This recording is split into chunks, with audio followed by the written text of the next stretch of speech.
As dawn broke on April 3rd, 1367, the plains of northern Castile became the stage for one of the 14th century's most decisive confrontations.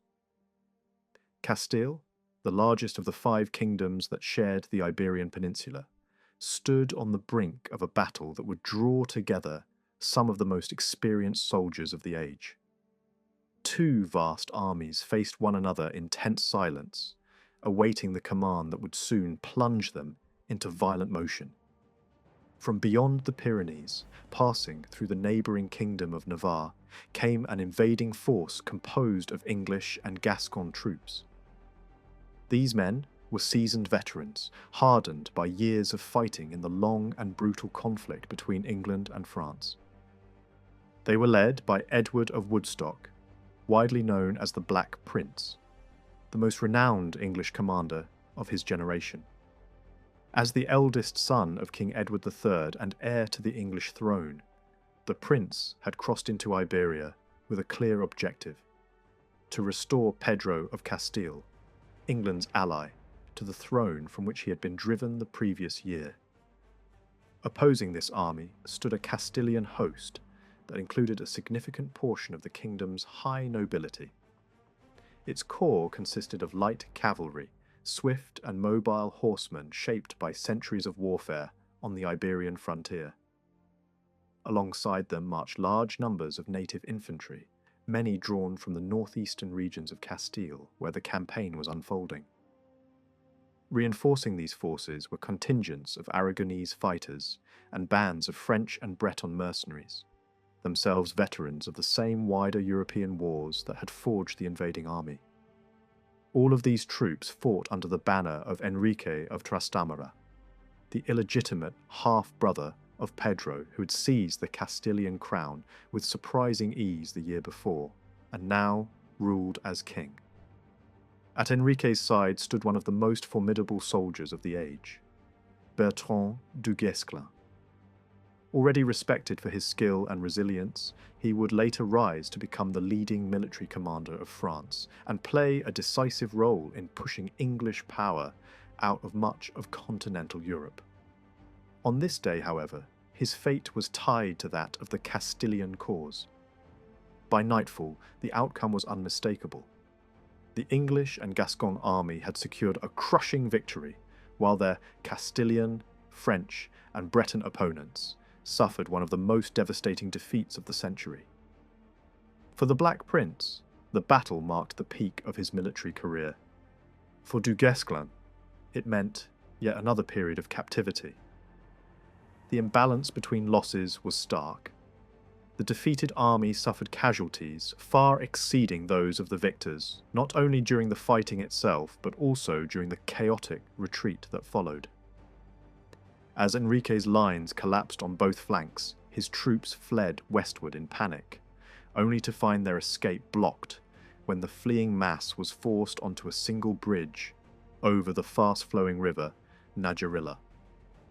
There, the rout turned into slaughter. The battle later became known as Najera, the name favoured by the defeated side, though English sources often refer to it as Navarrete. Neither name precisely reflects the geography of the encounter, as the battlefield lay several miles from both towns where the opposing armies had camped the night before. Whatever name is used, the clash that took place that day stands among the most catastrophic battles of the 14th century. It belongs in the same grim company as engagements such as Courtrai, Bannockburn, Crécy, Poitiers, Rosebecque, Kosovo, and Nicopolis. Yet despite its scale and consequences, it remains one of the least familiar and least examined of these great disasters. To understand why this battle mattered, it must be placed within the broader turmoil of Castilian politics. The roots of the conflict lay in the reign of King Pedro, who ascended the throne as a teenager after the death of his father during a campaign against Muslim Gibraltar. Pedro was the only legitimate surviving son of the late king and inherited a realm already strained by factional rivalries. Over time, his name became inseparably linked with a reputation for cruelty, though others later defended him as a harsh but lawful ruler. Much like the figure of Richard III in England, Pedro's image became fixed as that of a blood-stained tyrant, and this perception has endured. Little is known about Pedro's early life, but what evidence exists suggests a childhood marked by instability and danger.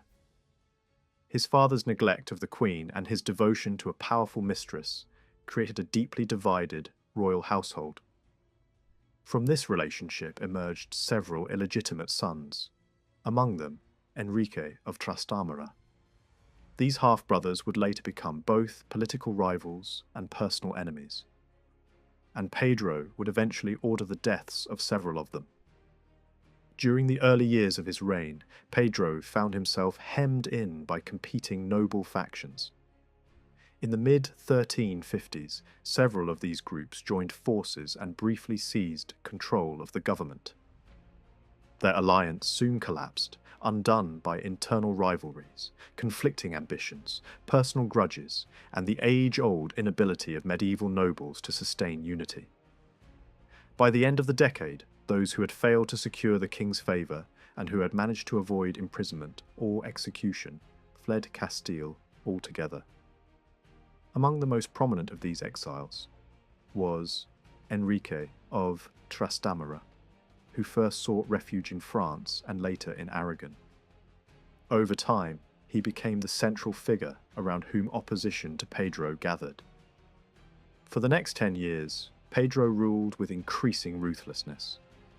His authority reached its height as he eliminated both real and imagined enemies, through imprisonment, execution, and intimidation. These actions earned him both fear and hatred, driving ever more nobles into the camp of his half-brother. The king's character became unmistakably clear. He was deeply suspicious, unforgiving, and capable of extreme violence. Attempts at reconciliation were dangerous, as many who trusted his promises later paid with their lives. Even long-standing loyalty offered no guarantee of safety. Gradually, those who escaped the king's reach rallied around Enrique, whose following grew into a formidable force that included many of Castile's leading families.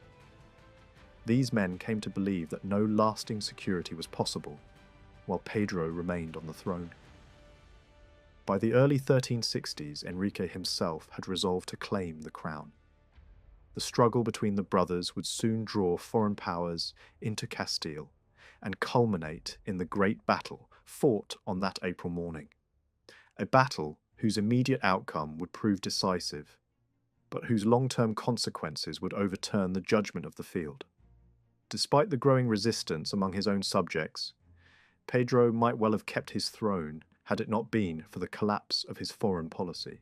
This collapse marked a sharp departure from the course followed by his father and would ultimately prove fatal to his rule. Alfonso XI had devoted the greater part of his reign to the long struggle against Muslim power in southern Iberia, a conflict that shaped Castilian warfare and diplomacy for generations. To support this effort, he maintained generally stable relations with the other Christian kingdoms of the peninsula, including Aragon. When the wider conflict between England and France came to dominate Western Europe, Alfonso adopted a cautious alignment with France, while carefully avoiding open hostility with England. At the time of his death, both powers actively sought Castilian favour, and Alfonso managed, with some skill, to balance their competing interests. Pedro abandoned this careful strategy almost immediately after ascending the throne. He not only withdrew from the campaign against Granada, the last remaining Muslim kingdom in Iberia, but went further by forming a close alliance with its ruler. On several occasions, Granadan forces even provided military assistance to Castile. By the mid-1350s, having crushed an aristocratic coalition and secured his authority at home, Pedro turned Castilian arms eastward against Aragon. What followed was a harsh and prolonged war of conquest that would last nearly a decade. interrupted only briefly when circumstances forced a temporary halt. The uneasy pause came with the signing of a peace agreement, but it proved short-lived. At the first opportunity, Pedro violated the treaty by launching a surprise attack against an Aragonese city, reigniting hostilities. Over the next 4 years, Castilian forces, sometimes aided by allies from Portugal, Navarre, and Granada, gained the upper hand. The war largely consisted of raids, sieges, and the steady erosion of border towns and fortresses. By the final year of the conflict, Castile had secured substantial territorial gains, particularly west of Zaragoza and south of Valencia. To many observers, it appeared that Aragon was heading toward a decisive and humiliating defeat. Yet these military successes concealed a deeper political failure. From the moment war broke out, the Aragonese ruler invited Castilian exiles to join the struggle against their common enemy.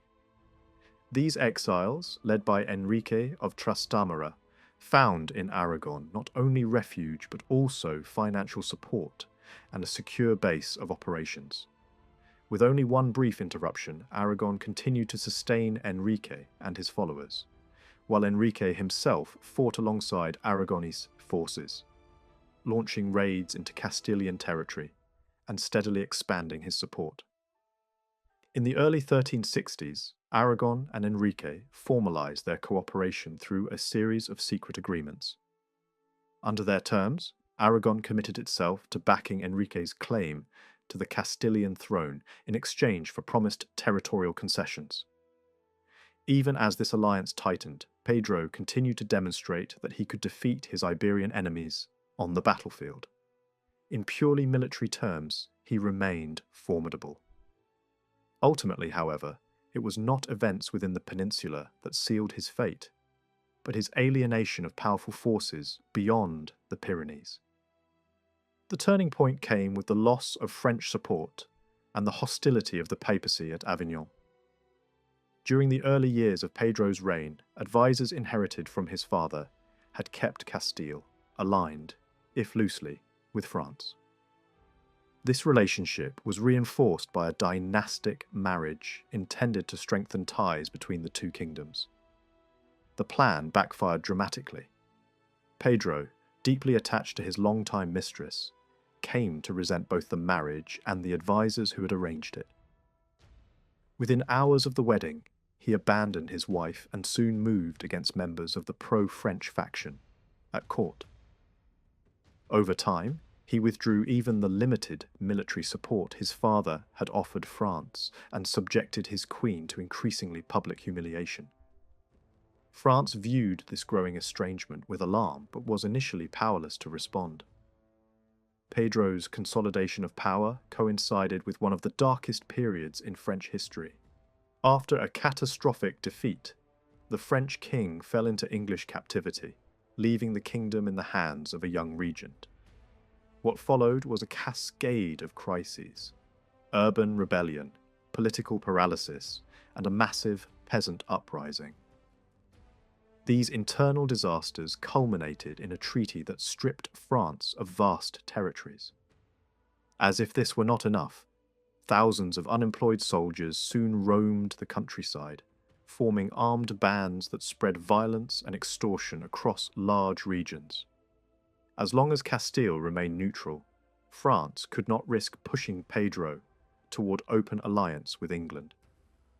That restraint ended when Pedro formally aligned himself with the English crown.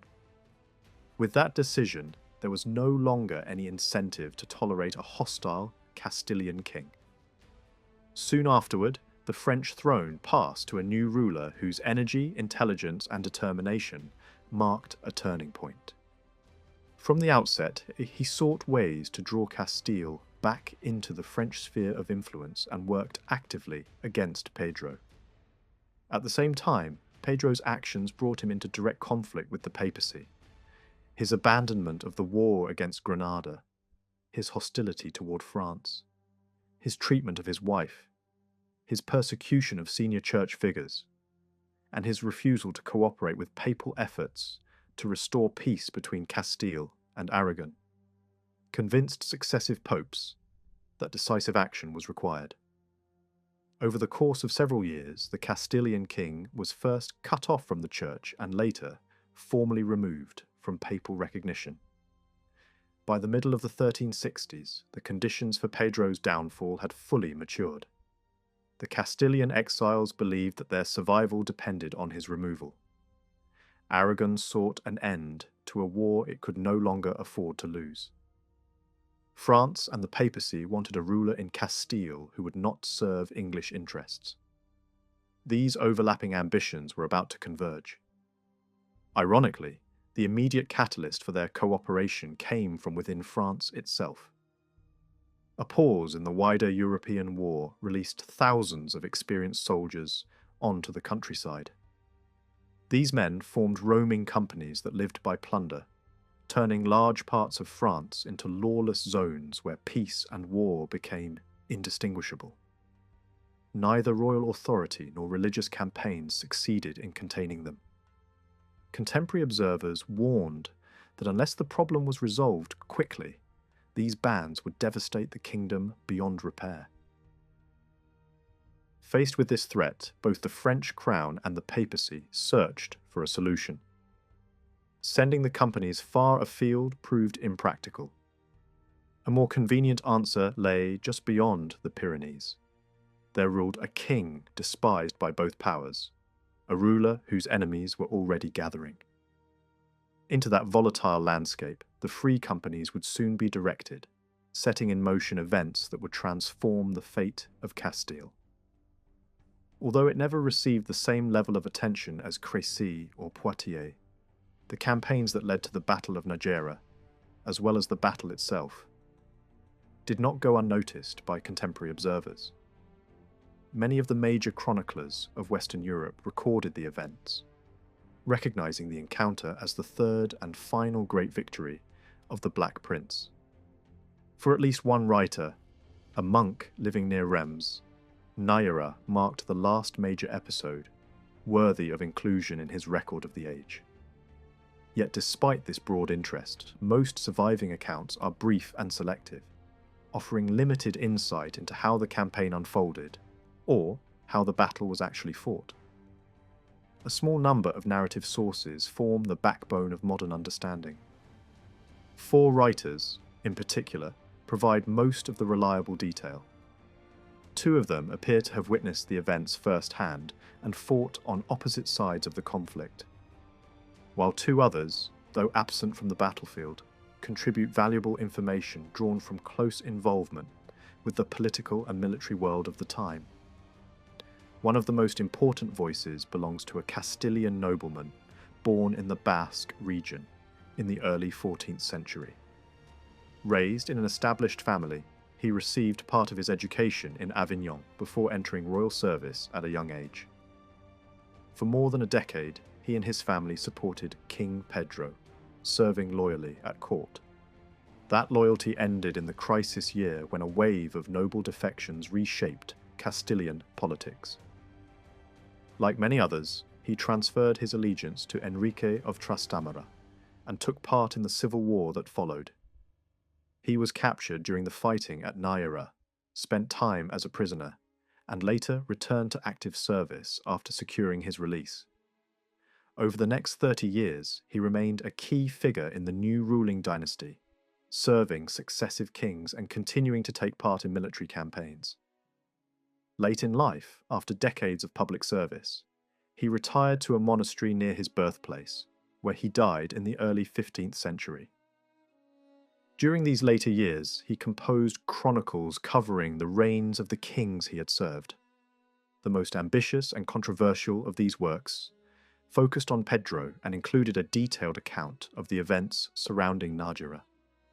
This narrative remains indispensable, not only for its description of the battle, but also for its explanation of the political breakdown that followed the victory.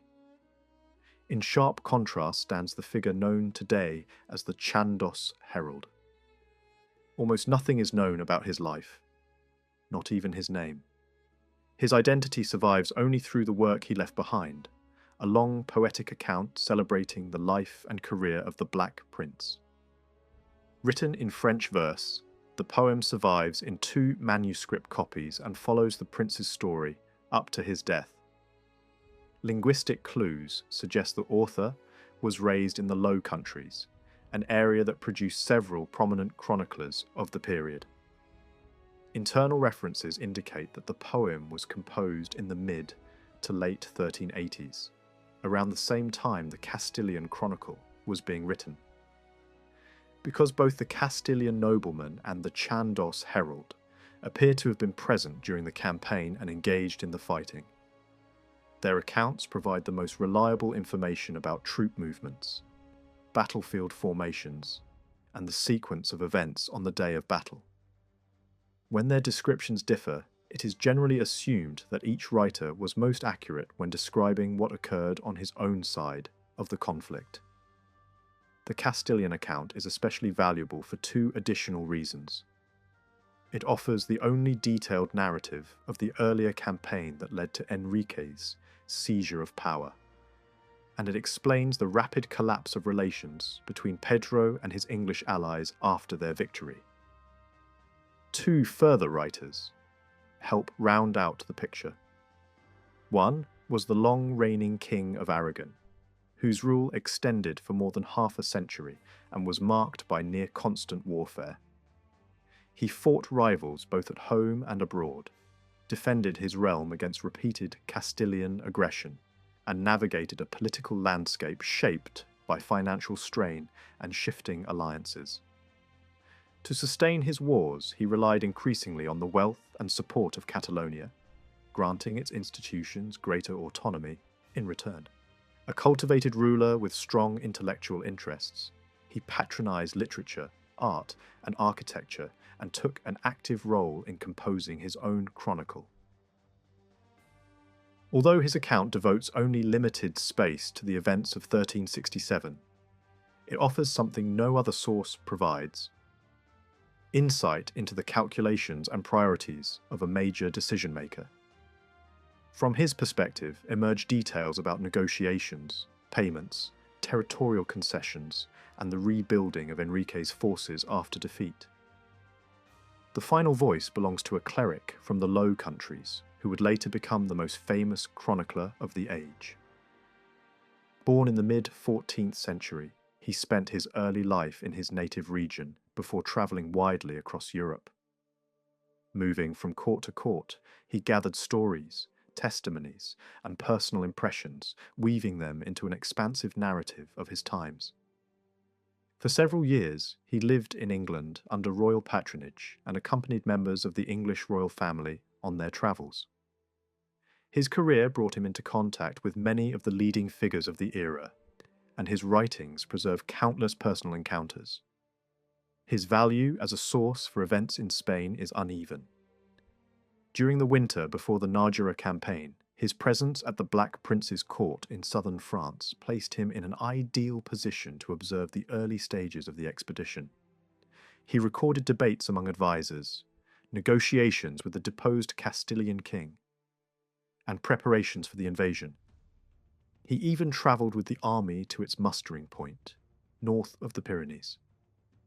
Beyond that point, however, his contribution becomes indirect. He never entered Spain, was sent back before the campaign began, and relied heavily on the testimony of others. His grasp of Iberian geography was weak, limiting his usefulness in tracing troop movements. In later years, however, he compensated for these shortcomings by interviewing veterans and placing their experiences within a broader European context. Used carefully and in combination with the other accounts, his chronicle helps link the Battle of Najera to the larger political and military currents of the 14th century, completing a picture that none of the sources could provide on its own. During much of 1365, quiet but decisive negotiations unfolded between the King of Aragon, the new King of France, and the Pope in Avignon. By autumn, the 3 powers had reached a workable arrangement. Each side would pay a massive sum in gold to hire the roaming bands of unemployed soldiers, then plaguing France. Once paid, these men would be directed south, across the Pyrenees, into Aragon, and from there pushed against Castile, where they could be used as a weapon against a shared enemy. The final agreement was shaped in Avignon with the help of a senior figure close to the Aragonese court, a former royal advisor who had stepped away from politics into a religious life.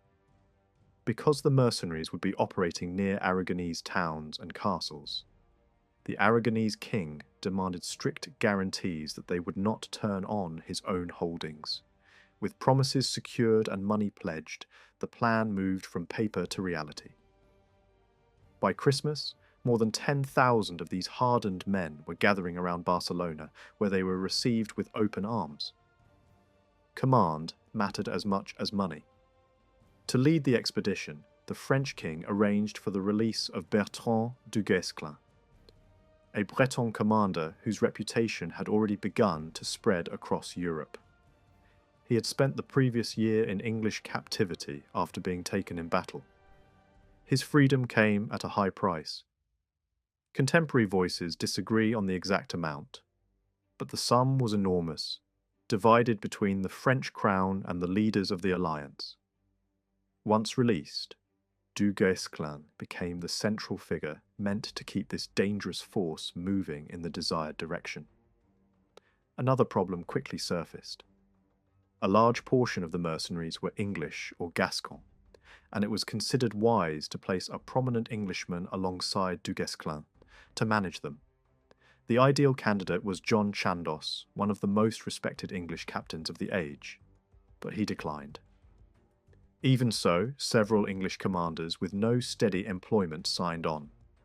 The most notable among them was Sir Hugh Calveley, a tough, imposing soldier who had built his name in the wars of Brittany. Chroniclers agree that Calveley soon became the natural leader of the English element within the force. As incentives were distributed, promises followed. Du Guesclin was offered lands and honours in return for his service, and Calveley too was marked for rewards once the campaign succeeded. In January 1366, the hired army finally began to move. It was now more than a French problem shipped across a border. Enrique of Trastamara marched with the force, supported by Castilian exiles and joined by a substantial group of Aragonese fighters. The column pushed west towards Zaragoza and the Castilian frontier. The first clashes were assigned to Calveley, who advanced against Castilian troops holding Aragonese towns along the border. Those garrisons withdrew without serious fighting, and with the way cleared, Enrique and du Guesclin brought forward the main body and turned toward Burgos, where Pedro waited. Before the invasion took on its full shape, the leaders issued a set of demands to Pedro. The message called for peace with Aragon, the return of disputed territories, and unrestricted passage through Castile, so the army could supposedly launch a pious campaign against Granada. The language was carefully chosen to sound virtuous, but the intent was political. No such crusade ever truly materialized. Pedro rejected the demands without hesitation, and that refusal was used as a public justification for what had already been decided. With northwestern Aragon cleared, the expedition crossed into Castile. Along the route, Enrique was urged repeatedly to proclaim himself king. He did so as soon as he entered Castilian land, signalling that this was not merely a raid or pressure campaign but an open bid for the crown. Pedro, for all his experience in attacking others, was far less practiced at defending his own kingdom against a large invading force. He also made choices that would haunt him. Late in 1365, he passed up a chance to break the enemy coalition by buying off part of the mercenary force, many of whom had prior ties to England. Then, in the spring of 1366, as the invasion closed in, he abandoned Burgos at the first approach. The decision left much of his following stunned and exposed. Pedro fled south with a small group, moving first to Toledo and then to Seville. Enrique entered Burgos in triumph and staged a ceremonial coronation meant to signal that the crown had already changed hands. Pedro's retreat triggered a rapid collapse in loyalty. Many nobles, sensing the direction of events, shifted their allegiance to Enrique within weeks. Large parts of the kingdom accepted the new claimant, and his march south began to look like a victory procession. As towns and communities along the route declared for him, Enrique's momentum grew. When even Seville, a city Pedro cherished, turned away, the king's position became untenable. He crossed into Portugal in haste. In the confusion, attempts to carry away the royal treasury went badly, and a substantial portion of it fell into Enrique's hands. Portugal offered no reliable refuge. With welcome uncertain, Pedro moved again, travelling north through the country and re-entering Castile near the Atlantic coast. From there, he pushed toward the far northwest, reaching the port region near La Coruña. His options had narrowed to a single path. 3 years earlier, he had negotiated an alliance with England, and now that agreement became his last lifeline.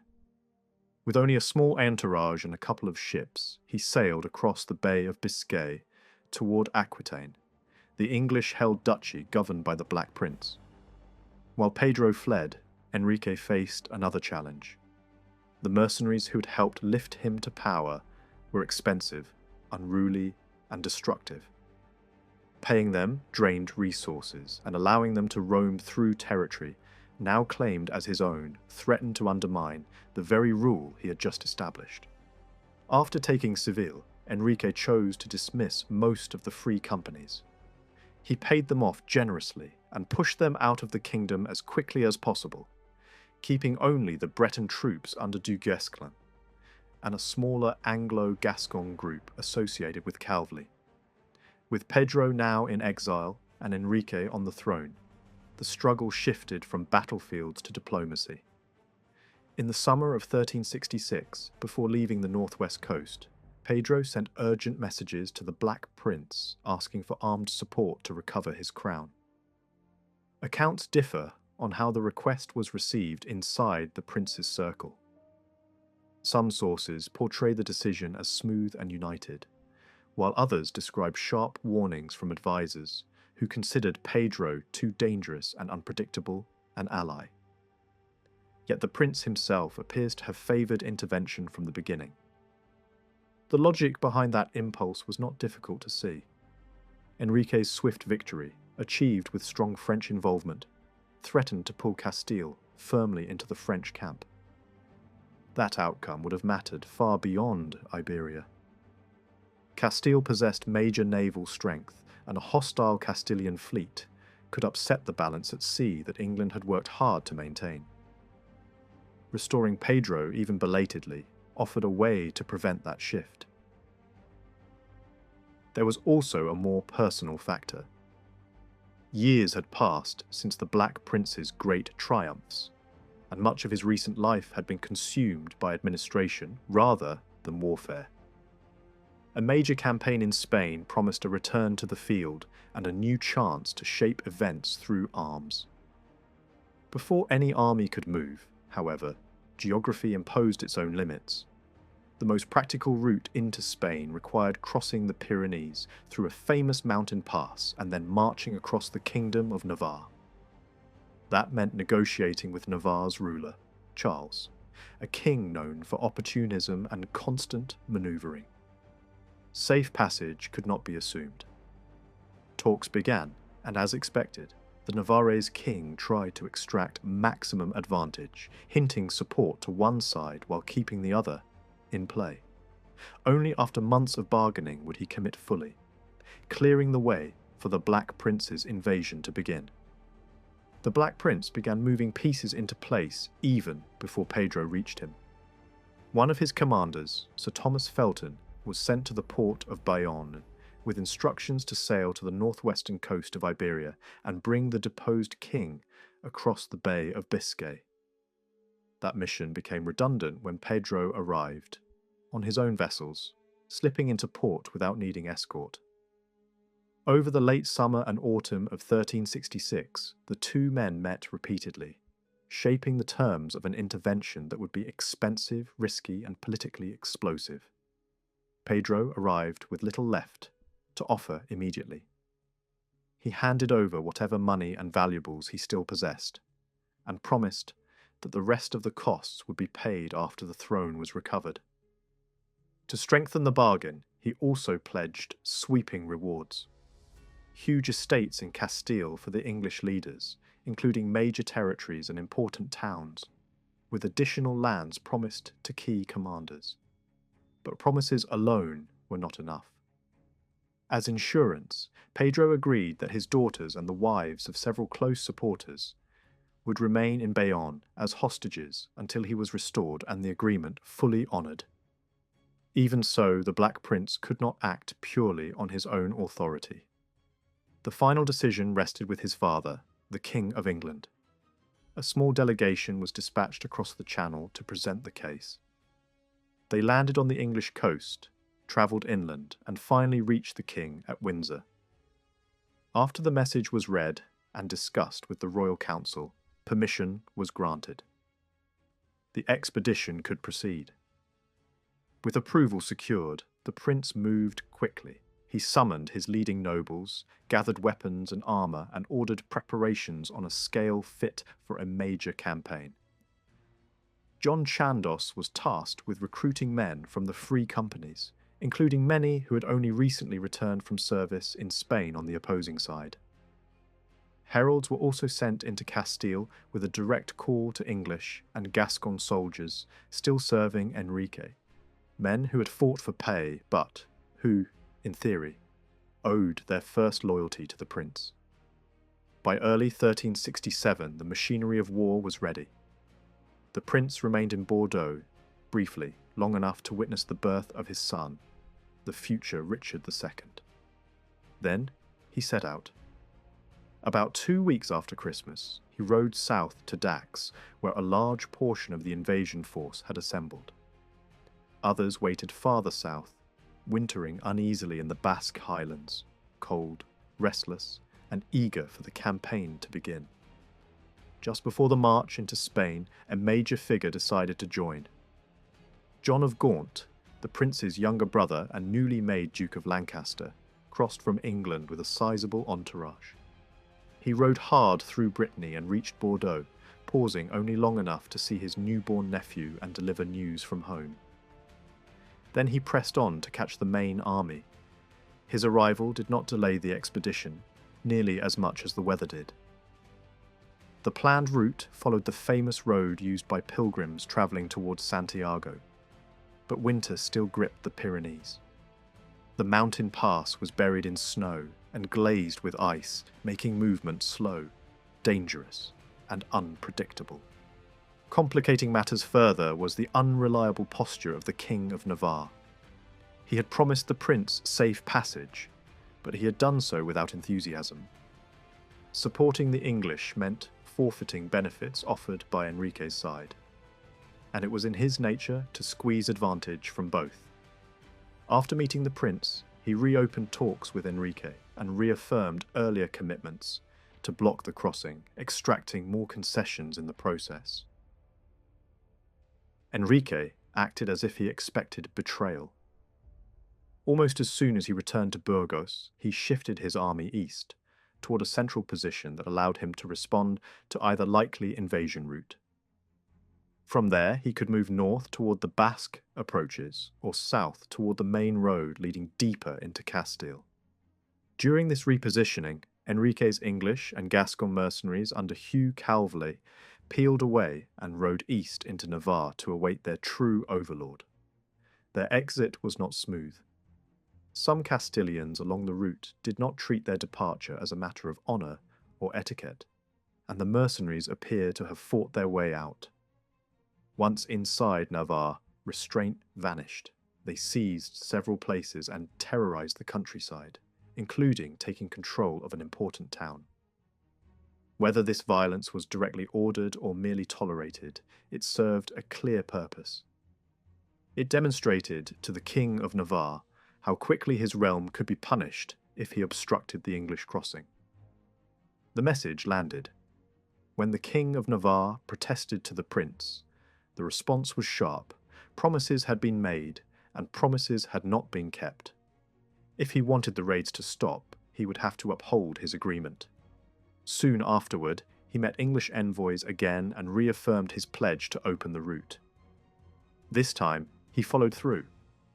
In mid-February 1367, the English vanguard crossed the Pyrenees, through the mountain pass, and camped near Pamplona.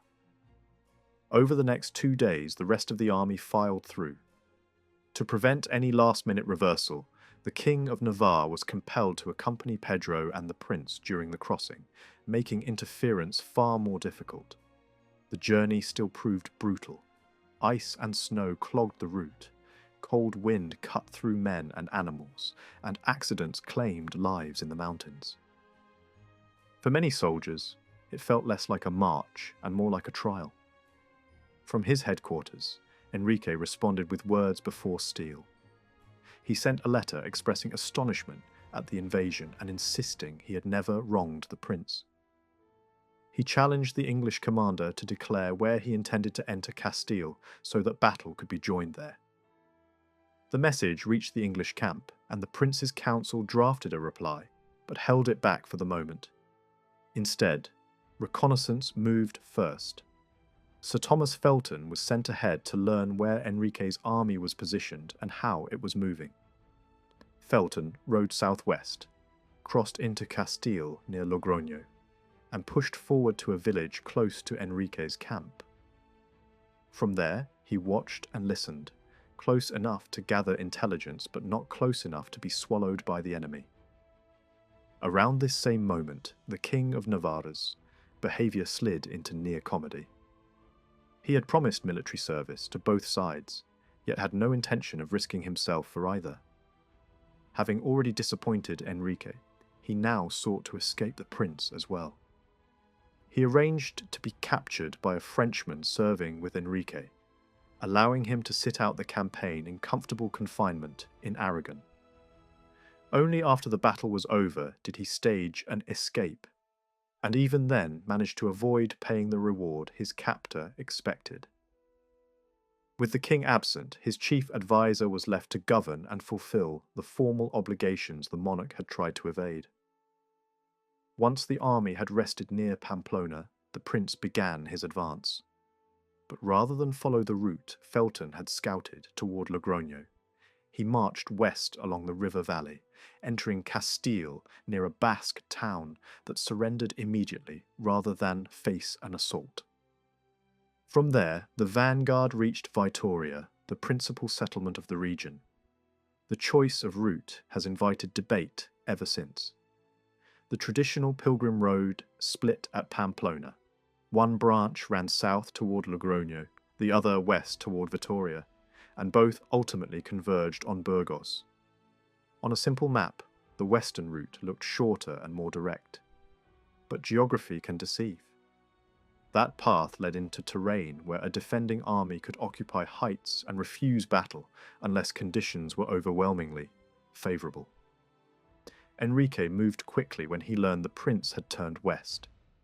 He crossed the Ebro and marched north, anchoring his forces on high ground near Vitoria. Felton shadowed the movement and then rode into the English camp to report that the enemy now held the heights above the town. The prince brought up the rest of his army and issued a direct challenge for Enrique to come down and fight. Enrique did not accept.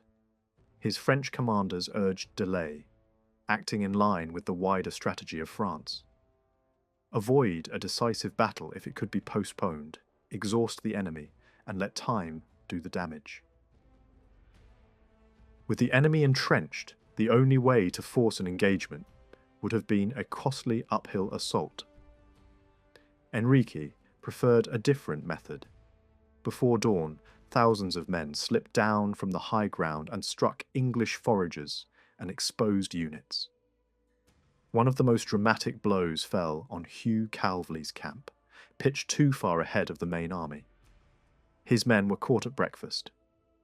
Some were killed in their tents, others fled, and much of their baggage was lost. Panic rippled through the vanguard until the Duke of Lancaster, roused by the commotion, raced to a nearby rise, raised his banner, and gave the fugitives a point to rally around. The prince and Chandos arrived quickly from the main camp, and the raiders withdrew before the situation could spiral into disaster. During the retreat, the Castilian raiders ran into Felton's party and overwhelmed it, killing or capturing most of them. The raid boosted Enrique's confidence, but the French voice of caution remained. Rather than gamble everything on a pitched battle, the advice was to seize mountain passes behind the prince, choke off supplies, and threaten his escape route. Even Du Guesclin, known for personal bravery, supported the idea. Enrique listened, for a time. Meanwhile, conditions in the English camp worsened. Cold rain swept through the valley, provisions dwindled, and constant skirmishing wore down the men.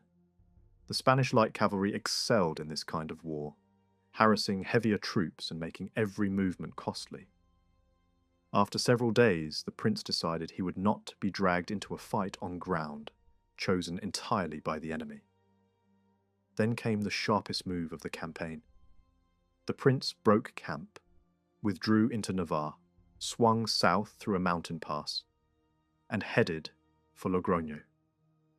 At the start of April, he entered the city by crossing the bridge over the Ebro. The maneuver changed everything. It placed the English-led army on more open terrain, removed it from the trap of the Basque heights, and put it directly on the main route toward the Castilian heartland. From here, Enrique faced an uncomfortable choice: accept battle or allow the prince to march deeper into Castile without serious resistance. Enrique and Du Guesclin reacted quickly. They crossed the Ebro again and rushed to intercept the advance. Despite the prince's head start, they operated along shorter internal routes and reached Najera in time to block the road. There, they established a new position west of the river Najera, a modest but fast-flowing barrier that the prince would have to cross to continue. The defensive advantage was less dramatic than in the mountains near Vitoria, but it still forced the issue. The invasion could not simply pass by. It was also here that the formal exchange of letters finally caught up with the armies. The prince's reply arrived, pointedly addressing Enrique, not as a king, but as a duke, claiming a crown. The English justification was blunt: an existing alliance with Pedro, and the argument that lawful succession should not be overturned by force. Yet the message also carried an offer. If Enrique would yield the crown, a settlement could be reached, including the return of lands and status. Enrique answered with measured politeness. The reply insisted that the English had been misled, that Pedro's rule had crushed the people of Castile beyond endurance, and that the collapse of Pedro's position had been the result of justice rather than chance. By this stage, Du Guesclin delivered his final warning against a full-scale battle. But Enrique's position had shifted. Publicly, he spoke of confidence in his army. Yet privately, he feared what would happen if he refused to fight.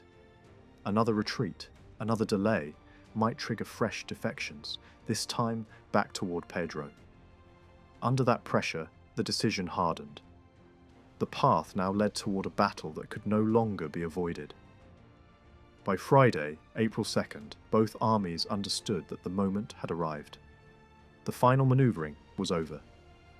Camps were struck, units were gathered, and men began to prepare for a battle that felt unavoidable.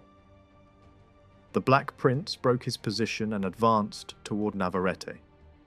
Across the river line, Enrique also moved, and in doing so he made the most damaging decision of the entire campaign. Instead of staying west of the river Najera and forcing the enemy to deal with a natural barrier, Enrique chose to cross over and fight on the open plain to the east. That river line was one of the few remaining features that could strengthen his defensive posture. Abandoning it removed an obstacle the English would otherwise have been forced to overcome. Contemporary observers later judged the choice harshly. Some explained it as the product of Enrique's personality, bold, impulsive, eager to prove courage on ground that offered no special shelter. Others suspected something more practical. Light cavalry, the backbone of his army, could operate more freely on a wide plain than when tied to a river crossing. Yet if that had been the true motive, it was rarely stated clearly. Whatever the reasoning, confidence, pride, a sense of honour, or a mistaken calculation, it helped set the stage for one of the century's worst disasters. That night, both armies slept in armour, fully aware that the next sunrise would bring a fight. Before describing the clash itself, there is a question that always haunts medieval battlefields. How many men were actually there? The numbers at Najera are a fog. Sources throw out totals that range from modest to absurd, and the gap between them is so wide that certainty becomes impossible. Some figures place the prince's army at little more than a few thousand. Others inflate it into the tens of thousands. Estimates for Enrique's host swing even more wildly, from huge totals that strain belief to claims that only a small core of heavily armed men mattered, supported by an undefined mass of less equipped foot soldiers. Without detailed payrolls or full rosters, the safest conclusion is simply that the evidence will not allow a clean answer. Even the best-known English narrative fails to give a single clear total for its own side. Instead, it offers numbers tied to the crossing of the Pyrenees, describing large groups moving through the mountain pass over several days. Yet it is not obvious whether those numbers include everyone or only mounted men. The language used can suggest horsemen, but it would be strange to imagine every archer and every foot soldier mounted. The text never resolves whether the totals refer to the whole army or only to those on horseback. At the same time, the same source seems far more confident when assigning numbers to Enrique's formations. Listing thousands under different commanders and describing a strong central body of professional fighters under the French and Breton leadership. Even there, uncertainty returns quickly. Overlapping figures appear. Elite armoured horse are mentioned without clarification, and a large crowd of local troops, crossbowmen, peasants, camp followers turned fighters, drifts into the narrative without any headcount. A Castilian chronicler gives a very different picture. In his telling, the professional corps under Du Guesclin is much smaller. The cavalry wings are counted in low thousands, and the whole Castilian front line appears far more compact. His estimate for the prince's army is also reduced sharply, with a few thousand men-at-arms in the centre and smaller wings on either side. Compared with the grand totals found elsewhere, this version presents Najera as a battle fought by armies closer in size, not a struggle where one side overwhelmed the other by sheer mass. A third voice, writing later and relying heavily on reports, tends to expand the totals again, giving the English a large army and Enrique an even larger one. The pattern is familiar across medieval writing. Distant accounts often inflate numbers, while those closer to the events sometimes record smaller figures. In the end, the only responsible statement is that the true totals remain out of reach. What can be said with more confidence is that, unlike battles where England stood badly outnumbered and fought defensively, Najera likely felt less lopsided in raw numbers, at least to those on the ground. And that matters, because it helps explain why the Black Prince was willing to press forward aggressively instead of waiting behind a defensive line. Whatever the head count, there was another kind of imbalance: combat experience and equipment. The prince's army had been shaped by the hard fighting of the northern wars, where heavier armour, disciplined formations, and practiced coordination between men-at-arms and missile troops had evolved into a lethal system. Enrique's strength lay in fast-moving light cavalry, excellent for raids and skirmishes, but not always suited to standing in the crushing pressure of a full-scale set battle against heavily equipped veterans. On open ground, the difference in battlefield style could become decisive. Before dawn on Saturday, April 3rd, both sides moved into final position. Enrique and du Guesclin had a simpler task in one sense. Their camp lay closer to the plain, allowing them to choose ground and arrange their lines before the enemy arrived. They set themselves along the main approach from Logroño, expecting the prince to come straight down the road. At the heart of Enrique's formation, slightly forward, stood what many regarded as the most dependable troops available, the French and Breton professionals. These men fought dismounted, tightly grouped, and were led directly by du Guesclin alongside a senior French commander with long experience against English armies. Many in this centre had already faced the same enemy in earlier battles and understood what English tactics could do. Mixed into this block were elite Castilian fighters, also dismounted, along with standard bearers and nobles who intended to hold the line. Behind this hard core and spread along its flanks were the thousands of Castilian and Aragonese light horsemen. Enrique placed himself close behind the central infantry, commanding the largest mounted reserve. On one wing stood a prominent Aragonese noble leading a major contingent. On the other wing, Enrique made another risky choice by granting command to a brother whose reliability had long been questioned, even if he had shown energy in the skirmishing near Vittoria. Beyond these mounted forces stood a sizable body of native infantry, local levies pulled from the regions around the northern heart of the kingdom. Their precise placement is unclear, but they likely followed behind the main line. In the battle to come, they would matter far less than the cavalry and the professional centre, serving mainly to enlarge the crowd that would later flee. As the Black Prince advanced from Navarrete, he added a final twist.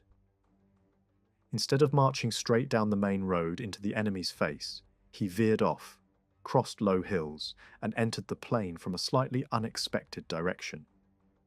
It forced Enrique's line to adjust quickly and robbed him of the comfort of perfect anticipation.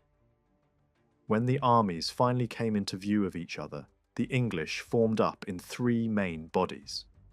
The vanguard, led by the Duke of Lancaster and John Chandos, took the centre facing du Guesclin's dismounted professionals. Behind them stood the prince with the main body, ready to reinforce where the line buckled or to exploit a weakness.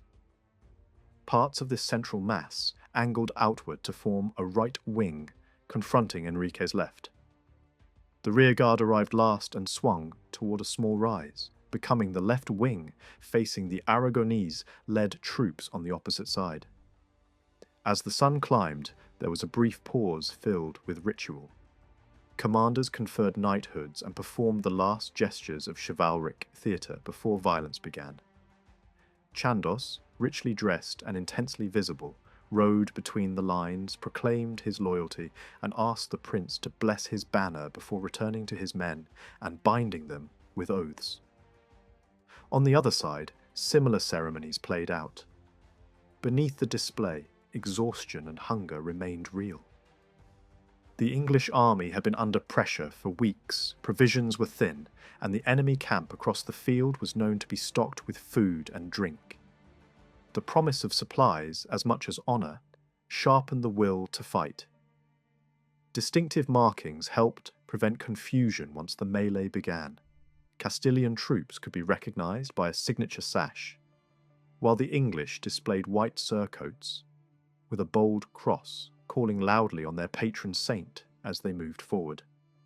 There was also a colder message spoken in private at the command level.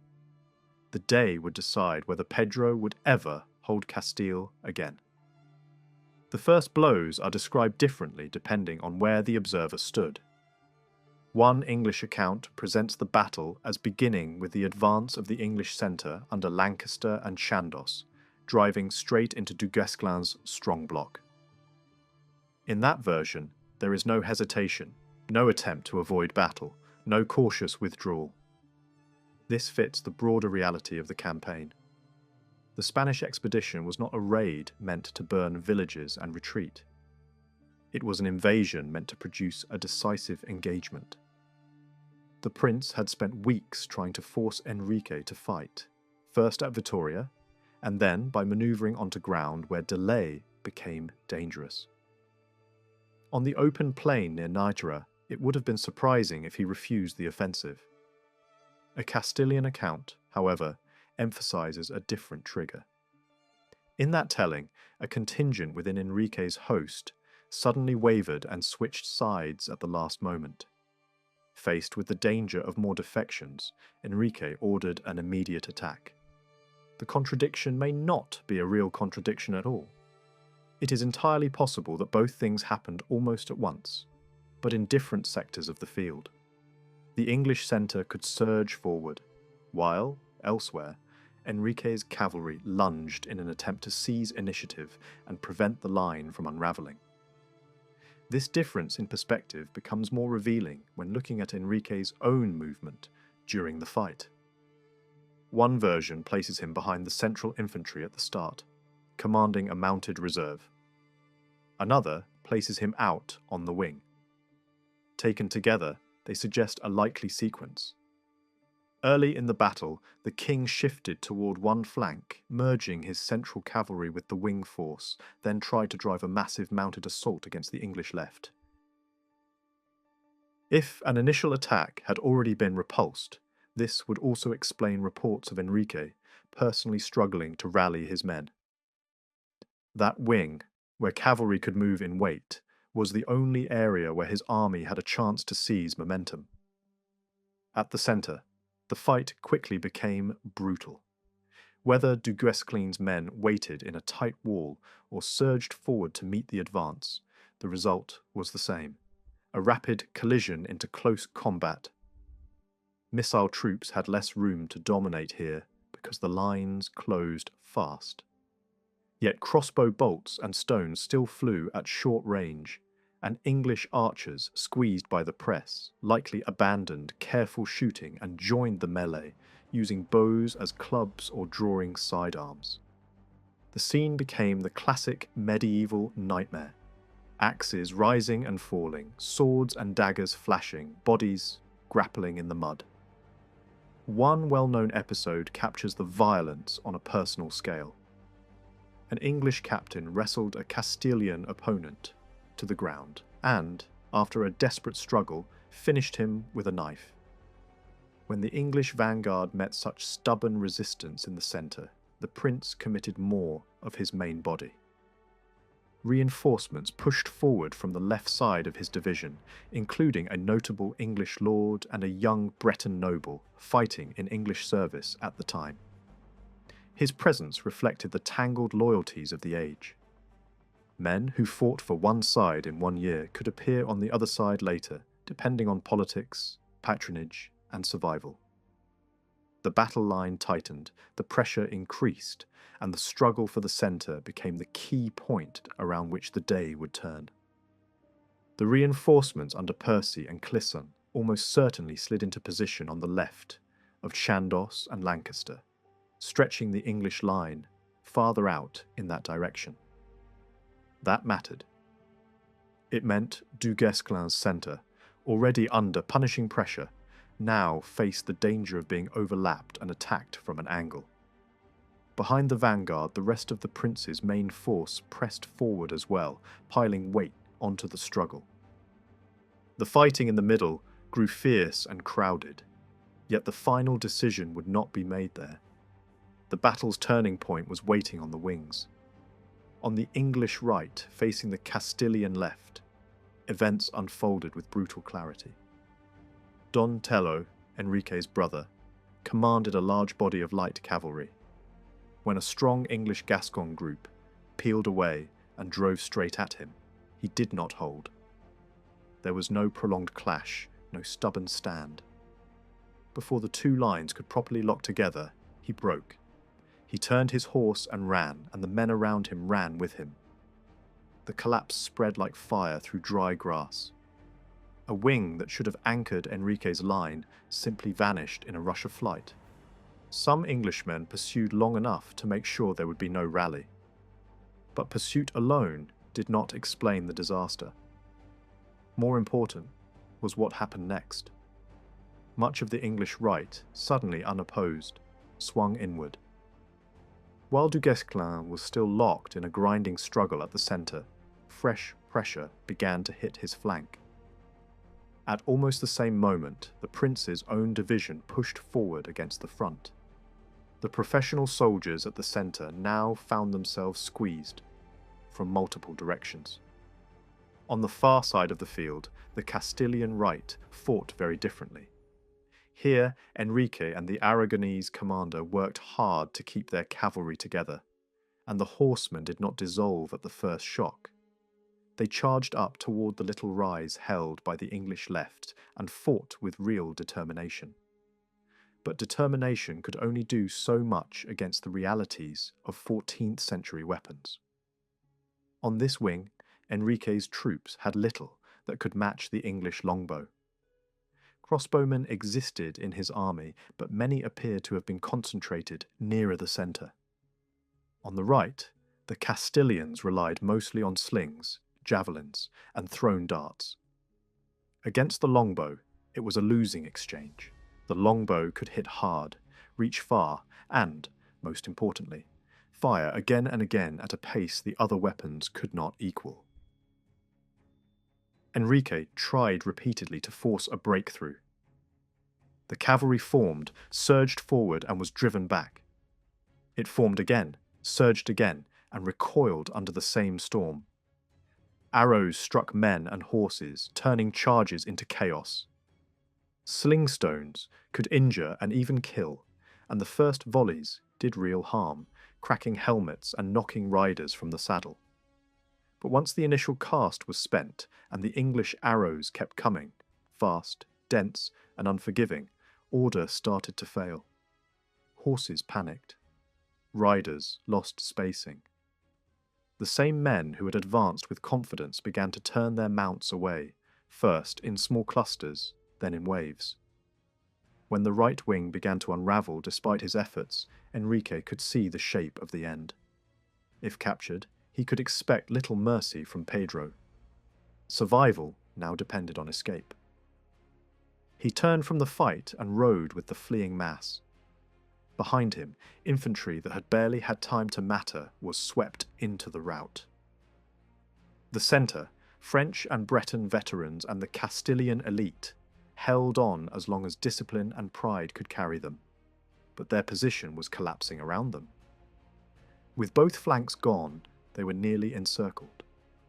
English pressure closed in from the front and sides, while arrows and advancing men-at-arms turned the last stand into a slaughter. Many fell where they stood. Others were taken alive, especially those valuable enough to ransom. Captures included Du Guesclin and senior French leadership, Enrique's brother Sancho, a royal bastard son, and the Aragonese commander, who appears to have fallen back into the central knot, rather than flee with the broken cavalry. Confusion in the sources about where certain leaders fought at the end actually makes sense when viewed through the chaos of a collapsing line. Some men began the battle on one wing and finished it near the centre simply because the battlefield folded inward. English units that shattered a wing often turned back toward the middle to finish the fight. Likewise, commanders whose own wing collapsed sometimes rode toward the still fighting corps, either seeking protection or trying to hold a last defensive cluster. In a rout, positions on the map stop being fixed. They move with fear and momentum. Once both wings had broken, the battle ceased to be a contest and became a hunt. English and Gascon forces pressed the defeated westward toward the river Najera. The bridge near Najera, which could have been a defensive choke point if Enrique had stayed behind the river earlier, now became a trap. Men and horses jammed together in panic. Some were cut down at the crossing, Others fell into the water and drowned beneath the weight of bodies and armour. The river ran dark with blood and churned with debris. Those who forced their way across often made it no farther than the town itself, where more were killed or captured in streets, courtyards and hiding places. Clerical and military leaders were dragged from improvised shelters. Cellars, walls and alleys became the last refuge of men who had commanded armies only hours before. By the end of the pursuit, the casualty figures were staggering, especially compared with the victors' losses. After the fighting, Pedro found the Black Prince and sank to his knees in thanks. The prince lifted him up and credited the victory to divine favour, the standard language of triumph in an age that expected God to choose sides. Yet one detail spoiled the clean ending. Enrique had escaped. Scouts sent out to find him returned with nothing. Only later did the victors learn that he had made it into Aragonese territory, and that his family soon joined him there. Even so, in the first days after the battle, Enrique's position looked desperate. His relationship with Aragon was fraying, and the Aragonese king, impressed by the English victory and angry over unmet promises, began to explore contact with the prince. Then something astonishing happened. The man restored by the victory began to poison the victory itself. The rupture between Pedro and his English allies did not start weeks later. It began almost immediately, in the shadow of the battlefield. Pedro had reportedly agreed that captured Castilians would not be executed without judgment, except for certain individuals already condemned. Yet in the hours after the battle, he killed prominent prisoners anyway. One notorious incident involved a noble who had been captured by a Gascon soldier. The prisoner had once served Pedro and later defected. When Pedro encountered him, rage overrode calculation. He stabbed the man to death on the spot. For the Gascon who had taken him, the death was not merely brutal, it was expensive.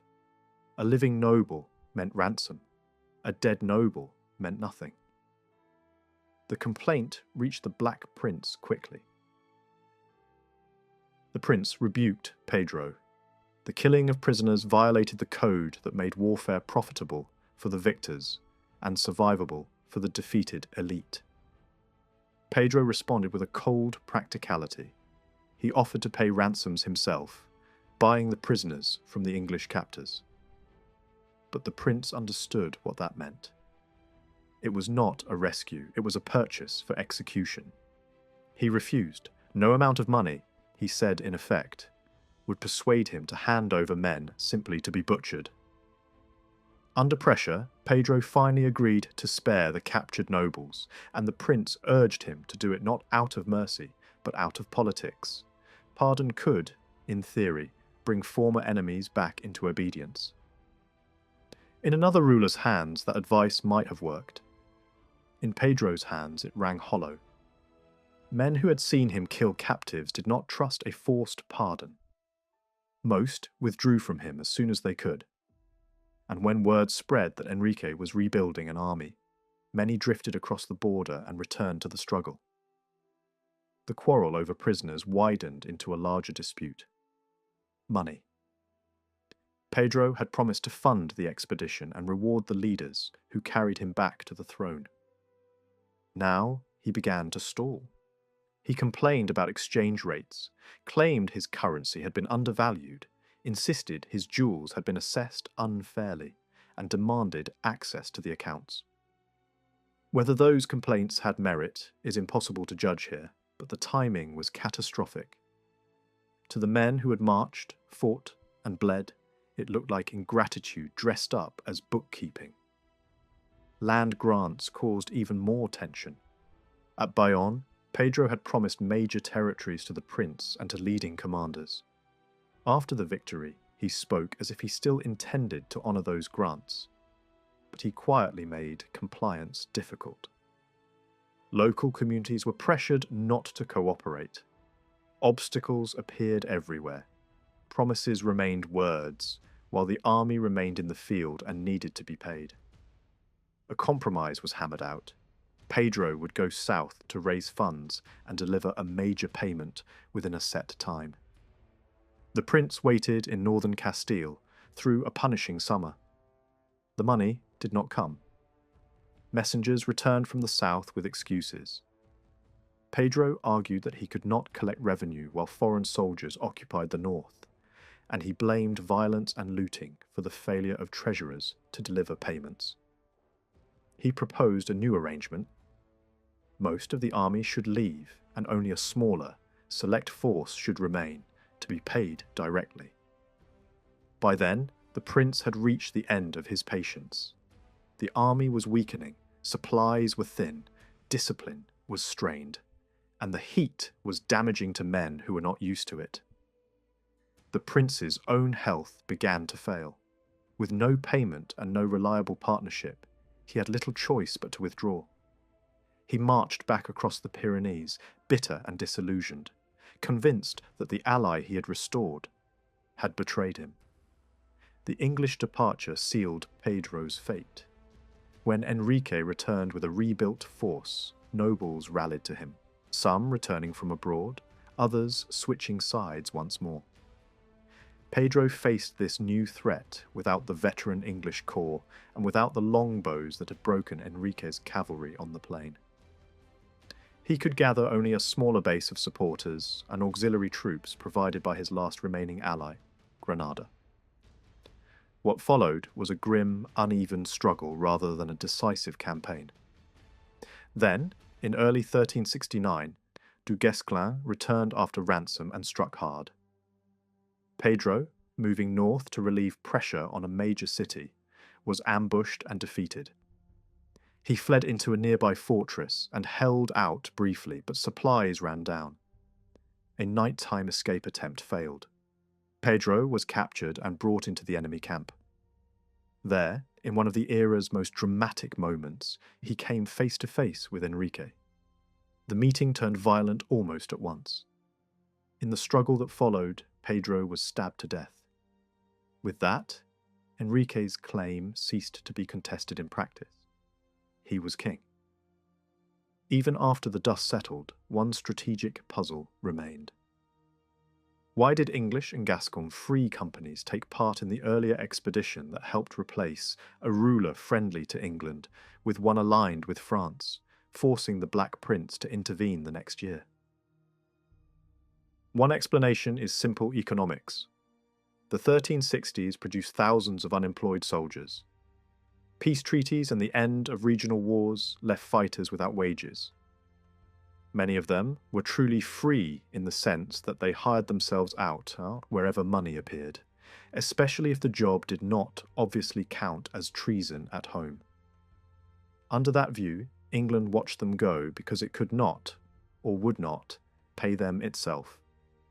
There is even evidence that the English crown tried to discourage such participation, issuing orders to keep English captains from leading men into Spain. The problem was enforcement. Commands on parchment did not necessarily stop hardened captains who lived by war. Yet the events of the following year complicate the story. When the Black Prince needed Calverley and his men, he could pull them back. That suggests pre-existing loyalty still mattered, and that freedom had limits. It also echoes a long-standing French complaint. Even during nominal peace, English authorities could influence where Anglo-Gascon companies fought. If that influence existed, then the real question becomes sharper. Why was it not used more effectively in 1366? A dramatic shift in policy might explain it. Allow the companies to join Enrique in hopes of securing neutrality, then reverse course when that gamble failed. But sources do not clearly support such a deliberate pivot. A more plausible answer is miscalculation. The Black Prince and his circle may simply have underestimated how completely the intervention would overturn the balance inside Castile. Few strategists could easily predict just how fast Pedro's support would collapse once the companies marched. The prince may have realised the danger only after the new regime had already been installed. There is also another possibility: confidence bordering on arrogance.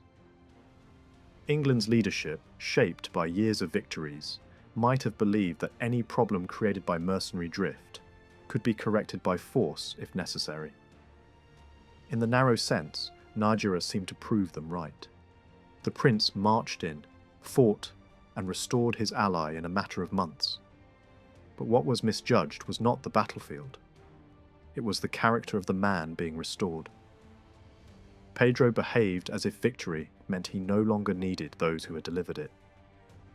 That belief destroyed the alliance, emptied the victory of long-term value, and turned a spectacular triumph into a strategic failure.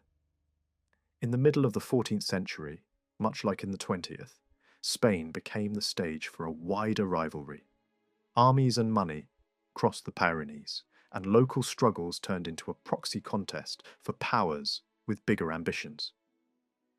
Yet the two eras diverge in one crucial way. The Spanish Civil War in the 20th century did not ignite the larger world conflict that followed, nor did it decisively shape its outcome. The crisis of 1366 and 1367 did. What happened in Castile pushed directly into the next act of the long Anglo-French struggle and helped reopen a war that had been drifting toward pause. Even more, it helped shape a phase in which the balance of success swung sharply in the opposite direction. When the Black Prince returned to Aquitaine in late 1367, the outward appearance of victory could not hide what the expedition had become. The campaign had produced a spectacular battle, but it had also created a financial disaster. The man restored to the throne did not pay what he had promised. In practical terms, the prince had crossed mountains, fed an army, won a kingdom back for an ally, and came home with little to show except hostages, who were more burden than prize. Meanwhile, the bills remained. Many of the soldiers who had joined the Spanish venture did so because the prince personally guaranteed they would be compensated. When payment failed to arrive from Castile, responsibility fell back onto him. The strain landed on a treasury that was already stretched thin, and it cracked under the weight. To cover the losses, the prince imposed a heavy household tax across England's continental lands. It was deeply unpopular. Communities that had tolerated English rule for decades now felt squeezed for a war that had not been fought for their sake. Anger spread, especially in Gascony, where leading lords and towns had long guarded their privileges and were increasingly tired of the costs of distant adventures. Some refused to pay. Instead, they appealed to the French king, asking him to intervene as an outside judge in the dispute. For Charles V, this was an opening too valuable to ignore. He had been waiting for a chance to pull those territories back into the French orbit, not only by force, but by politics, by presenting himself as a protector of local rights against English demands. He agreed to hear the complaints and summoned the Black Prince to appear before him. From the English viewpoint, that demand was an insult. Chartres. The lands in question had been formally ceded to England, and the prince saw French interference as a direct challenge to English sovereignty. The response was explosive. French messengers were arrested. Threats were made. The prince pressed ahead with the tax. Gascon resistance hardened into open defiance, and the French crown moved to support it. Within a short time, the fragile calm collapsed. By 1369, the long war between England and France was raging again. This time, the results were not a repeat of earlier English triumphs. France, guided by a cautious strategy that avoided large, decisive battles, began reclaiming ground piece by piece. The methods were deliberate: pressure, sieges, raids, isolation of outposts, and the steady stripping away of English holdings. Over the next years, the English position in France shrank dramatically. There is a bitter irony in how the Spanish episode fed into this reversal. The Black Prince had entered Spain partly to prevent Castile from becoming a French partner at sea. Yet English intervention helped create the very alliance it feared. After the catastrophe at Najera, Enrique's cause might have died. Instead, Charles V offered sanctuary and support. He helped rebuild a shattered army and provided the space needed to try again. Gratitude became a bond, and that bond soon turned into renewed alliance. By late 1368, Enrique had formally aligned himself with France and entered the conflict against England. Castile's most important contribution did not come through land armies, marching into France. It came through ships. In 1371, the Castilian fleet destroyed an English relief force off La Rochelle. The defeat mattered far beyond one port. It helped tilt control of the Bay of Biscay toward the French side and weakened England's ability to support its coastal strongholds. From that point, the momentum at sea shifted. Over time, the partnership between France and Castile hardened into a durable relationship that lasted well beyond the 14th century, shaping Western European politics for generations. For Bertrand du Guesclin, Spain became a harsh classroom. Early in life, he had built his name on ferocity and daring. Boldness brought reputation, but it also carried risk. In the Spanish campaign of 1367, a different side began to emerge. As Enrique's military advisor, du Guesclin repeatedly argued for restraint.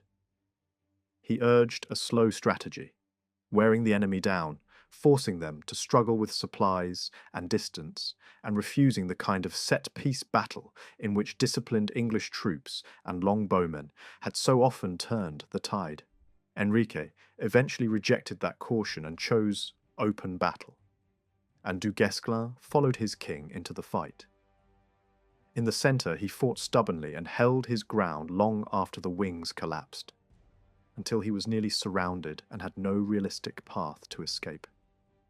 The result was captivity once again, another bitter reminder following his earlier capture at Auray.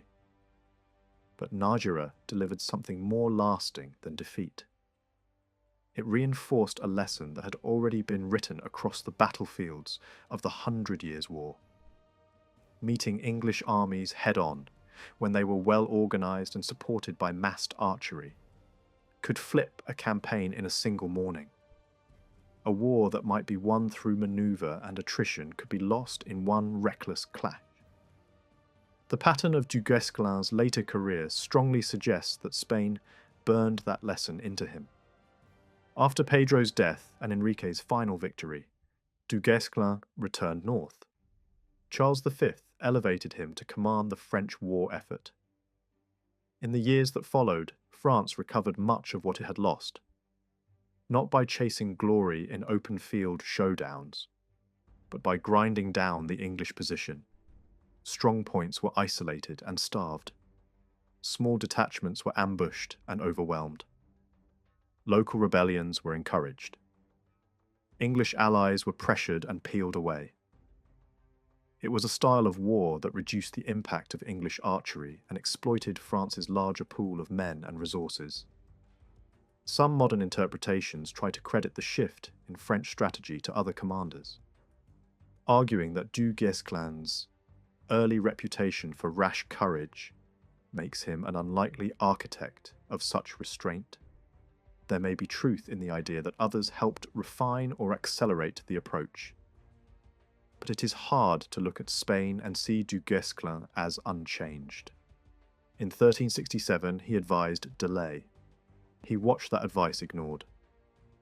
He endured the consequences. Then, later, he acted as if he remembered exactly what that morning had taught. Spain may also have taken something from England that was even harder to replace than money. Not long after the retreat from Castile, the Black Prince began to show signs of serious illness. Symptoms deepened over time. Within a few years, he could no longer campaign normally, and later, operations had to be directed from a litter rather than from horseback. Eventually, he handed command to his brother, a capable noble, but not a commander of the same caliber. The prince returned to England and died before he could ever inherit the crown. The medical details remain uncertain. Medieval sources describe fevers, intestinal sickness, and swelling, but they cannot provide a diagnosis in modern terms. Even the moment when the illness truly began is disputed. Some accounts place its onset after the prince returned to Aquitaine.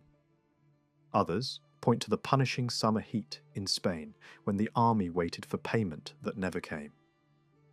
What can be said with confidence is that after Spain, the prince's health declined steadily, and England lost the one commander most feared by its enemies.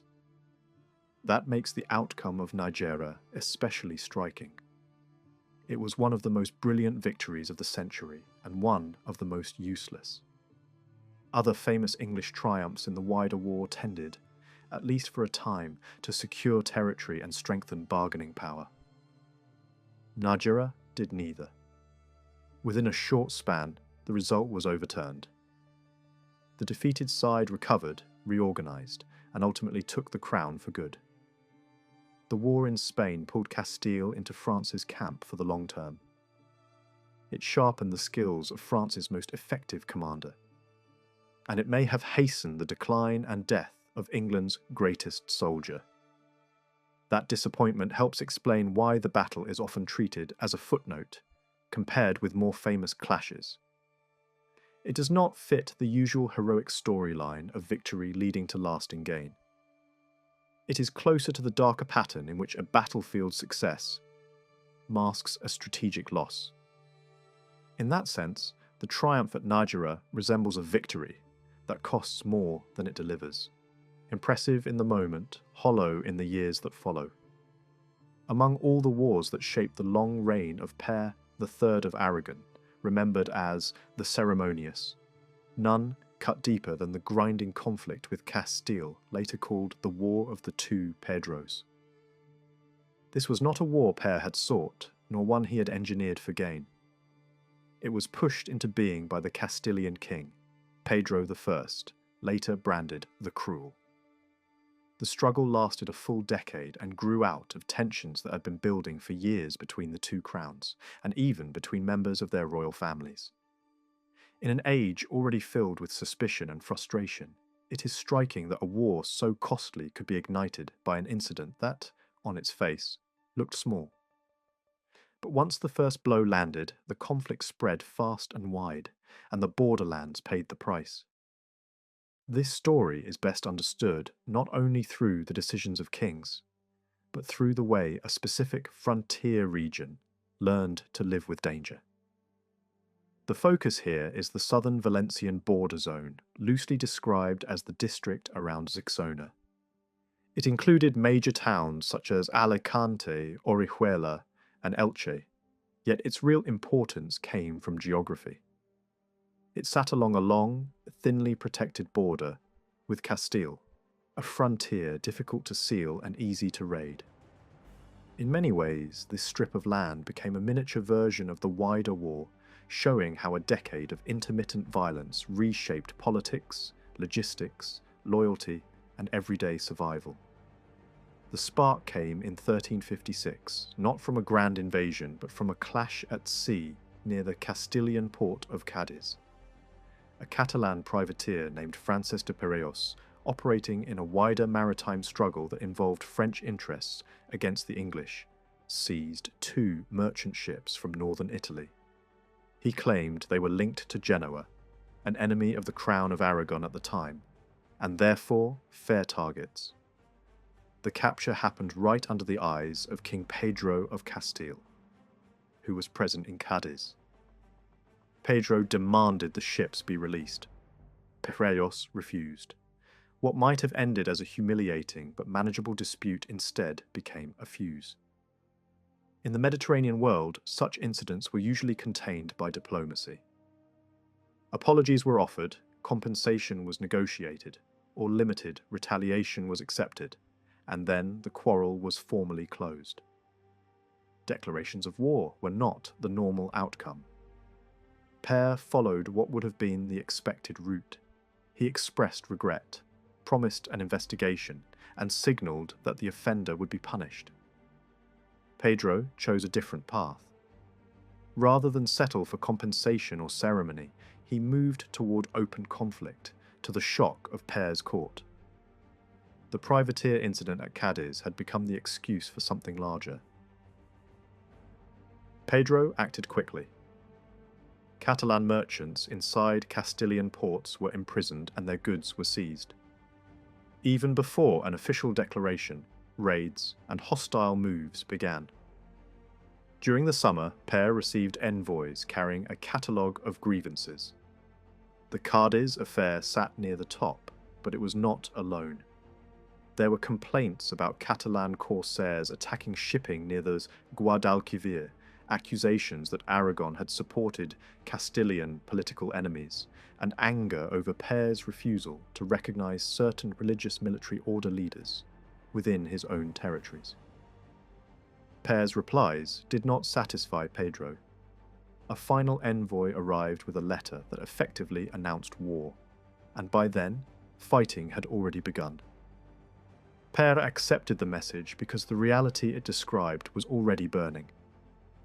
Valencia, one of Pére's most exposed realms, reacted at once. Warnings arrived that Castile might strike with a naval force, possibly aided by Pére's own stepbrothers, Ferran and Joan, who were aligned with Pedro. Valencia's leaders formed an emergency committee to run defence preparations. They moved to provision the city and its key castles, replace suspicious castle commanders, organise townsmen into military units, and revise the system of smoke and fire signals used to warn of attacks. Spies were sent across the border. Castilian subjects were expelled. Officials were told to appoint frontier captains in key districts, men responsible for rapid response in places that could not wait for royal armies. These measures were taken just in time because Pedro was already putting pressure on the southern edge of the Crown of Aragon. Père complained that attacks were being launched without justification. Letters from the court reflected growing alarm, paired with a determination to resist, by force if necessary. Yet Père did not immediately send a major field army into the far south.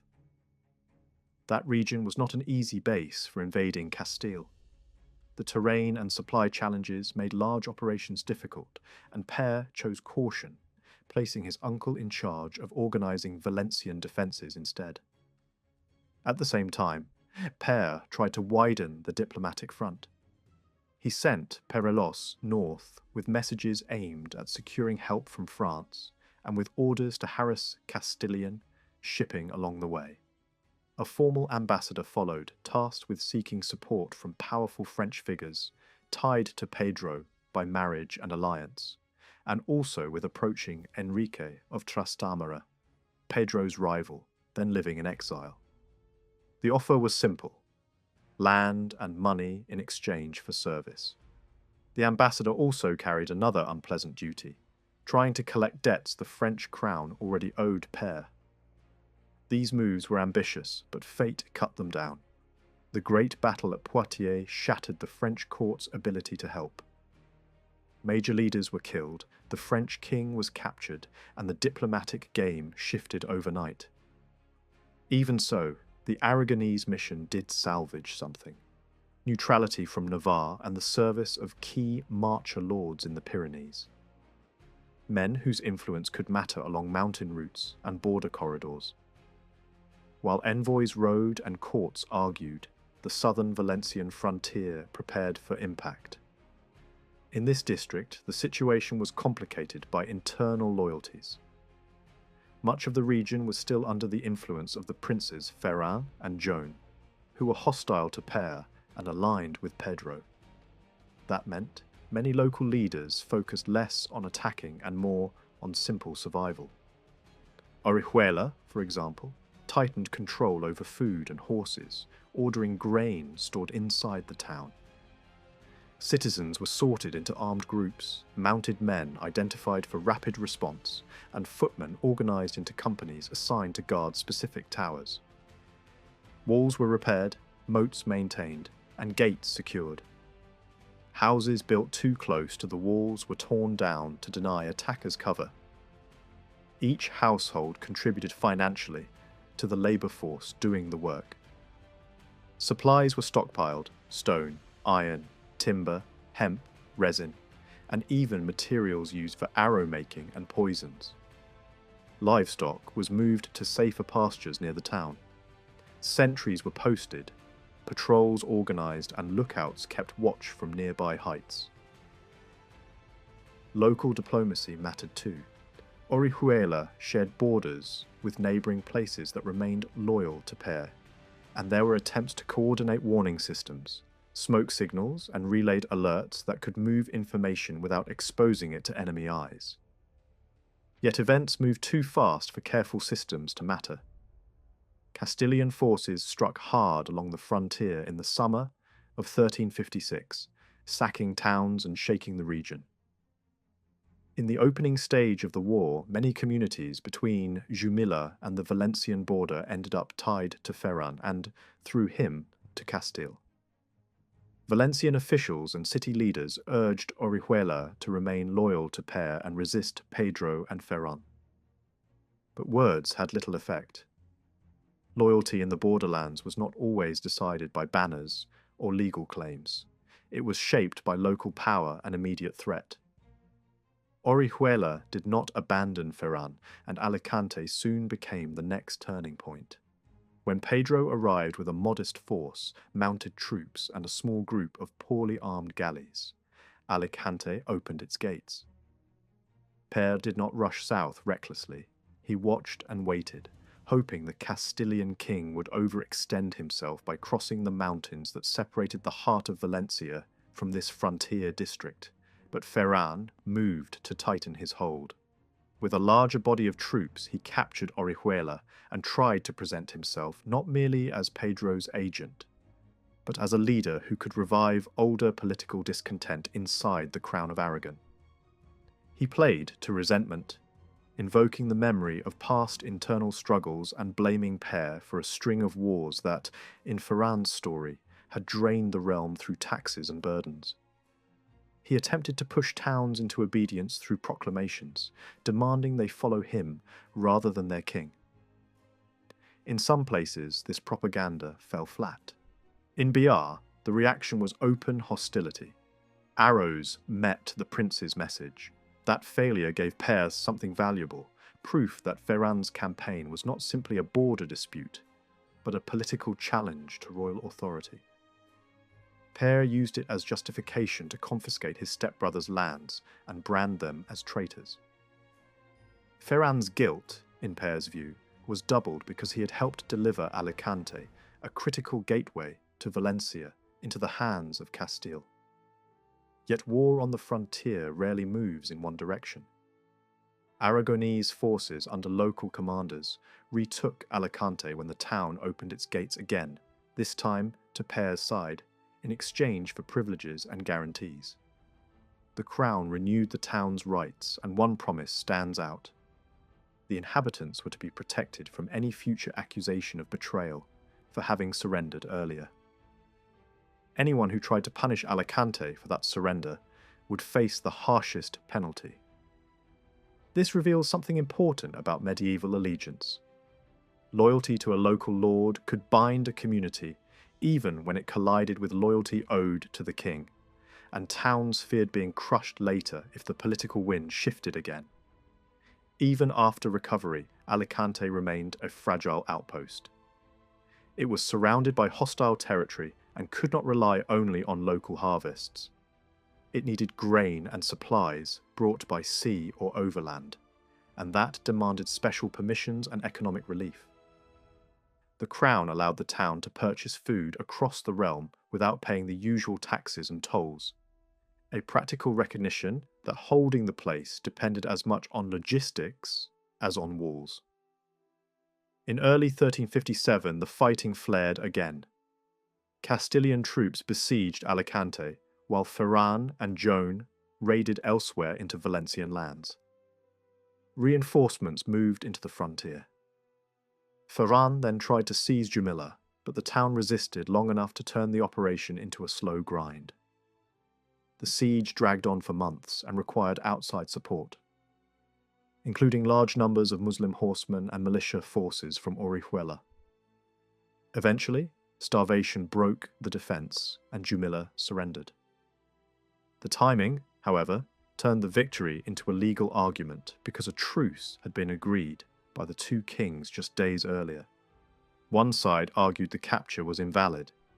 The other insisted it was legitimate because news of the truce had not reached the frontier when the town fell. On a distant border, law travelled slower than hunger. Despite such episodes, this district remained a secondary theatre in the first stage of the war. The larger struggle was being contested elsewhere, with Pedro probing along broader fronts and committing heavier forces. Contemporary accounts describe Pedro fielding substantial cavalry strength, reinforced by Muslim light horsemen and large numbers of infantry. Pere's available mounted force was far smaller, and his resources were strained. His uncle warned him against risking a pitched battle. Pere argued the opposite, that a decisive clash might be the only way to survive financially, and that Pedro's youth and internal divisions might make him vulnerable. The rhetoric was bold, invoking tradition and divine favour, but bold words did not produce a battle. Each side later blamed the other for avoiding an engagement. Pere claimed he had waited and Pedro refused to fight. Castilian voices suggested Pere delayed and backed away while Pedro was ready. Considering Pedro's later pattern of caution in open battle, it is plausible that Pere's version carried weight. Either way, the first stage of the War of the Two Pedros did not open with a decisive clash between kings. Instead, it opened the way these wars often did, through raids, occupation, shifting loyalties, and the slow, hard work of survival along a border that could not be fully protected. By early 1357, the first year of the war was winding down, yet the borderlands were still raw from raids and sudden occupations. In February, a papal envoy, Cardinal Guillaume de la Juge, arrived in Zaragoza to try to stop the conflict before it hardened into something permanent. The talks were not symbolic. For 3 months, negotiators pushed through tense arguments and fragile compromises until a truce was finally arranged. It was meant to last a year and, if all went well, to become a real peace settlement rather than a pause between campaigns. The truce came with a strict mechanism. During the opening stage, the papal envoy would take temporary control of the towns and fortresses seized by both sides and by their allies, so neither king could use the ceasefire to quietly strengthen his grip. The moment the process began, Pedro of Castile tried to turn the negotiations into an advantage by pressing for a new frontier in Murcia. Pere answered by anchoring his position in older agreements and insisting the disputed lands were not open for rewriting. The argument was more than legal. It was about whether the truce would restore the previous balance or quietly redraw the map. From mid-May 1357, Pere followed the truce rules in a way that left him exposed. He handed over Alicante and other positions his forces had recovered, placing them in the envoy's custody, as required. Pedro did not respond in kind. He refused to truly relinquish key border strongholds he had captured. Instead of withdrawing, he performed a gesture that looked like compliance without surrendering control, handing over keys and offering formal respect to the envoy while keeping troops in place. The result was simple. Important sites remained in Castilian hands. The papal envoy treated this as a breach serious enough to escalate. Pedro was placed under the church's full pressure. excommunication was announced, and his lands were placed under religious sanctions. When months passed and Pedro still did not yield, the envoy imposed a massive fine promised under the truce terms, a sum designed to punish refusal and force compliance. As the truce weakened and the slide toward renewed war became harder to stop, Pere's closest officials opened a separate track of negotiation, this time not with Castile directly, but with Pere's own stepbrother, Prince Ferrand. Ferrand had been tied to Pedro and had held power in parts of Pere's realms. Now, he appeared ready to change course. Pere's interest was practical. Reaching a settlement with Ferrand would ease internal instability, undercut Castilian influence, and restore order in regions where Ferrand's authority had created fractures. Ferrand's motives were just as concrete. He wanted access again to income from properties that had been seized, and he wanted distance from Pedro's inner circle, a place where political survival was never guaranteed, and where violence had already become normal. Ferrand came with conditions, and they were not small. He demanded that he, his brother Joan, and their mother recover all their lands inside the Crown of Aragon. He wanted compensation for holdings. On the Castilian side, he would likely lose if he switched loyalties. He asked Pere for support in protecting the towns and castles he controlled near the frontier, places that would become immediate targets if Pedro turned against him. He also insisted on leverage. Pere was not to make peace with Castile without Ferrand's approval. A demand meant to ensure Ferrand would not be abandoned once he stepped onto a dangerous path. Ferrand also handed Pere a list of Valencian dissidents, asking that they be pardoned and restored to titles and lands. Finally, to seal the new relationship and secure his status, he asked to be reinstated as the Crown's chief administrator, effectively demanding a position of enormous influence. Pere accepted the core of the property demands and agreed to restore what had been seized from Ferrand and the women of his family. He admitted that surrendering Alicante would be politically difficult, yet he promised that, when the moment came, the town would be handed over if Ferrand swore not to punish the people for having opened their gates to Pere's forces earlier. Even that promise came with a limitation. Alicante, at that moment, was in the custody of the papal envoy, meaning Pere could not simply transfer it at will. On the matter of the top office Ferrand requested, Pere drew a line.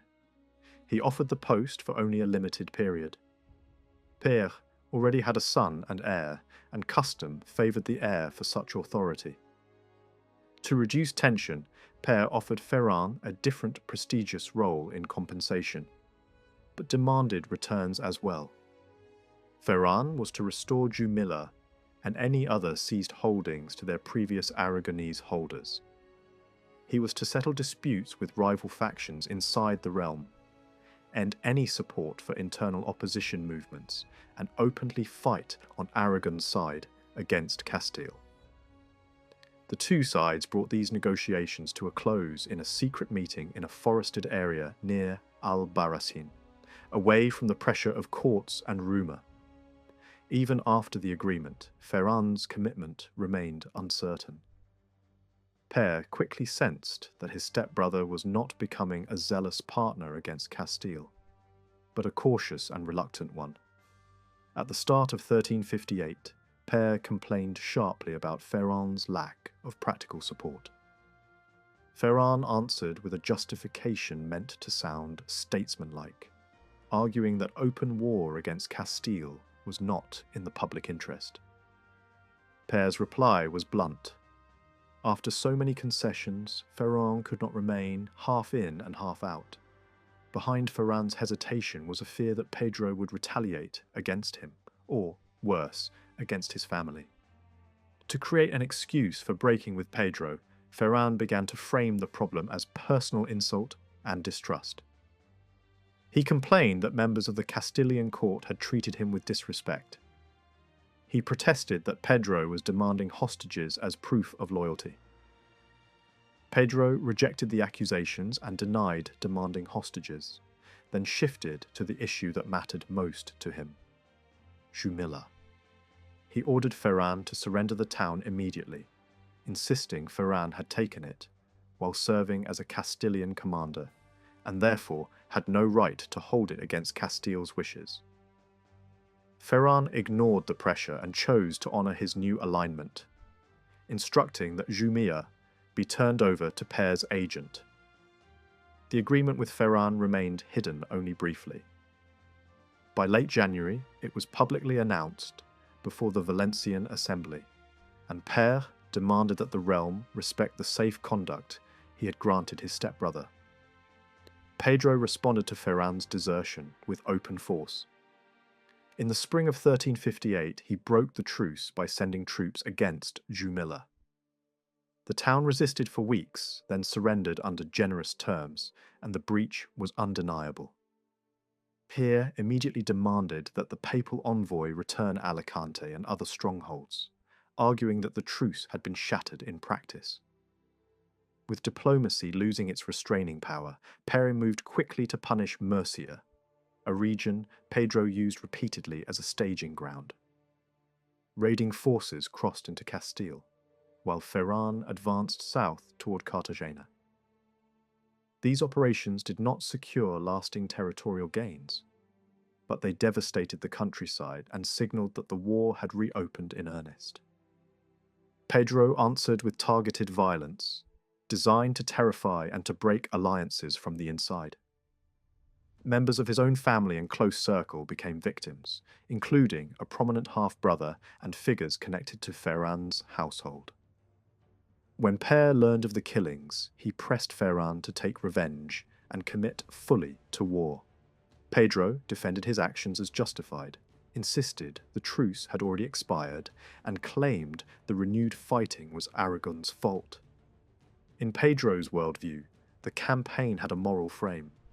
He presented himself as acting with divine approval and cast Pere as a ruler destined for ruin. Pere's response was furious and detailed. He pointed out that Pedro had begun the war in the first place and had undermined the truce by refusing to truly surrender important border positions. He cited the brutal seizure of towns that had been tied to Aragon for generations. He condemned Pedro's recent political killings and argued that ordinary retainers and soldiers should not carry the burden of rulers' personal crimes. Then Pere made a theatrical proposal common in medieval political imagination. Let the war's outcome be decided by a formal combat between selected champions from both sides. Like many such proposals, it produced no resolution.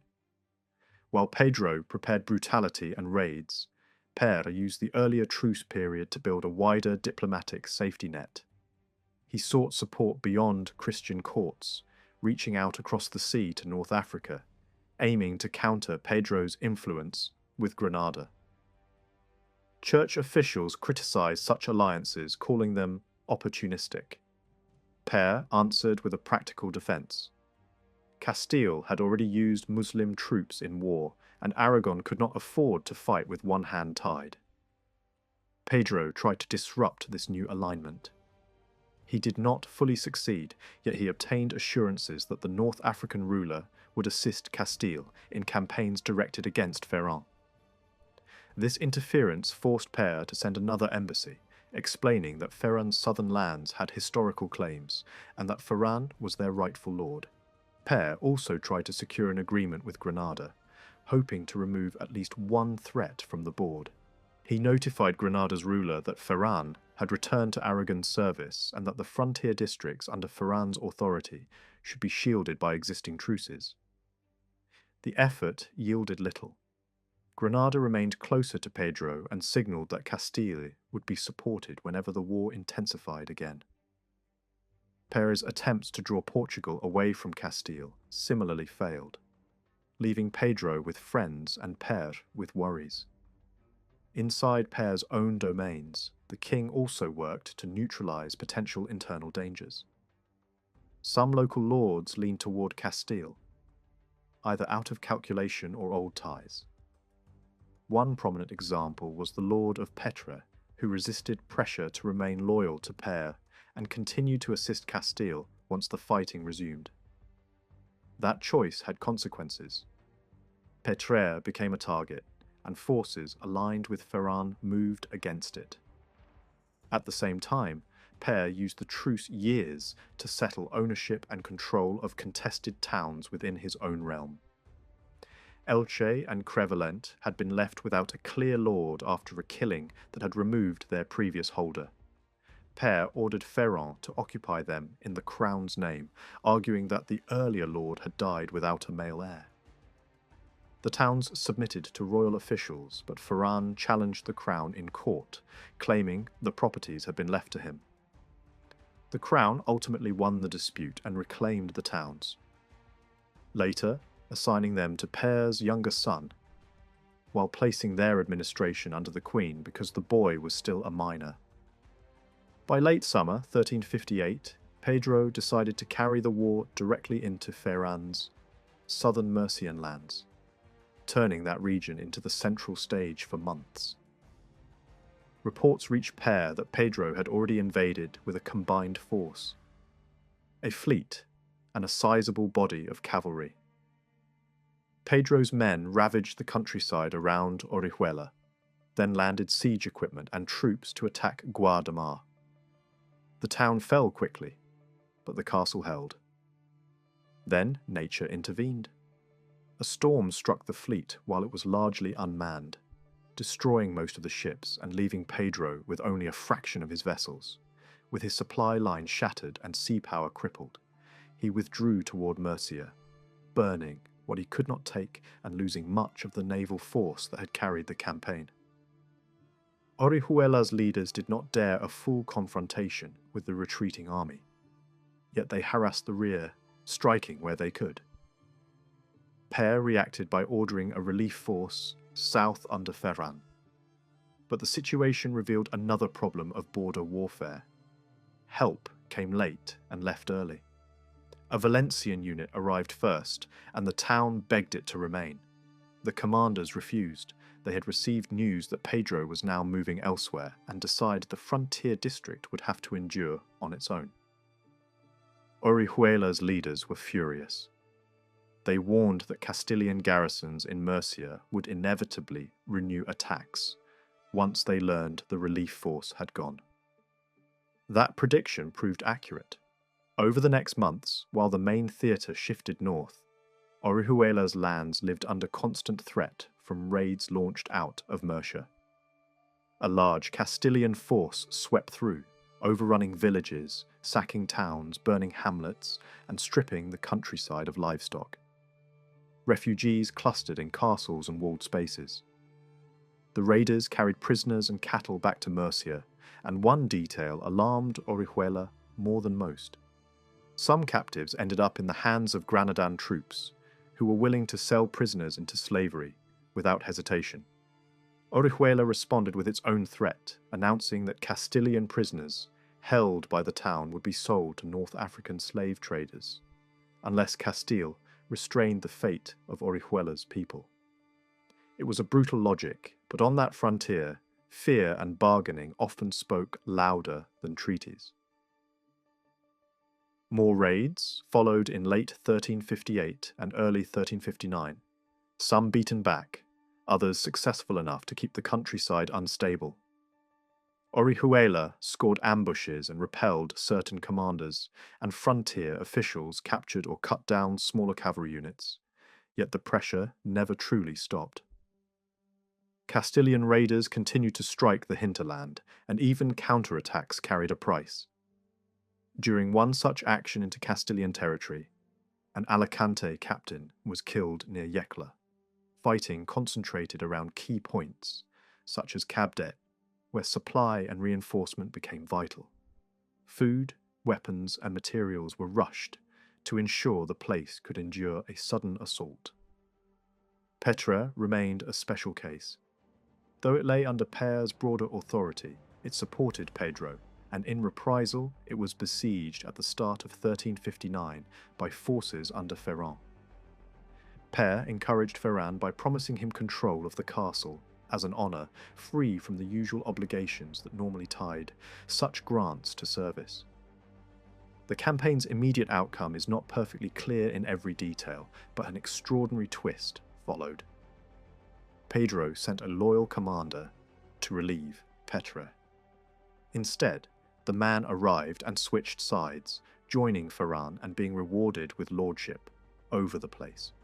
Ferrand pledged to protect the defector and his brother, both of whom had now betrayed Castile. Yet even that solution carried suspicion. Within a year there were fears that the new lord might be playing both sides and could hand Petre back to Castile. Père ordered Ferrand to secure the castle directly, urging him to pressure the new lord into surrendering it and to recruit the brothers' help if needed. On this frontier, alliances were never permanent, and even a victory could turn into a new anxiety by the next season. While small raids and shifting loyalties kept the district of further Girona uneasy, Pedro was preparing something far larger. In Seville he began gathering an expensive fleet, drawing ships not only from Castile, but also from Portugal and Granada. The plan was clear: a major naval strike against the eastern coastline. Pedro invested his hopes in this operation and showed little patience for the peace efforts now being pushed by a new church mediator, Cardinal Guy de Boulogne. The demands Pedro placed on the table were not the kind usually offered in a negotiation between equals. They read like the terms of a surrender. He wanted a specific Catalan captain handed over to him. He demanded that Castile's political enemies be driven out of Aragon's lands, including the powerful Trastamara faction. He also insisted on the return of a chain of towns and castles along the southern frontier: Orihuela, Alicante, Guadamar, Elche, Crevillente, and control of the entire Val d'Elda. Pere could not accept such conditions without conceding the frontier outright. Even so, Pere tried to keep a door open, offering to place the dispute over further Girona under papal judgment. Pedro ended the talks anyway, and then made the situation darker by ordering the killing of several high-ranking women connected to the rival networks of power. The message was unmistakable. Diplomacy would not restrain him, and fear could be used as a tool of policy. Once free of any remaining diplomatic limits, the fleet sailed from Seville in the middle of April. It was a huge armada by the standards of the time, more than 100 vessels of different sizes, with a small number of Granadan warships alongside them. The force paused at Algeciras, expecting to be joined by the Portuguese contingent. When those ships did not appear on time, the fleet continued on to Cartagena. Word reached Orihuela by the end of April that the Armada had arrived there, and Ferrand reacted by strengthening coastal defences, especially around Alicante and Villajoyosa, where a landing could quickly become a siege. In mid-May, the fleet finally moved, sailing toward Guadamar. The town was attacked from both sea and land and gave in after only a few days. The speed of the fall immediately created suspicion on Pére's side. Père began to wonder whether the town had been surrendered through betrayal, and he directed anger at parts of Ferrand's garrison, especially soldiers of Castilian origin, implying that they had not carried out their obligations or had allowed the defence to collapse. In at least one letter, Père hinted that the defenders had consented to the handover, suggesting pressure or persuasion from within. Advisors urged Père to punish the Castilian contingent by withholding pay and redirecting funds to Catalan troops. Père hesitated, refusing to act without Ferrand's approval. Even so, Pére's later treatment of Guadamar suggests a more measured view. The townspeople were not necessarily accused of deliberate treason, but of failing to resist strongly enough in a crisis. Ferrand was far less restrained. After the fall of Guadamar, he seized property from several townspeople and redistributed it to his supporters.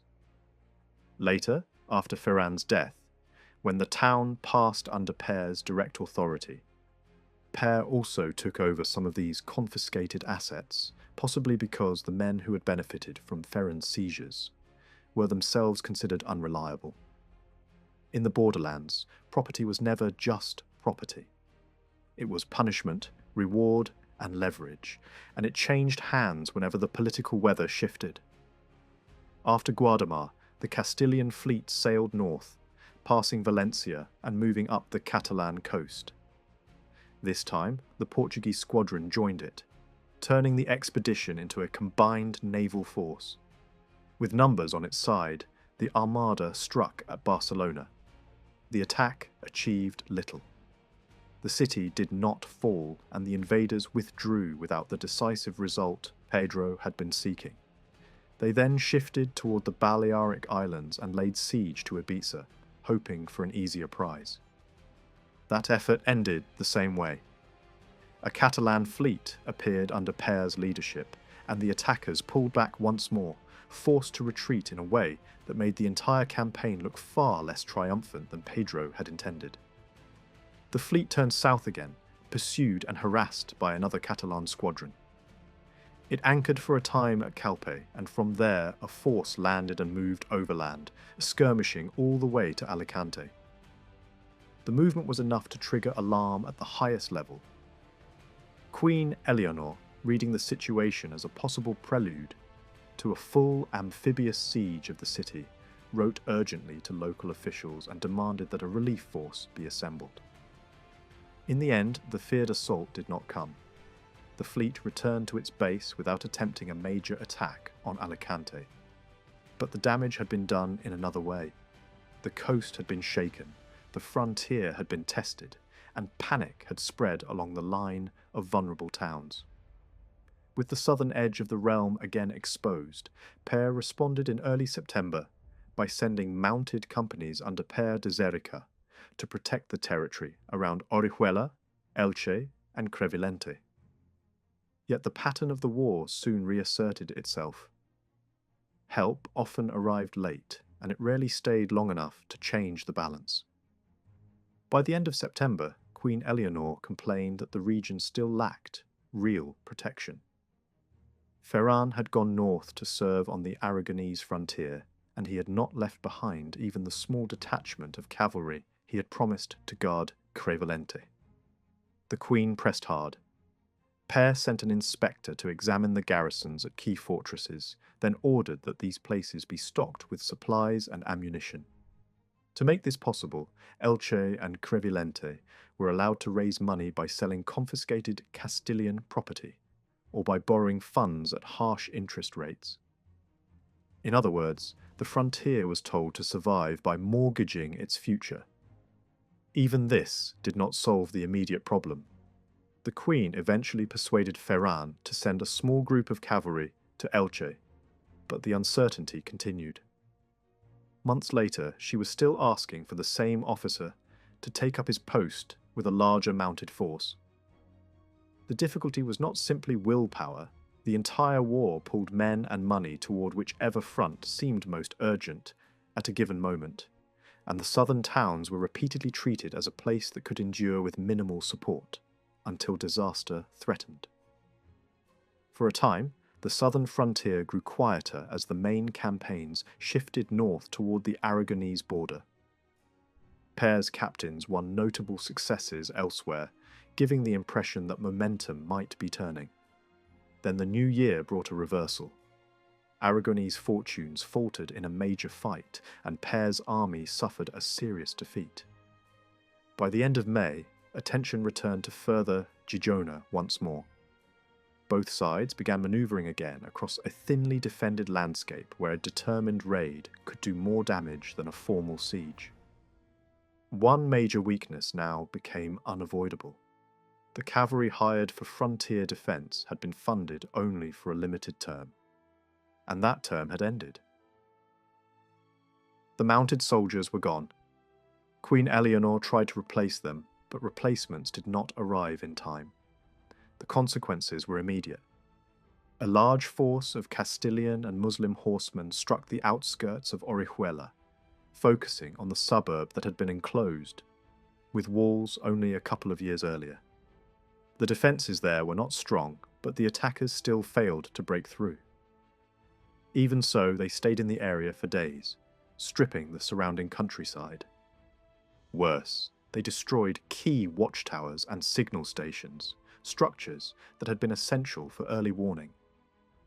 They also seized nearby settlements and used them as forward positions to scout the district and to block any relief forces moving toward Orihuela. Orihuela begged for help. The town leaders warned that their defensive cavalry was hopelessly outnumbered.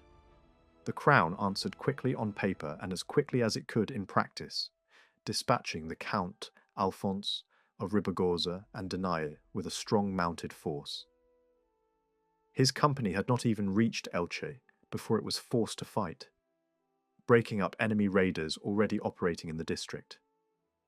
For 2 months, the Count's presence brought relative calm simply because Castilian raiders hesitated when faced with a serious mounted response. Then the cycle resumed. A Castilian force raided again near Guadamar, driving off livestock from surrounding villages. Alphonse caught them at Almoradí and crushed the raiders, recovering the booty. News of that success lifted spirits, and Pere's officials praised intelligence work along the frontier.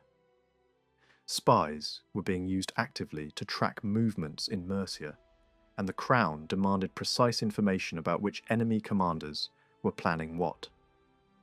Even so, the strain on the border towns never truly eased because raids could be mounted quickly and at short notice, while Aragonese relief forces remained temporary visitors.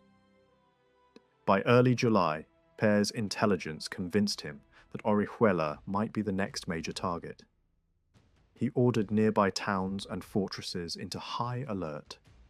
He also considered a grim defensive measure. Castles too weak to hold out should be dismantled so they could not be used against the frontier if taken. Yet, he urged caution even then, insisting that confirmation of an imminent attack should come first. The problem was that the frontier could not be defended on alert and intention alone.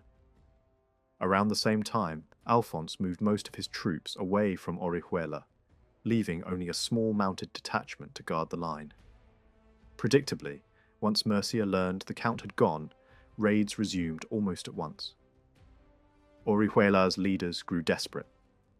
They demanded that Ferran send a high-ranking official to aid them with cavalry strong enough to protect the district, and they insisted that any hired force must be paid for a longer term. Their experience was bitterly practical. A unit paid for only a month spent most of that month travelling to the frontier and then travelling back again.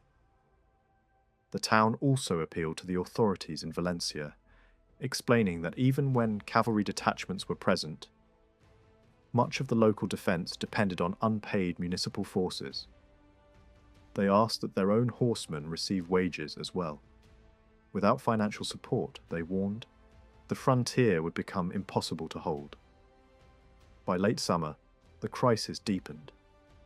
Ferran complained that his Valencian lands were being raided constantly, and that they might fall unless Pere increased garrisons. He argued that the crown had a direct obligation to defend these territories because of the alliance between them.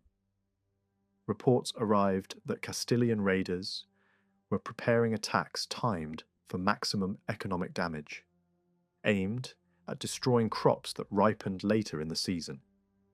Before effective help could be organised, those raids came. Fields were burned. Vines and trees were cut. The damage was deliberate and systematic, intended to weaken the region's ability to feed itself and finance defence. More cavalry was promised, but promises did not always become soldiers on the road. Alphonse did return to the south and inspected the defences at Alicante before reaching Orihuela in September. Yet once again, the relief did not last.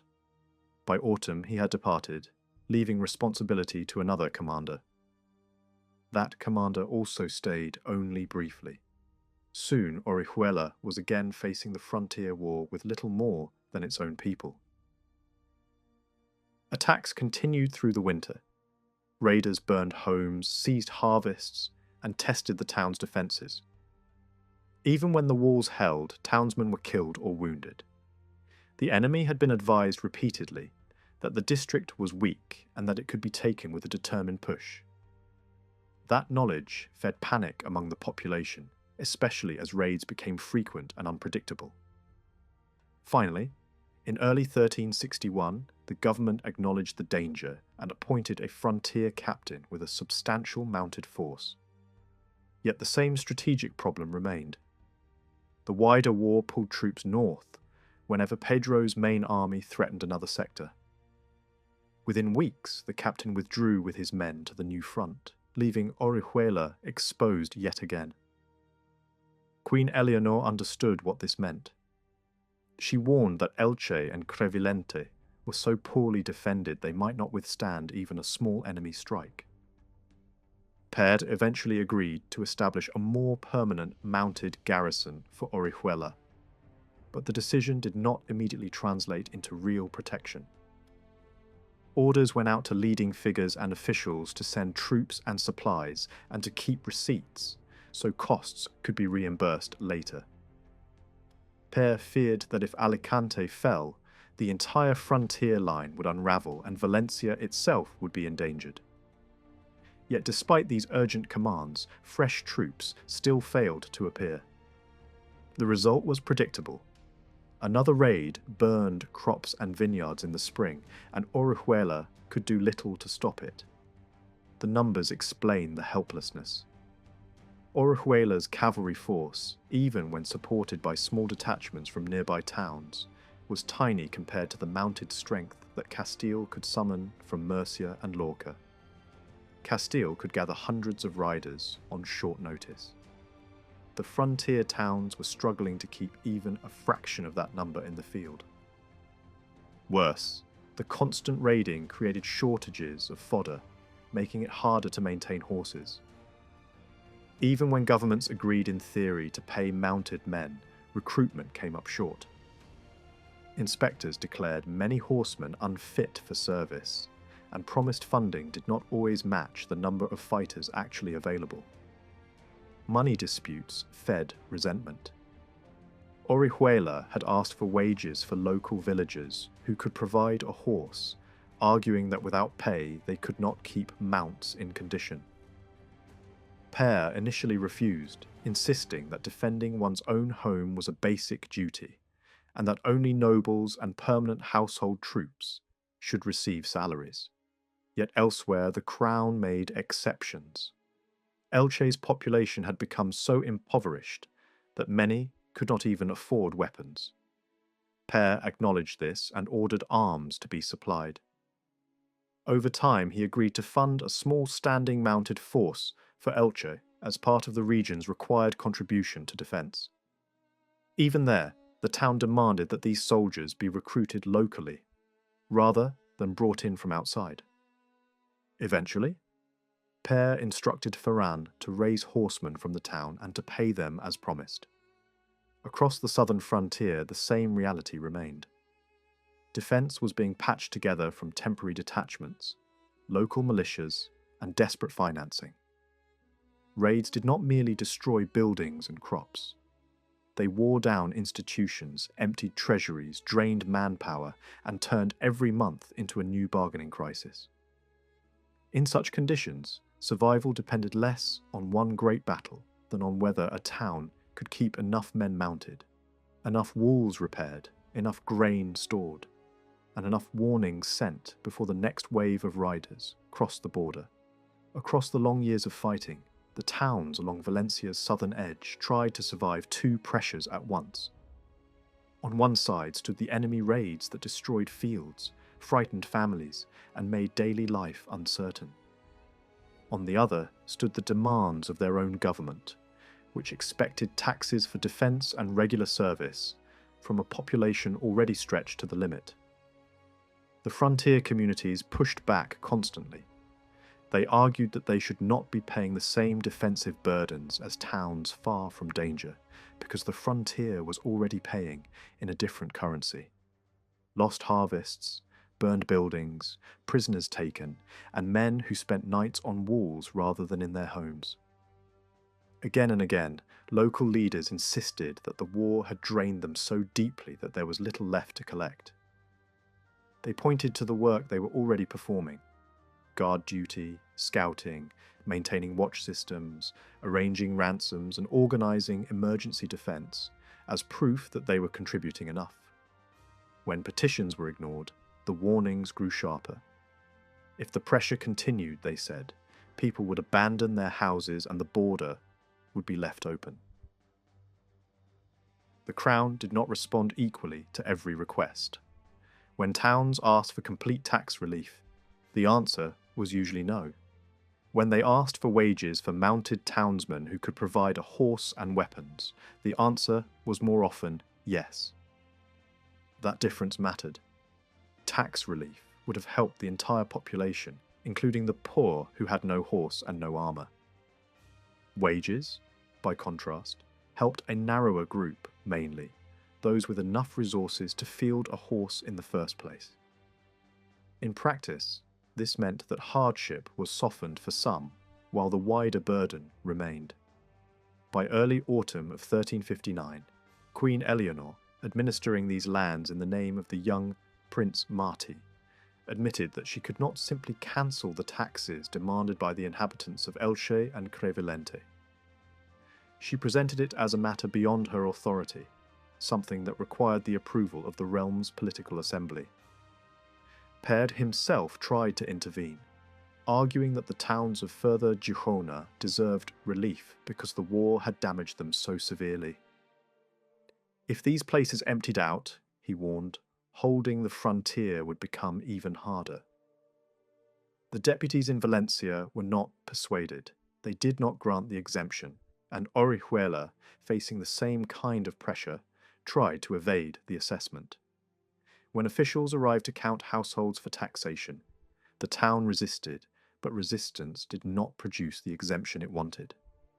Even with these failures, Orihuela did manage to win something important: paid cavalry. In the summer of 1360, the town council described the state of its defences to Ferran, who passed the message upward. The argument was hard to ignore. The countryside had been repeatedly looted. Crops had been carried off or destroyed. A harvest could be lost in a single raid. And without a harvest, there could be no money, no fodder, and no ability to keep horses fit for service. In the end, Père approved wages for up to 60 cavalrymen, at a daily rate that made service sustainable. This was a reversal. Earlier, Père had taken the position that townsmen should not be paid simply for defending their own homes. Now, he accepted that, without wages, even those who had horses would be forced to give up and leave. The change did not happen smoothly. Père's first instinct had been to offer less. At one point, a message delivered to the town made it sound as if the crown was prepared to let Orihuela fend for itself, even suggesting that the horsemen could go elsewhere if they wanted pay. That hard line did not last. Père finally agreed not only to fund 60 cavalry, but also to place additional armed men under the command of Ramon de Rocafour, making the paid force larger and more organised. The decision was communicated to the Valencian authorities responsible for funding frontier cavalry in the region, and it came with an explanation. The lack of troops in Ferran's frontier lands had allowed repeated raids that ruined harvests and pushed the area toward desertion. Père acknowledged that the mounted townsmen were valuable precisely because they knew the terrain and were capable fighters. If they walked away, the southern frontier would be almost impossible to defend. Even then, implementation lagged behind promise. Wages were supposed to begin in August 1360, but delays followed. By early 1361, Père shifted again. increasing the number of salaried horsemen assigned to protect the crops from raids out of Mercia. The enlargement appears to have grown from continued petitions by Ferran and by the townsmen themselves, and it was also discussed among the king's advisors. The final numbers and the precise rates were debated in the background, and those negotiations likely explain why the Orihuelan horsemen waited so long for their money. Complaints became bitter enough that agents were eventually sent to Valencia to collect what had been promised. The same logic that favoured local cavalry began to extend to nearby towns as well. Elche and Crevillente, too, saw some of their men hired as paid soldiers by the regional government. When a detachment was arranged for those towns, there was an insistence that a significant portion should be recruited locally. The reasoning was simple and practical. Locals knew the land better than anyone else. They knew the roads, the ravines, the approaches a raiding party might choose, and the places where a small force could delay a larger one. Yet even with paid troops appearing on paper, the larger request, tax relief, continued to fail. Pere tried again to persuade the Valencian authorities to ease the burden on Orihuela, and later pressed the case for Elche as well, describing a frontier population barely surviving. The situation, he warned, was drifting toward emptiness and loss. The deputies still refused. Instead of lifting the taxes, they sent collectors to take what was owed. This threat of depopulation was not theoretical. People were leaving despite bans meant to stop them. Town criers announced orders that threatened confiscation of goods for those who fled, and penalties for anyone who bought or rented the abandoned properties. The goal was clear: prevent a slow collapse of the frontier by making flight expensive. At the same time, the Crown understood that coercion alone would not keep people in place. To encourage residents to stay, compensation was authorised for families whose homes outside Elche's walls had been destroyed as a defensive precaution during earlier fighting.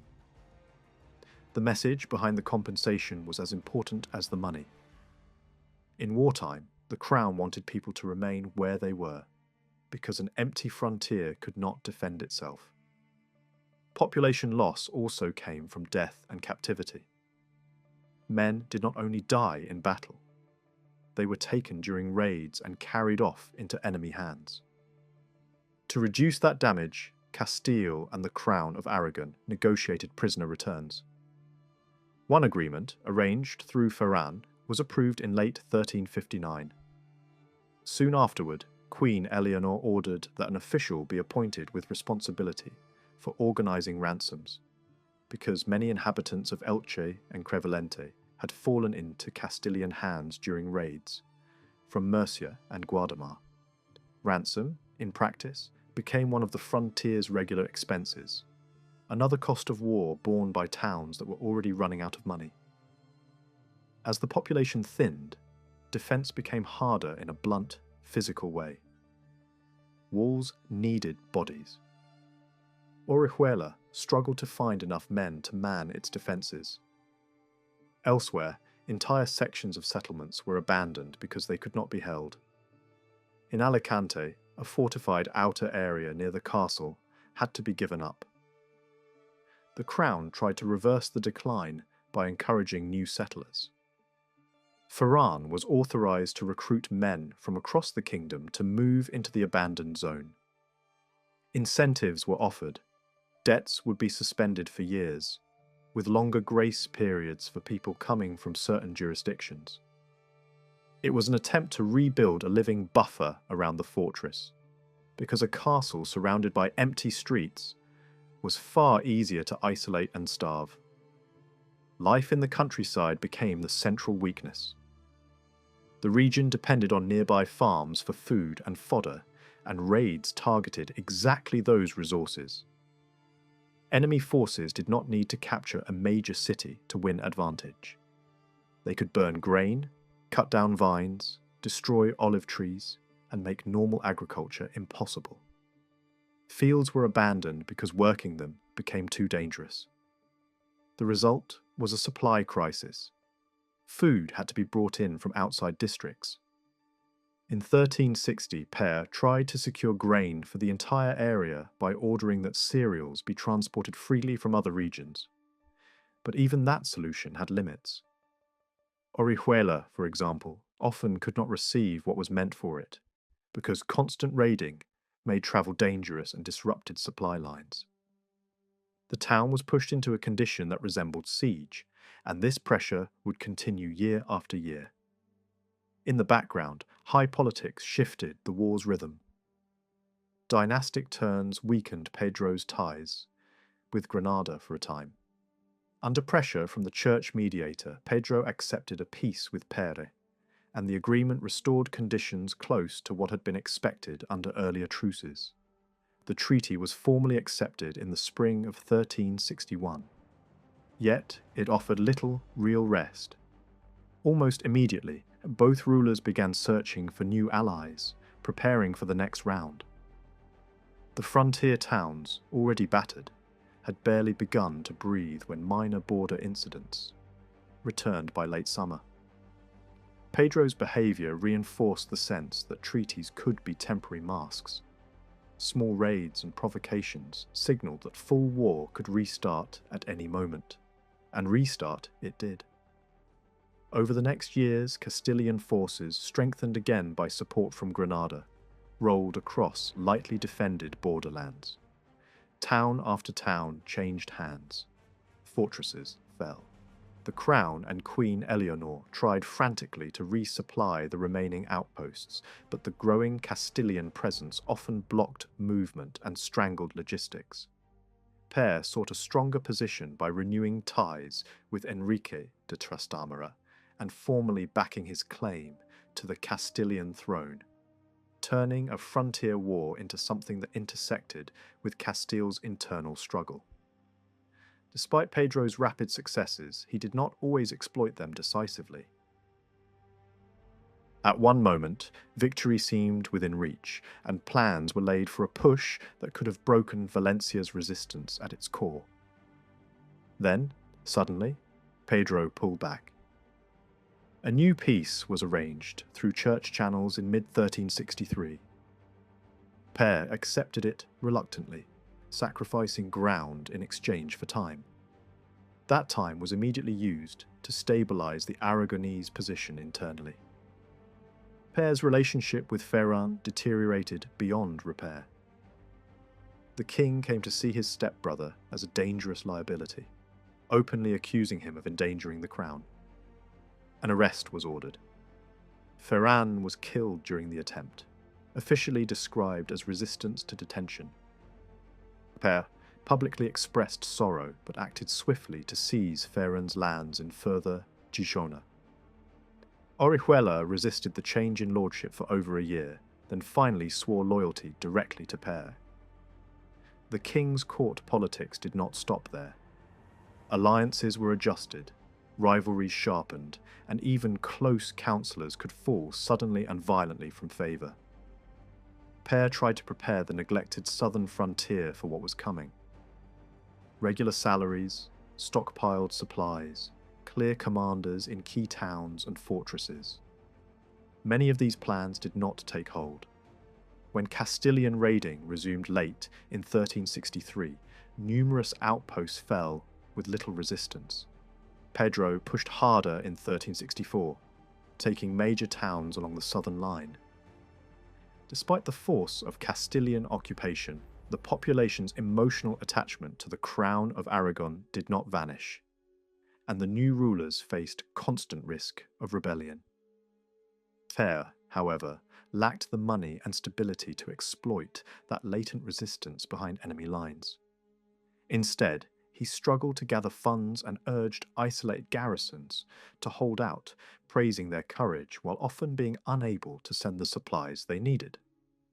By 1365, the situation reached a breaking point.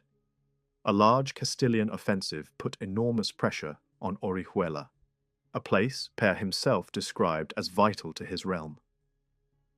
Père manoeuvred to keep his army from being destroyed elsewhere, but the southern garrisons were left in an exposed position. The town's defenders sent repeated pleas for help as hunger tightened and the threat of annihilation hung over them. In midsummer, Orihuela surrendered. The fall was catastrophic for the town.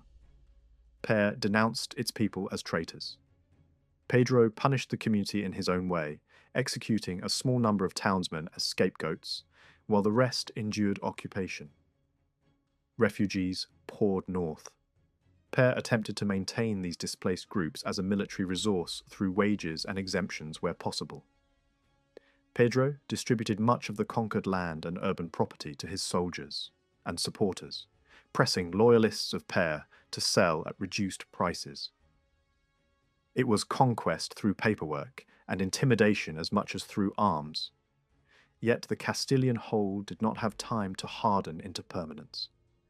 The wider European situation pushed new armed groups across the Pyrenees. Men who had been left unemployed when fighting elsewhere paused.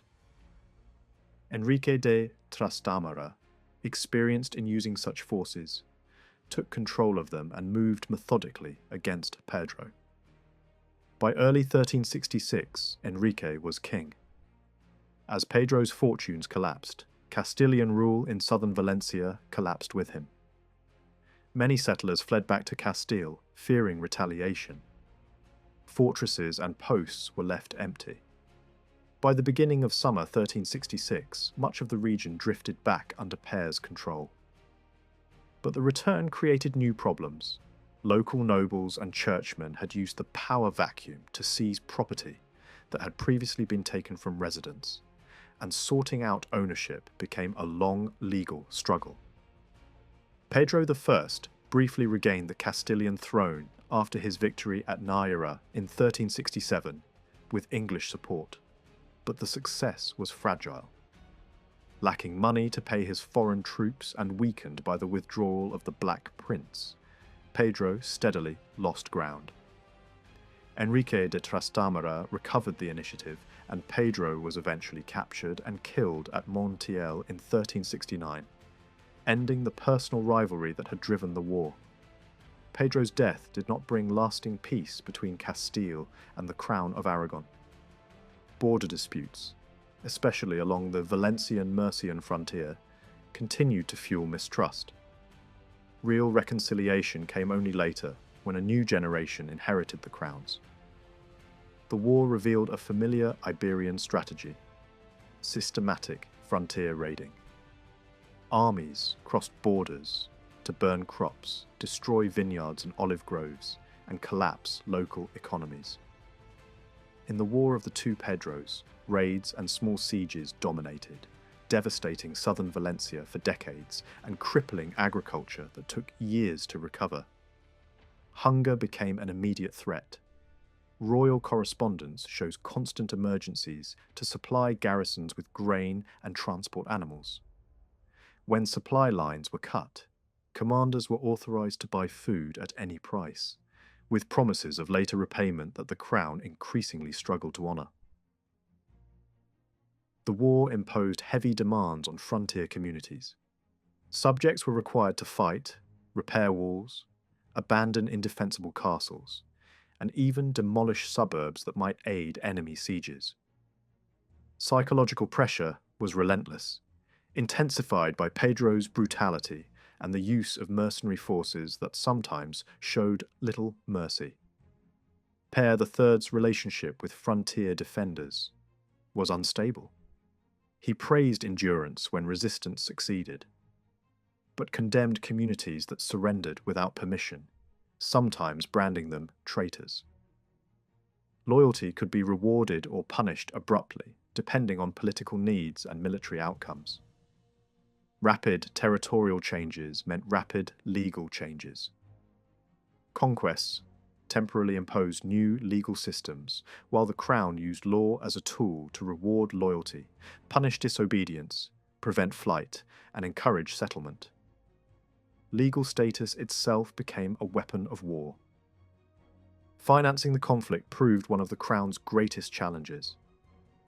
Representative assemblies were the main source of large war grants, but these were often one-time concessions and unreliable for long-term planning.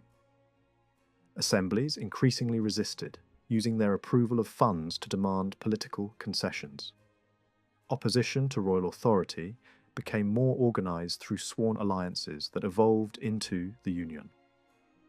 These movements used legal arguments and collective discipline to restrain the crown, mirroring the legal tools royal power itself relied on. As expansion slowed and wars against Christian rivals multiplied, military costs rose sharply. Overseas possessions like Sardinia and Sicily drained resources rather than strengthening the crown.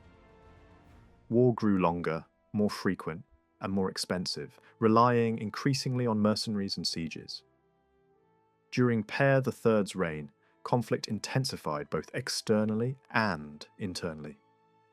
He crushed the Union in 1348, but remained embroiled in costly wars abroad. The greatest threat came from Castile, where a relatively minor dispute escalated into a massive frontier war after 1356. Peace in 1361 offered only a pause. When Pedro broke it in 1362 with a sudden invasion, Pere scrambled to respond, forming alliances with Enrique de Trastamara and calling a general assembly at Monzon to secure funding. The Monzon Assembly revealed a major shift in power. After prolonged delays and fierce debate, the estates granted an enormous subsidy of 250,000 libras, but imposed strict controls on how the money would be collected and spent. Financial authority effectively shifted toward representatives of the realms. A parallel war finance system emerged, run by deputies appointed by the assemblies. These officials collected taxes, managed funds, hired troops, and operated largely beyond direct royal control. Oversight existed in theory, but abuse and coercive collection were common. The collectors wielded immense power, seizing property, enforcing payments by force, and judging disputes without courts. Their actions risked provoking internal unrest, even as the realm fought Castile. Père, distrustful but dependent, tried to limit long-term damage by delaying accountability. Tax officials were barred from royal office for years and promised future audits. The Monzon settlement ultimately created a fragile balance. Cooperation between crown and estates, but also lasting rivalry over who controlled the resources of war. The crown's unease did not stem only from the new tax system shaped at Monzon. It was equally disturbed by the role the assembly had begun to play in military affairs during the years 1362 and 1363. Père, who styled himself as the head of all his realms and territories, reluctantly accepted that the estates would take charge of collecting the subsidy. He even listened to their advice on the ongoing conflict with Castile, presenting this as a gesture of cooperation. What he did not anticipate was the degree to which the assembly would move beyond finance and begin directing the war itself. From the king's perspective, this was no minor encroachment, but a direct challenge to royal authority. Command over the army had always been a core privilege of the crown, and the developments at Monzon struck at its very heart. When Père insisted that Parliament's responsibility ended with distributing the funds it had approved, the estates pushed back. They argued that money raised for war could not be separated from decisions about how soldiers were used. As a result, the deputies claimed the right to consult directly with leading military figures about troop numbers and deployment along the frontier. Commanders provided advice, but real authority rested elsewhere. It was the deputies who fixed wages, approved expenses, and issued a series of rules designed to ensure that every coin was well spent. Payment was not made to individuals, but to organised units. Heavy cavalry formations consisted of a knight, a mounted assistant, and 2 infantrymen equipped with stronger armour and a broader array of weapons. Light cavalry units were smaller, made up of a knight and 2 foot soldiers, all carrying lighter equipment. Because these troops were funded by parliamentary grants, the estates believed they had the right to regulate them closely, even though the soldiers answered to their own leaders in the field. Financial oversight remained the assembly's primary concern. Determined to avoid waste, the estates insisted that the subsidy be used solely for military needs. Funds were to support active combat, the defence of fortresses, and the relief of towns under siege. Whenever money was spent on border patrols or naval forces guarding the coast, the same strict supervision applied. Commanders were granted limited freedom, but they were held legally accountable for crimes committed by themselves or their men while in service. Alongside fears of losing control over troops, the estates worried that large sums earmarked for war might be misused. To prevent this, they ruled that all knights sent to fight would be treated as equals. Uniform pay and standardized equipment eliminated disputes and simplified oversight. Only those whose names appeared on official rolls were entitled to wages, a measure designed to prevent substitutes from taking another man's place. Losses in battle were recorded immediately, and fallen men or horses were removed from payroll lists. Salaries were withheld until soldiers reached their assigned posts. Leaving without permission or failing to complete a term of service meant repayment of wages already received. This level of control provoked deep resentment among commanders and troops alike. Tensions grew further when the estates insisted that a share of all captured booty be redirected into the subsidy fund. Lawmakers viewed spoils of war not as personal reward but as another financial resource, one that could be used to pay wages and transport supplies. Military leaders saw this as yet another intrusion into long-standing custom. The assembly did not stop at regulating pay and discipline. It went on to define acceptable standards for weapons and armour. Soldiers were required to arrive fully equipped, with detailed lists specifying what each type of cavalryman had to bring. Heavy cavalrymen were expected to carry padded garments, chainmail, and full knightly arms. Light cavalry were required to provide protective armour, helmets, shields, and lances. Equipment differences lay mostly in the level of protection afforded to horses and support troops. Inspectors were authorised to reduce or withhold wages from any unit that failed to meet these standards. The army itself reflected the social diversity of the realms. Clergy, nobles, and townsmen all contributed contingents. Noble commanders often led urban units into battle. To preserve cohesion, town representatives insisted that their soldiers fight under the banners of the communities that funded them. Transfers between units were allowed only with local approval. This reinforced the idea that military service remained tied to local identity rather than royal command. Supply lines along the frontier received special attention. Earlier campaigns had suffered from shortages and transport failures, worsened by forced confiscations of animals that were never returned. To avoid repeating this, the estates ruled that only registered pack animals could be used. Failure to return animals or compensate owners resulted in penalties imposed on the military units involved. Soon after issuing these detailed regulations, Père abandoned the assembly. He moved his court closer to the frontier, determined to confront his enemy directly. Monzon had been a humiliating necessity. Like other medieval rulers, Père believed that funding and directing war was a royal duty. Facing attacks on multiple fronts, he maintained a public image of strength and wisdom. Throughout the assembly, he presented himself as a just ruler, acting solely for the common good. He portrayed the war as a moral struggle against a dishonourable foe and framed parliamentary control of the subsidy as a generous concession. Behind this carefully crafted image stood a ruler whose patience steadily eroded. Month after month of debate produced little, at least in his view.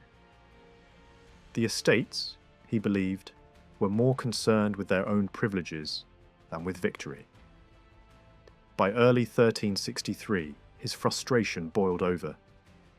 In a dramatic address, he accused the assembly of selfishness and declared that he would face the enemy with only a handful of loyal followers if necessary.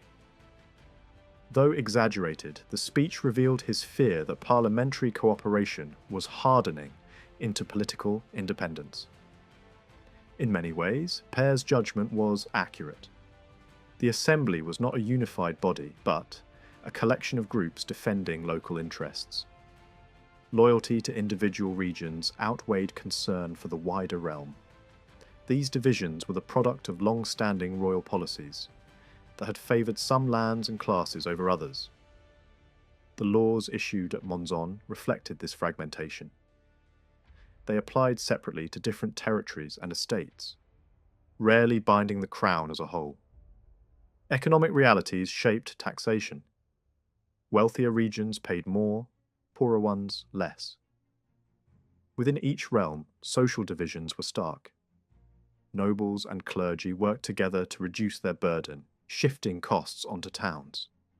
Collection methods exposed further inequality, placing heavier pressure on rural households. Even cities clashed among themselves, as powerful centres negotiated reductions, while smaller towns demanded equal treatment. In theory, the cautious and forward-looking decisions taken by the Assembly were meant to stabilise the royal war effort for at least 2 years. The intention was clear: to ensure continuity, discipline, and predictability in financing a costly conflict. In practice, this expectation quickly unravelled. The funds were exhausted far sooner than anticipated, forcing Père to return once again before parliamentary assemblies in 1364 and 1365 to request additional revenue in order to continue the struggle against Castile. Whether the strict financial rules established earlier were fully observed during these later collections remains uncertain.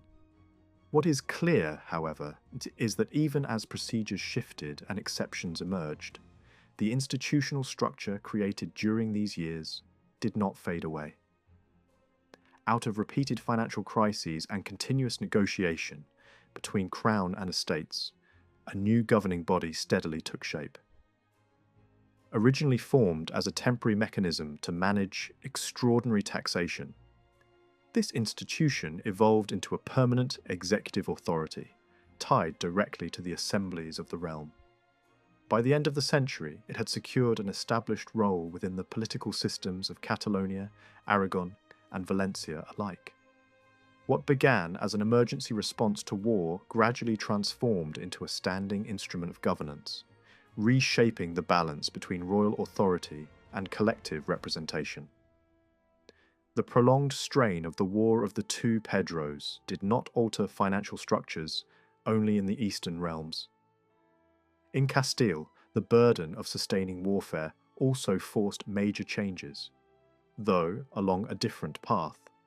There, responsibility for funding military operations rested firmly with royal administrators, rather than parliamentary bodies. Over time, this centralised model would gain influence across Iberia, especially after the dynastic union of the late 15th century. Even so, the experience at Monzon marked a turning point.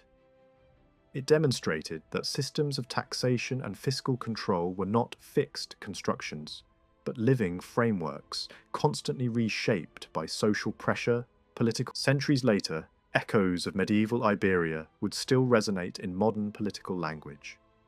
In the early 21st century, references to the loss of Muslim Spain surfaced once more, framed as symbols of historical grievance.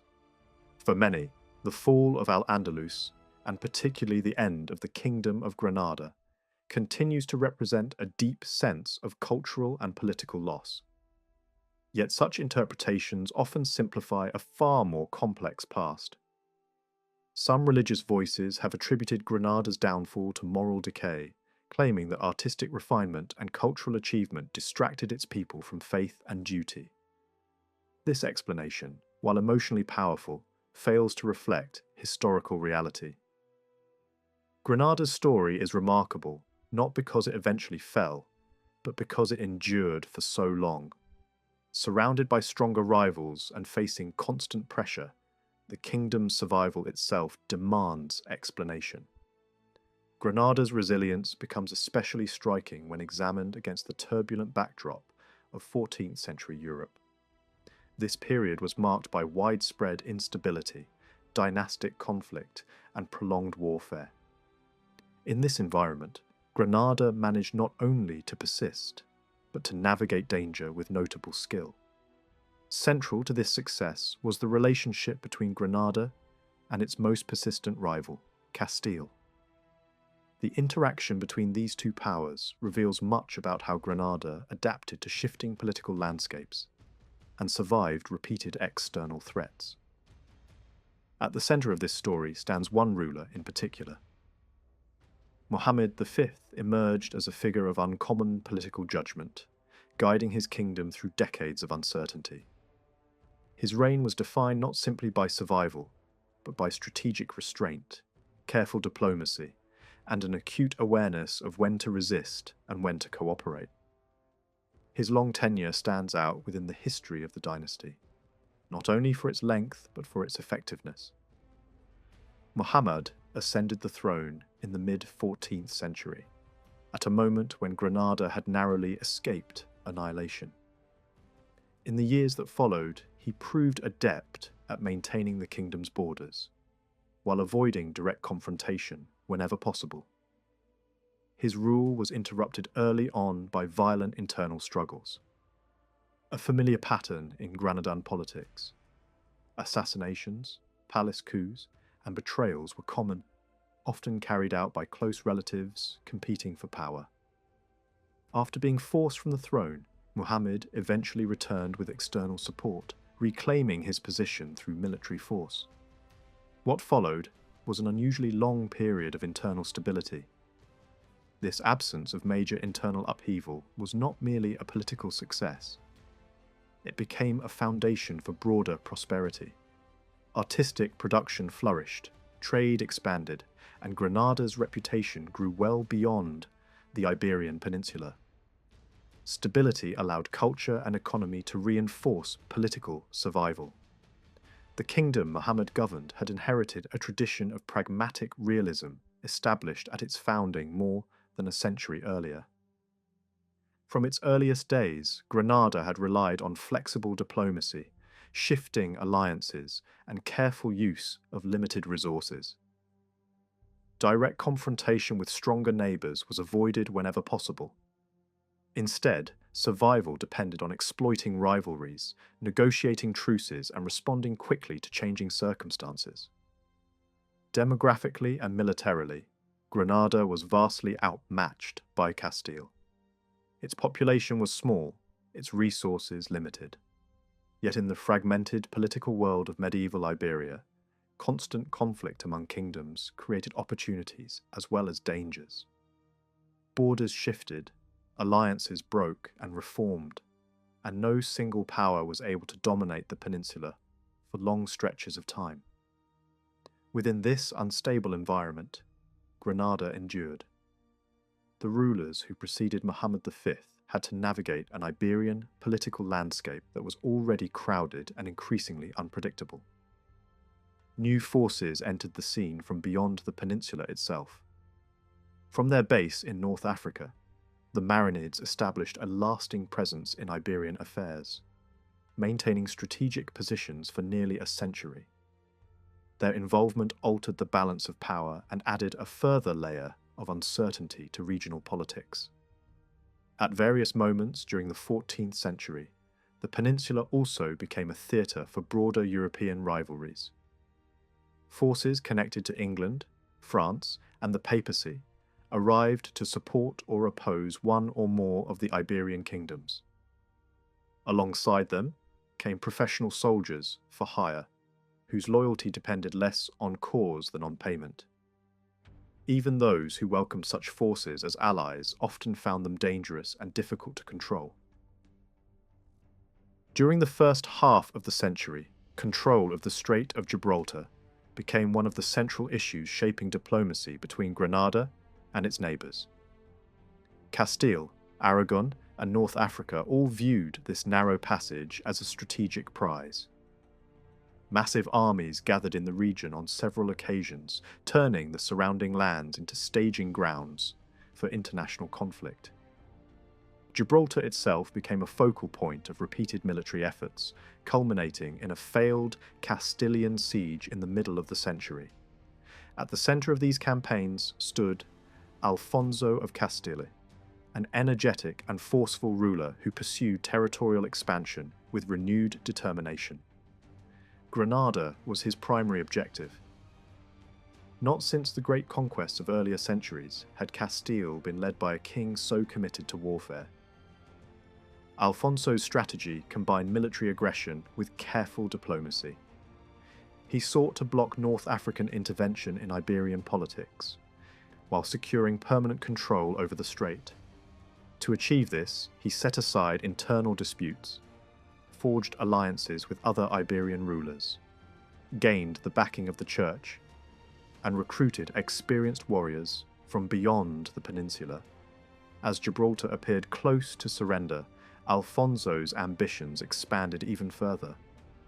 His sudden death from the plague ended these plans abruptly. With him died both the campaign against North Africa and the prospect of a final assault on Granada. After Alfonso's death, the momentum of Castilian expansion quickly dissipated. The siege of Gibraltar was abandoned, and his teenage successor chose negotiation over continued warfare. A peace agreement with Granada effectively brought a decade of sustained military pressure to an end. This decision was taken despite signs that Granada's external support was weakening. Political instability in North Africa and strained relations among Muslim powers might have offered Castile a favourable moment to strike. Instead, restraint prevailed. By this time, the North African empire that had long supported Granada was unravelling. Cut off from meaningful external assistance and ignored by distant allies, Granada appeared dangerously exposed. Yet collapse did not follow. Rather than falling, the kingdom entered what would later be seen as its most remarkable era. Pedro of Castile's reluctance to attack Granada remains one of the enduring puzzles of his reign. Later generations judged him harshly, remembering him as a violent and unpredictable ruler. His reputation might have been very different had he achieved a decisive victory over Granada. Instead, his reign became associated with internal bloodshed and accusations of favoritism toward religious minorities. Some have suggested that this perceived sympathy explains his restraint toward Granada. While such claims contain elements of truth, they do not fully account for the situation. A more convincing explanation lies in the diplomatic skill and adaptability shown by Granada itself. The personal trajectories of Pedro and Muhammad reveal striking similarities. Neither was the favoured heir of his father. Neither enjoyed the unchallenged support of the royal household. Both came to power suddenly at the same young age, and both saw their authority challenged by ambitious relatives. Each was forced into exile under humiliating circumstances. Restoration came only through reliance on foreign allies, whose support was far from assured. These shared experiences suggest a level of mutual understanding that went beyond formal diplomacy. Pedro's early reign was marked by immediate internal tension. Members of his step-family sought to secure their position by forming alliances with powerful nobles, attempting to influence the structure of the new court. Pedro responded decisively. He moved quickly to curb these ambitions, relying on force rather than negotiation, and surrounded himself with advisors whose loyalty aligned with his own interests. Other challenges compounded these political struggles. The plague had devastated Castile, draining its population and damaging its economy. In response, Pedro convened an assembly to approve measures aimed at stabilizing finances and easing social strain. These efforts reflected a broader concern with restoring order after years of upheaval. Foreign policy added another layer of complexity. Castile was surrounded by the rivalries of Europe's great powers. Maintaining neutrality during the conflict between England and France required careful balance. Toward the end of Alfonso's reign, Castile had leaned toward France, sealing this alignment through a royal marriage. What appeared to be a diplomatic success soon turned into a personal and political disaster. The failed union became a source of scandal, distracted Pedro for years, and weakened Castile's international standing. The next phase of Pedro's reign marked a clear shift from the policies followed by his father, and this change worked decisively in favour of his Muslim neighbours. Rather than continuing pressure on Granada, Pedro turned his full attention elsewhere. With remarkable focus, he committed Castile to a prolonged conflict against Aragon, a struggle that would last for a full decade. This decision granted Granada an extended period of relief, one that proved both profitable and strategically invaluable. War between Iberian kingdoms was nothing unusual during the Middle Ages. Borders were fluid, dynastic marriages produced overlapping claims, alliances were fragile, and personal ambition often outweighed long-term stability. Historical grievances, whether real or imagined, could easily spark violence. When Pedro declared war on Aragon in 1356, nearly all of these factors were at play.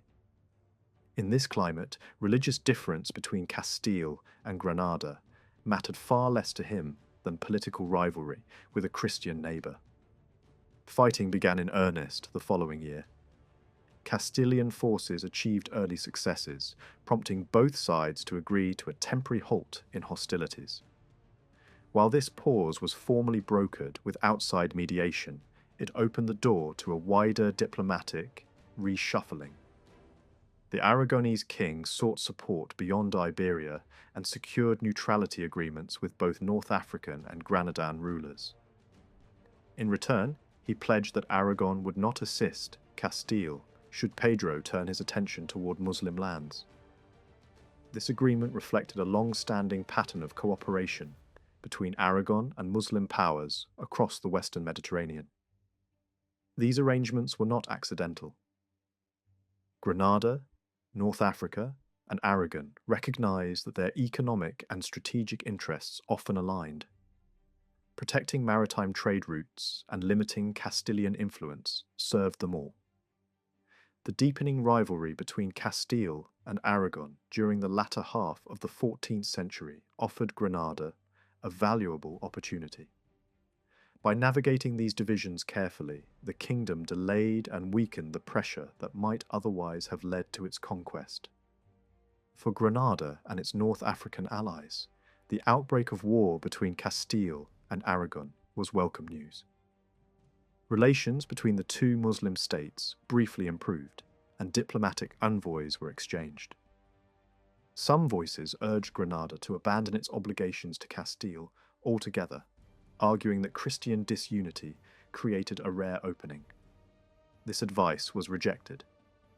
Granada's ruler chose a more cautious course, maintaining workable relations with all neighbouring powers. This ability to balance competing interests would become one of the defining features of his long reign. When the truce between Castile and Aragon collapsed, Granada openly assisted Pedro, though in a limited and carefully calculated manner. A small number of warships were provided, and Castilian fleets were allowed to resupply at Granadan ports. These actions technically violated earlier agreements, but stopped short of full military commitment. Plans to send ground forces never materialized. Events within Granada soon overtook all such intentions. By the summer of 1359, Pedro had assembled a formidable naval force and launched an ambitious campaign along the Mediterranean coast. Barcelona endured days of assault before the Castilians moved on to nearby islands. Initial successes proved fleeting. Upon learning that an Aragonese fleet was approaching, Pedro withdrew rather than pressing his advantage. No decisive naval battle followed. Within weeks, the fleet was disbanded, having achieved little at great expense. In the months that followed, Pedro retained the ability to strike decisively. His armies remained strong, and his position at sea was far from weak. Yet opportunities slipped away. Money, effort, and prestige were spent without securing a lasting advantage. By the time peace was concluded, the war had produced frustration rather than triumph. Pedro's conduct during this period invites difficult questions. Why divide forces across multiple fronts? Why abandon pressure at moments of apparent advantage? Why avoid a naval confrontation despite superior strength? One possible explanation lies not in Aragon or Castile, but in the political upheaval unfolding within Granada. Throughout the conflict, Granada's ruler had supported Pedro, albeit cautiously. Assistance was symbolic, rather than decisive. Even if larger forces had been committed, they would have represented only a fraction of Castile's military strength. Granada appeared determined to preserve its resources and avoid becoming deeply entangled in another kingdom's war. This careful strategy was interrupted abruptly by internal crisis. In late summer, Granada's ruler was overthrown in a palace coup. He escaped across the straits and found refuge in North Africa. His successor ruled only briefly before meeting the same fate. Power then passed to a new ruler who radically altered Granada's foreign policy. Under this new leadership, Granada abandoned its cooperative stance toward Castile. Tribute payments ceased. Military assistance was redirected toward Aragon. Evidence suggests that this shift was not coincidental, but part of a broader realignment encouraged by Castile's enemies. For the first time in years, relations between Castile and Granada deteriorated sharply. Despite these developments, Pedro initially refrained from intervention. He neither exploited Granada's instability nor renewed his offensive against Aragon. A peace agreement was signed instead. Earlier Granadan support for Castile had been limited in scope, and its withdrawal did not fundamentally alter the military balance. Granada's leaders appeared unwilling to exhaust their strength on behalf of others. This raises an important question. To what extent did events in Granada truly shape Pedro's strategy? The timing suggests caution. His withdrawal from naval operations preceded the coup. Friendly relations were maintained with Granada's interim ruler. Only when the new regime firmly aligned itself with Aragon did relations collapse entirely. At that point, the fragile balance that had preserved Granada's security began to unravel. The papal envoy sent to broker peace between Pedro of Castile and Per of Aragon urged both rulers to put aside their rivalry and unite against Granada. Neither king accepted this proposal. Despite the political upheaval in Granada following the recent coup, Pedro chose to pursue a course shaped by his own priorities. Granada by itself did not pose a serious obstacle to Castilian ambitions in Aragon. Yet the growing closeness between Granada and Aragon could not be ignored. The possibility of cooperation between these two powers carried strategic implications that Pedro understood all too well. While living in exile in North Africa, Muhammad found himself unable to persuade his host to restore him to power by force. His most realistic hope lay in securing Castilian backing.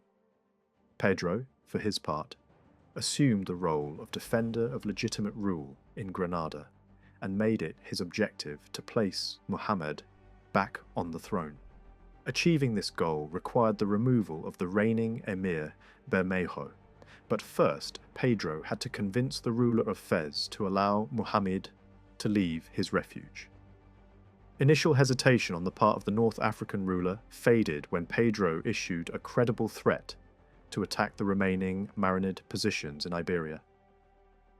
This pressure worked. By late summer, Muhammad was on his way back across the straits. A Castilian fleet awaited him, tasked with escorting him safely to the peninsula. This show of force was deliberate. Pedro wanted it understood that he was prepared to act decisively. The North African ruler not only yielded but also provided naval support of his own, allowing Muhammad to launch an assault against Bermejo. Land forces were committed as well, marking a temporary alignment with Castile. Bermejo responded by seeking assistance from Aragon, requesting ships to counter the growing naval threat.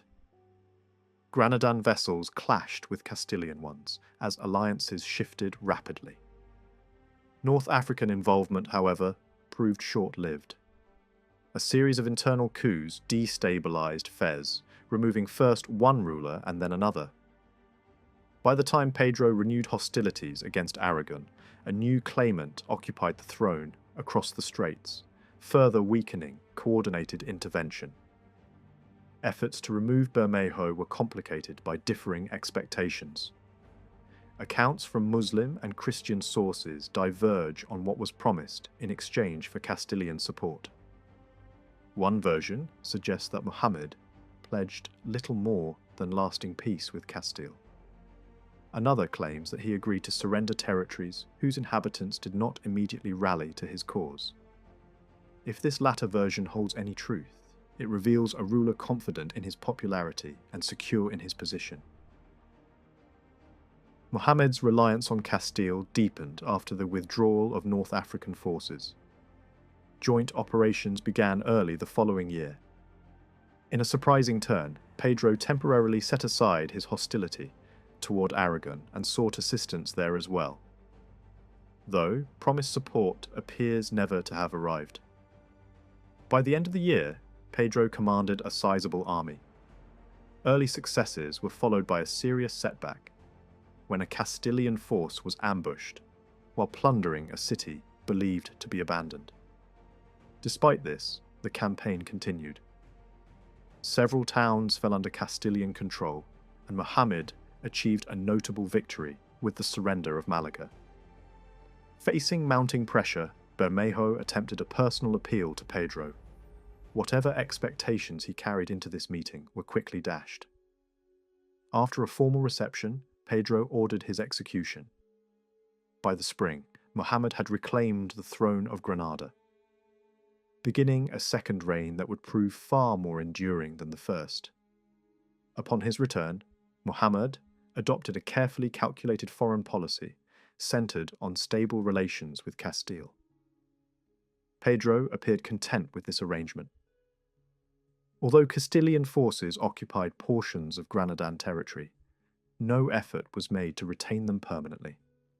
Instead, Pedro redirected his attention back to Aragon. For Granada, the renewal of conflict between its two powerful neighbours brought a sense of relief.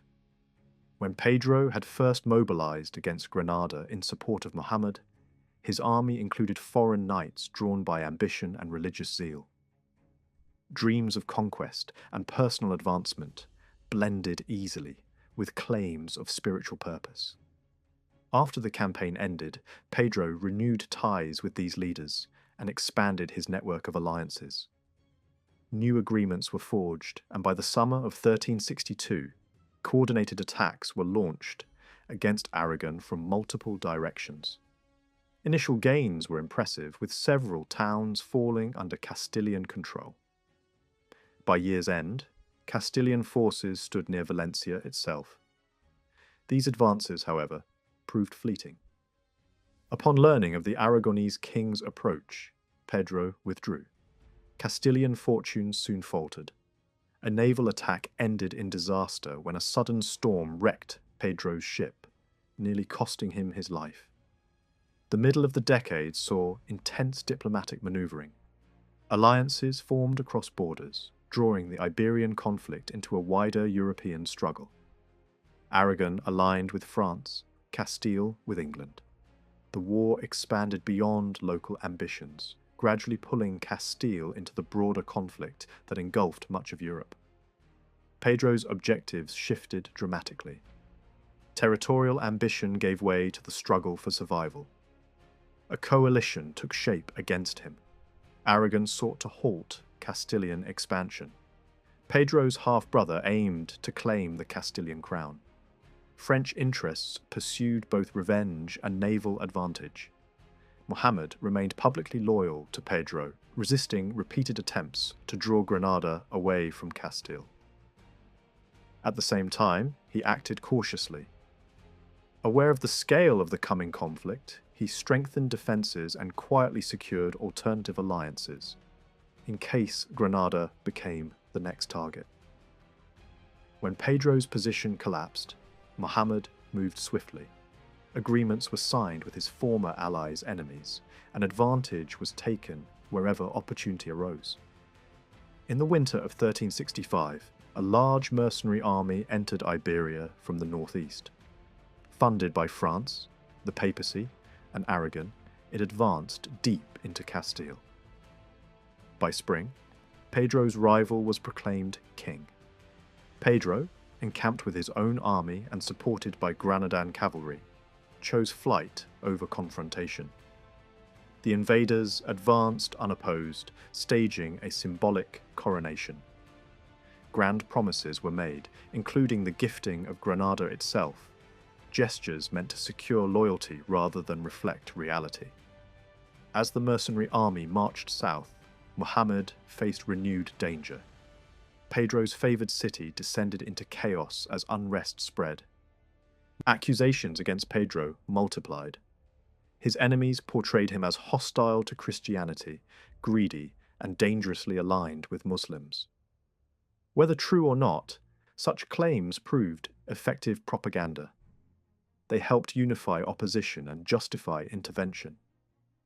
Muhammad's loyalty, however, was never unconditional. He supported Pedro only so long as it served Granada's interests. As chaos spread, he turned to his own priorities. Appeals were made to Muslim rulers for support. Defensive measures were strengthened. Strategic positions inside Castile were seized. Towns and fortresses, previously lost, were reclaimed. Facing threats from multiple directions, Muhammad navigated another crisis at home. With rival armies approaching and naval forces threatening the coast, he confronted internal rebellion. Recognizing the shifting balance of power, he reached out to Pedro's rival, offering submission in order to preserve stability. His actions were framed as necessary to protect harvests and prevent further unrest. Concern for Granada's survival guided every decision. As alliances shifted once more, Muhammad secured agreements with neighbouring powers, pledging neutrality and withholding support from Castile. Through caution, adaptability, and decisive action, Granada endured yet another storm in an age defined by war and uncertainty. Pedro, meanwhile, secured the support he needed from abroad. After careful negotiation, he convinced the Black Prince to commit a major army to the effort of restoring him to the Castilian throne. In April 1367, the opposing forces met at Najera. Pedro's side, reinforced by the English, won a decisive victory. Enrique escaped and fled across the border, but the result was clear. Pedro was king again. Almost simultaneously, events in southern Iberia unfolded in a way that suited Granada. Muhammad, still active in the region, achieved a success of his own near Seville. At Utrera, his forces struck hard, burned the town, and carried off a substantial haul, including large numbers of captives. It was a brutal reminder that even while Christian factions fought each other, Granada remained capable of acting swiftly and forcefully along the frontier. In the months that followed, Pedro faced the familiar problem that had shadowed his rule again and again: money. The English intervention had not been free. He needed to refill an exhausted treasury. repay heavy obligations to his allies, and manage the continuing complications of civil conflict. During this period, relations between Pedro and Muhammad improved once more, returning to a pattern of practical cooperation. Yet, Muhammad did not stop exploiting Castile's instability. Later, in 1367, Granadan troops moved against Jaén, a city that had broken with Pedro. From the outside, the campaign could be framed as assisting Pedro against rebels. At the same time, Muhammad presented his actions differently to Muslim audiences, emphasizing motives tied to honor, retaliation, and the wider struggle on the frontier. This difference in interpretation became a recurring feature of the period. Christian observers often suggested that Pedro tolerated or even encouraged Granadan operations, feeding accusations that his closeness to Muhammad harmed Castile's interests. Granadan narratives, by contrast, portrayed these expeditions as justified responses to earlier attacks and humiliations. After another success in the borderlands, Granadan troops joined Pedro's forces at Casariche. Together they turned toward Córdoba, a major city that had declared for Enrique and continued to resist Pedro even after the defeat at Najera. The combined army was immense by medieval standards. Estimates vary widely, but the concentration of cavalry and infantry was clearly formidable. Even so, the siege produced little. Córdoba endured. The defenders held out through repeated assaults, while heavy rains flooded the attackers' camp and disrupted operations. The spectacle of power did not translate into a breakthrough. By the end of 1368, Muhammad had used the Castilian Civil War to recover territories that had been lost earlier in the century. Fragmentation inside Castile opened doors that would have been sealed in more stable times. Still, Muhammad did not abruptly abandon Pedro. Support continued at least until the final crisis. In early 1369, Pedro faced Enrique again. His army included thousands of lances and a significant Granadan cavalry contingent. In raw numbers, Pedro's force was comparable to, and possibly larger than, that of his opponent. Yet numbers did not decide the outcome. At Montiel, Pedro was outmaneuvered and deceived. Reinforcements expected from Granada and from the south failed to arrive in time. Pedro fell into Enrique's hands, and on the night of March 13th, 1369, he was killed. Victory did not bring immediate peace to Castile. Support for the fallen king persisted in scattered pockets. Enrique, though triumphant, inherited a kingdom burdened by debt and surrounded by hostile neighbours. Portugal, Aragon, and Navarre turned against him for their own strategic reasons. Under this pressure, the new ruler had little strength to spare for a sustained campaign against Granada. Muhammad recognized the opening and refused to accept easy reconciliation.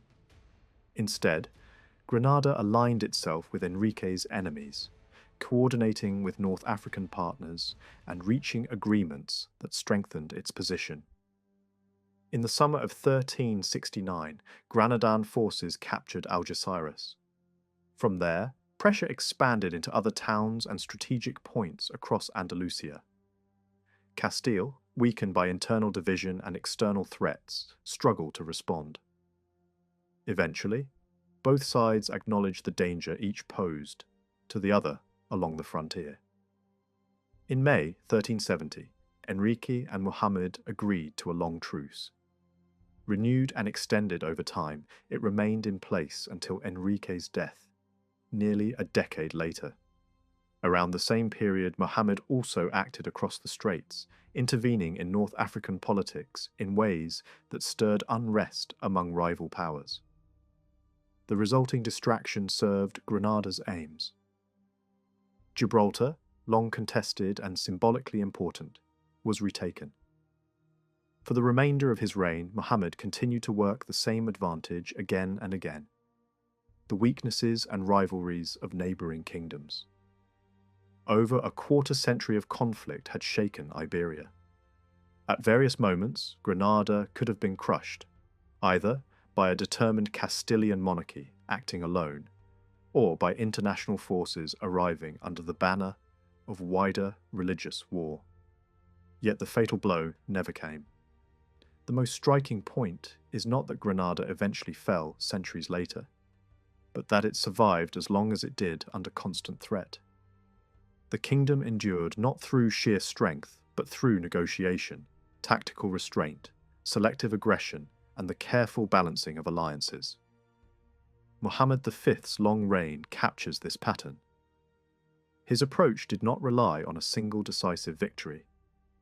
It relied on reading the political weather, avoiding unnecessary risks, striking when opportunities appeared, and making peace when survival required it. These habits of statecraft helped keep Granada intact for generations beyond his lifetime. One of the less obvious consequences of the long war between England and France was the steady movement of English soldiers into Italy. Periods of truce left thousands of experienced fighters without employment, and many crossed the Alps in search of wealth, status, and fresh opportunities. After the peace agreement reached in 1360, this flow increased sharply. Among those who arrived was a formidable force that soon gained an enduring reputation: the White Company. This band emerged from an earlier mercenary group that had devastated large areas of southern France and created serious problems for the papal court at Avignon. Seeking to remove the threat, the Pope redirected the company toward northern Italy, placing it in the service of an ally locked in conflict with the ruler of Milan. In this way, a problem was exported rather than resolved. Foreign mercenary forces were nothing new to Italy. The peninsula had long hosted such groups, known locally as companies of adventure. German mercenaries had been active there for decades, and English fighters had appeared in smaller numbers even earlier. What made the White Company different was not its foreign origin, but its effectiveness. It quickly gained a reputation as a highly disciplined and devastating military force. Over time, its story attracted the attention of writers and admirers who often described its exploits in dramatic and romantic terms. This fascination shaped later perceptions, turning the company into a legend rather than a clearly understood historical phenomenon. Despite its fame, surprisingly little is known about how the White Company actually functioned. Basic questions remain unresolved. Its internal structure, the origin of its name, the tactics it favoured, and the reasons behind its repeated success are still debated. What follows attempts to shed light on some of these uncertainties. Whatever later admiration inspired, the company's first actions in Italy were marked by extreme violence. Upon entering the Piedmont region in the spring of 1361, its soldiers burned villages, assaulted civilians, mutilated captives, and spread terror across the countryside. Contemporary observers described systematic cruelty. Prisoners were tortured to force ransoms. Bodies were left mutilated as warnings. Even by medieval standards, the brutality stood out. Italian chroniclers reacted with a mixture of horror and fascination. Some described the soldiers as unmatched predators. Others accused them of grotesque excess. The outrage was heightened by the fact that these acts were initially committed not against enemy territory, but against lands belonging to a ruler who was officially neutral. Responsibility for this situation lay largely with the employer, who had directed the company into these regions for his own advantage. Yet alongside condemnation, admiration emerged. Italian observers were struck by the soldiers' readiness for war. These were not inexperienced fighters. Unlike many mercenaries who came from minor noble backgrounds and had seen little real combat, the men of the White Company were veterans of major battles. They had learned warfare through sustained conflict, rather than tournament ritual. Writers of the period remarked on this transformation. The English, once regarded as marginal warriors, were now seen as relentless and battle-hardened. Chroniclers emphasized their endurance, their ability to move quickly across difficult terrain, and their indifference to hardship. Comparisons were drawn with ancient armies, and metaphors of predatory animals appeared frequently.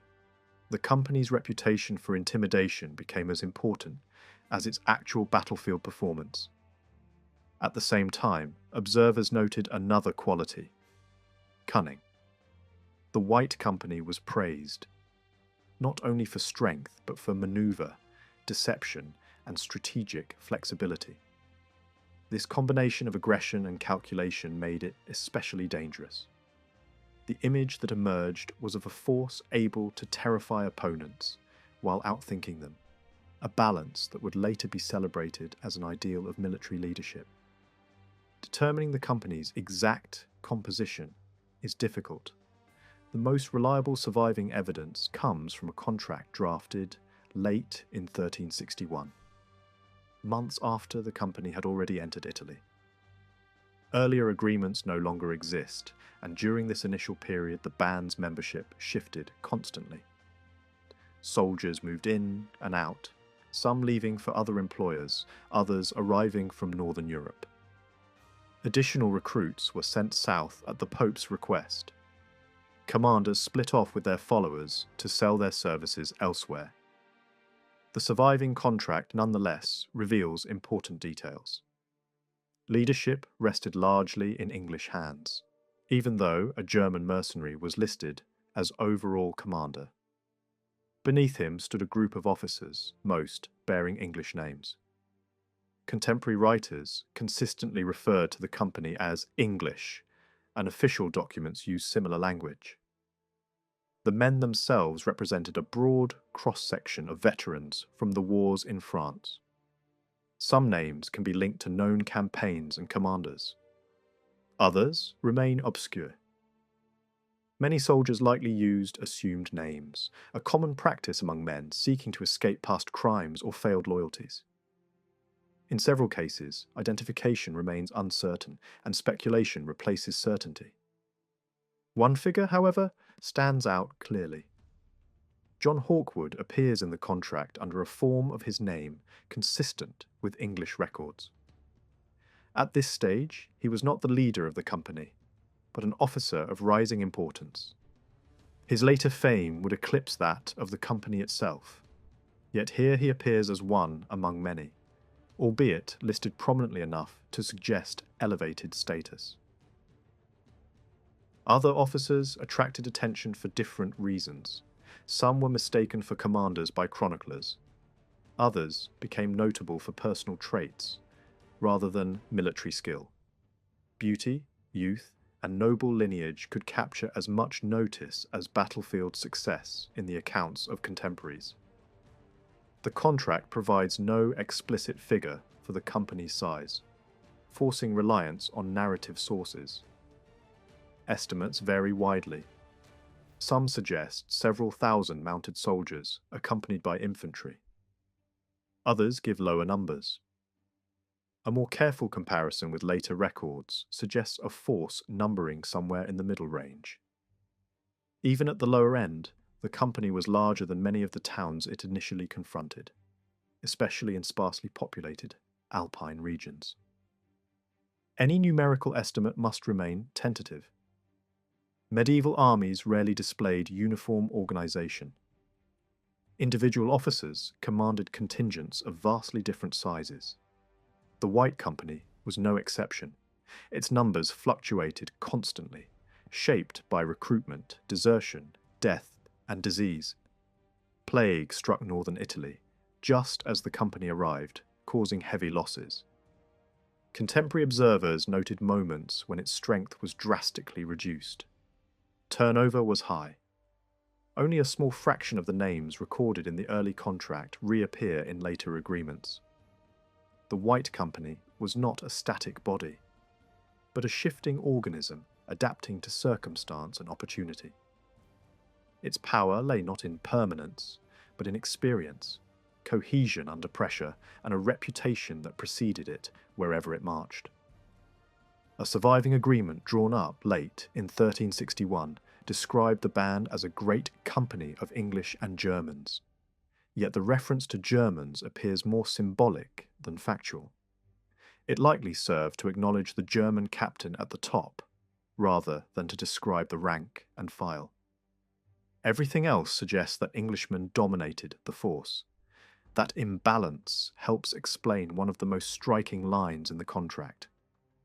A promise that the company would not take up arms against other English groups or against subjects of the English king if such men arrived in Lombardy. This type of pledge was not unique to the White Company. Similar clauses appear again and again in English military agreements throughout the century. What stands out is how specifically the loyalty is framed. Comparable wording is far harder to find in contracts involving other nationalities, even though German and Hungarian soldiers often showed their own forms of solidarity. Why English documents stated the principle so openly remains uncertain. It may reflect the way prolonged war had sharpened a sense of collective identity among English soldiers, not only as comrades in arms, but as men tied to a crown and to a shared political world. At the same time, this clause did not mean a blanket refusal to fight fellow Englishmen. The company still promised faithful service to its Italian employer against enemy forces, even if those enemy forces included English contingents. The line was drawn in a very specific place. Fighting Englishmen was acceptable if they were not serving the English crown. In other words, loyalty was directed upward toward kingship rather than outward toward nationality alone. In the service of Pisa, the company kept doing what had first made it feared in the north. It moved fast, hit hard, and left little time for its targets to react. Night operations remained central to its style. One town was taken before dawn, while most of its residents were still asleep in their own beds. Speed and surprise continued to do much of the work. When a fight in open ground became unavoidable, the same battlefield habit appeared again. The men dismounted. Accounts from the period describe a small early clash near the Florentine frontier where a compact English group ran into German mercenaries. The English started to step down from their horses and set themselves into a defensive stance, waiting for the other side to commit first. The maneuver was not completed. One German rider charged suddenly, catching men while some were still mounted and off balance. Several were knocked down in a few moments, a couple were killed, and the English pulled back. The incident was remembered less for strategy than for the sheer audacity of the charge, precisely because such personal bravado was considered rare. The war between Pisa and Florence posed a larger test than what the company had faced earlier. The theatre was bigger, the stakes higher, and the towns more heavily defended than many of the smaller places it had bullied in Lombardy. Even so, the pattern remained familiar.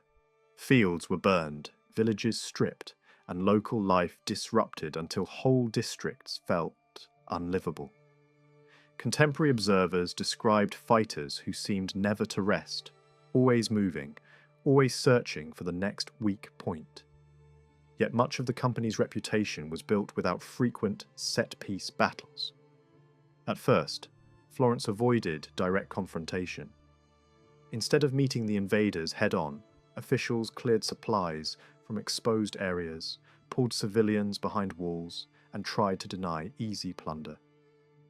Only later did Florence attempt a more active defence, and it was then that the company scored its two most important successes of the campaign, taking Figline and then Incisa. Figline fell through a blend of fear and betrayal. A population already shaken by raids allowed the company inside. Once secured, the town became a forward base, a place to store loot, rest men, and launch strikes against nearby strongpoints. From there, raids spread outward towards smaller castles and vulnerable routes. The next move brought the company to Incisa. There, a Florentine force was beaten, and a portion of the senior leadership was forced into surrender.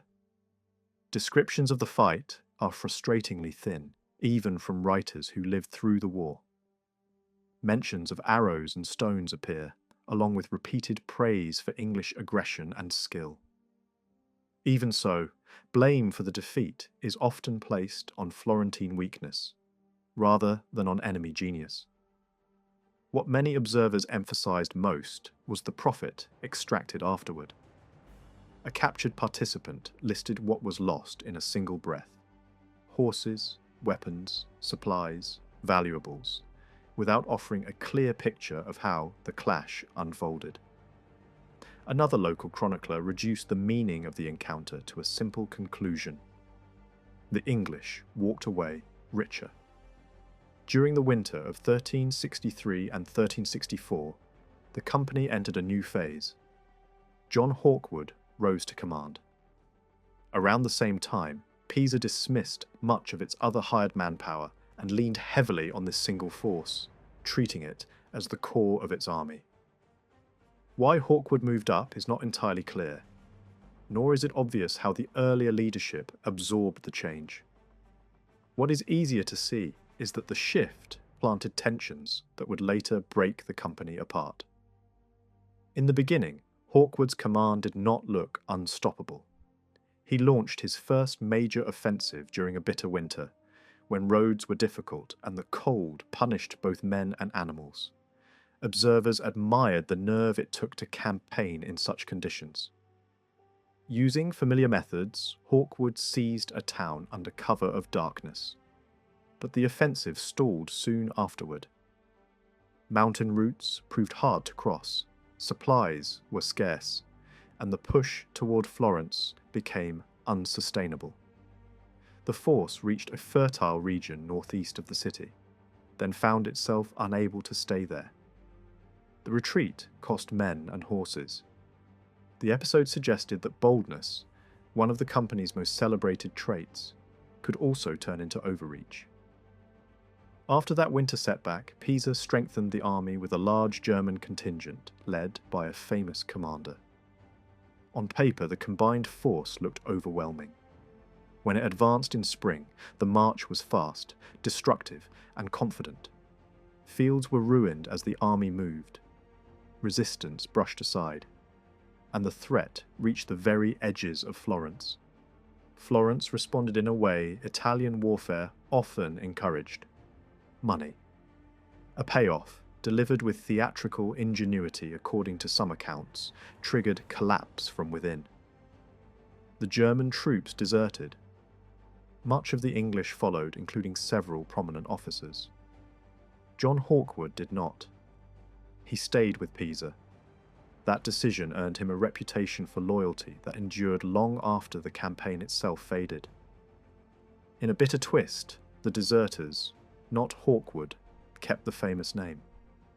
A later agreement shows the White Company label attached to the English, who had crossed over to Florentine service. Yet in their new role, the group struggled to function as a unified force. It fought in a major victory alongside German allies, then, almost immediately fell into a nasty feud with those same Germans. Resentment flared, camps were attacked, and officials had to separate the national groups to prevent the alliance from tearing itself apart. When the Pisan-Florentine War ended, a wider pause in northern Italian conflicts left mercenary bands free to wander and plunder. Leadership among the English deserters shifted, and the group drifted south.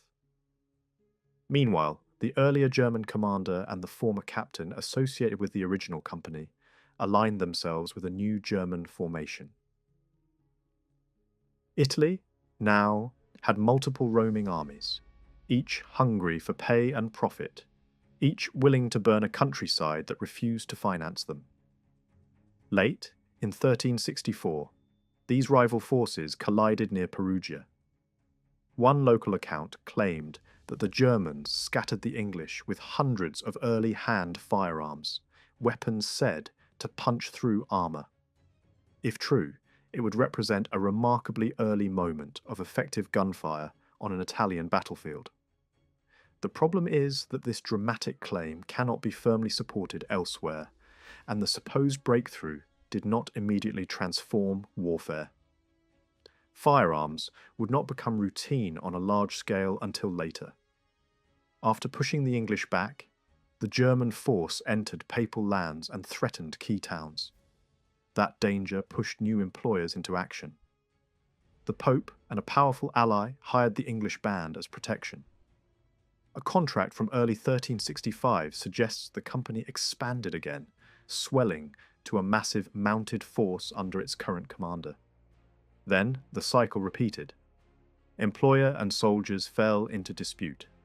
The Pope dismissed the English and turned instead to the Germans. That decision set up a final confrontation. The last major clash came in summer 1365, again near Perugia. The Germans defeated the English once more. As usual, accounts give few clean tactical details, but one factor is clear: logistics. Food, forage, and even water were denied. Without supplies, the English could not operate. The company surrendered. A letter survives in which the defeated men describe themselves as impoverished and imprisoned. Wording that captures both desperation and a sharp awareness of how quickly fortune could turn. Many of the captured were released within days, but prominent leaders were held much longer. One remained in confinement for about a year. Others did not regain freedom for several years. The defeat effectively ended the White Company as the famous, coherent force that had once dominated northern Italy. Its original commander was later killed in a city uprising. Several English leaders eventually returned home after release. John Hawkwood stayed. While others disappeared from the Italian stage, he remained and rebuilt.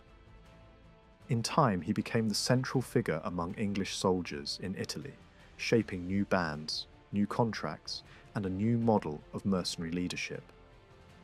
Later writers sometimes use the old famous name when speaking of his forces, but the continuity was mostly symbolic.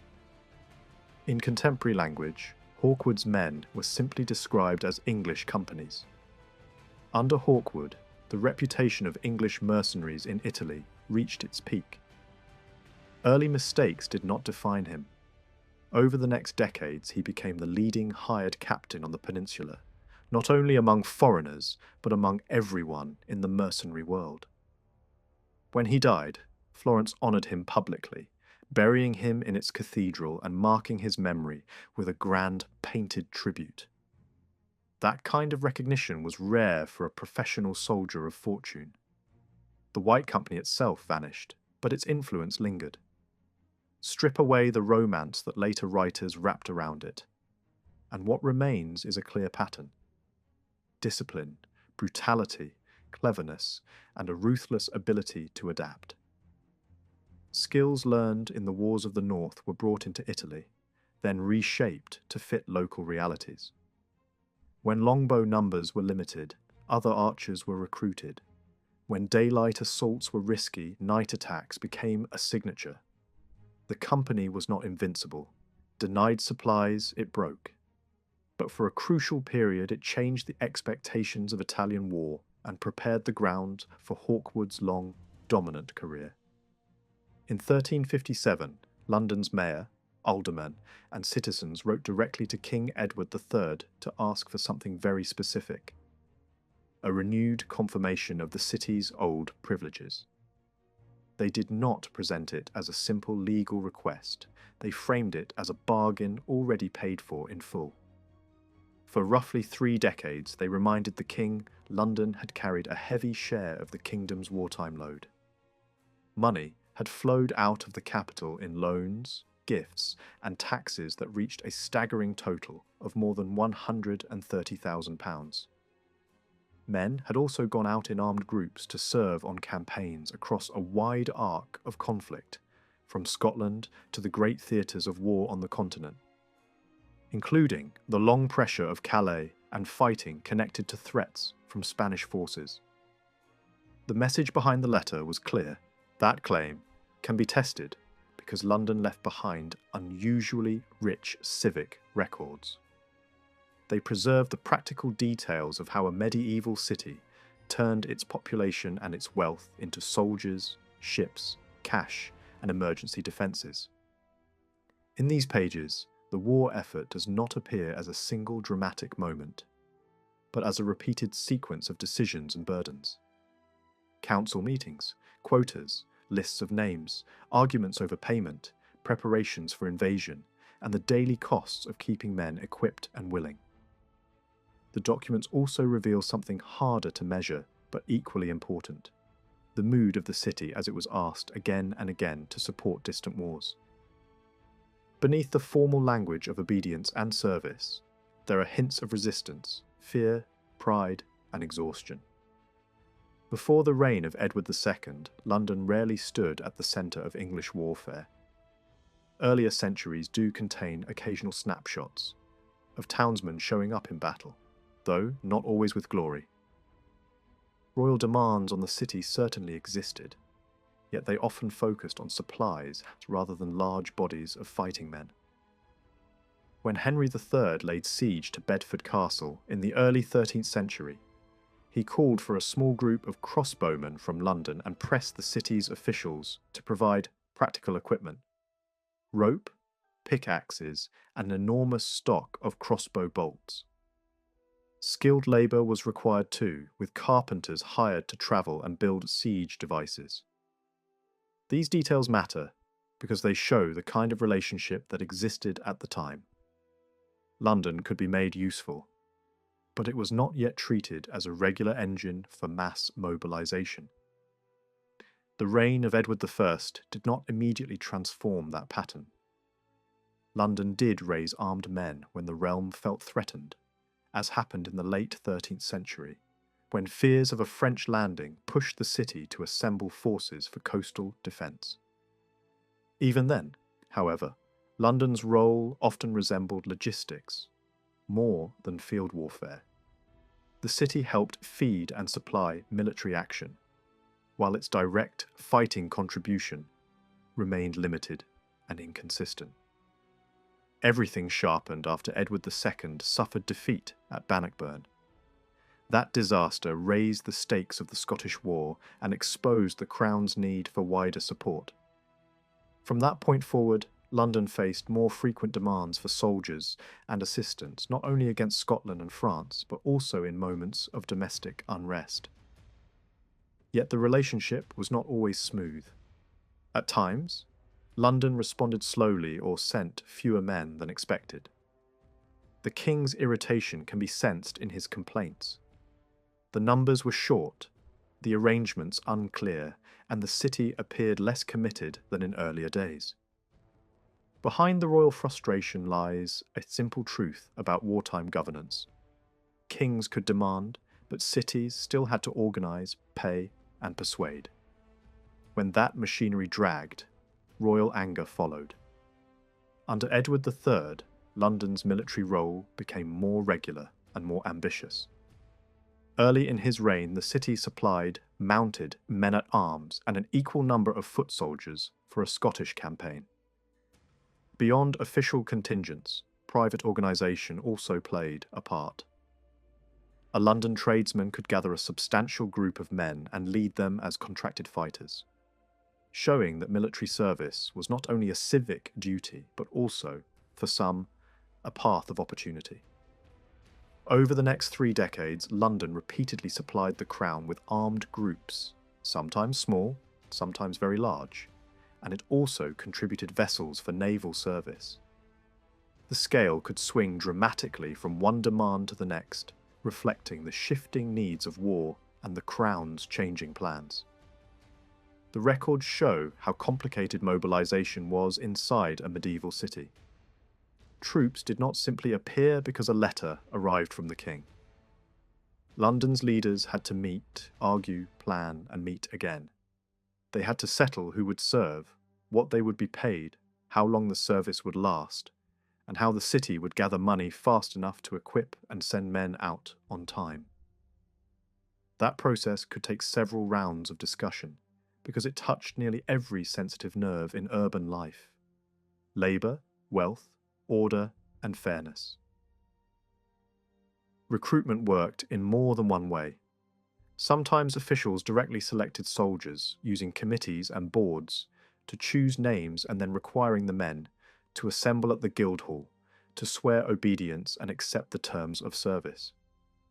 On other occasions, commanders were paid to recruit a set number of men, after which a broad committee of civic leadership approved the final selection.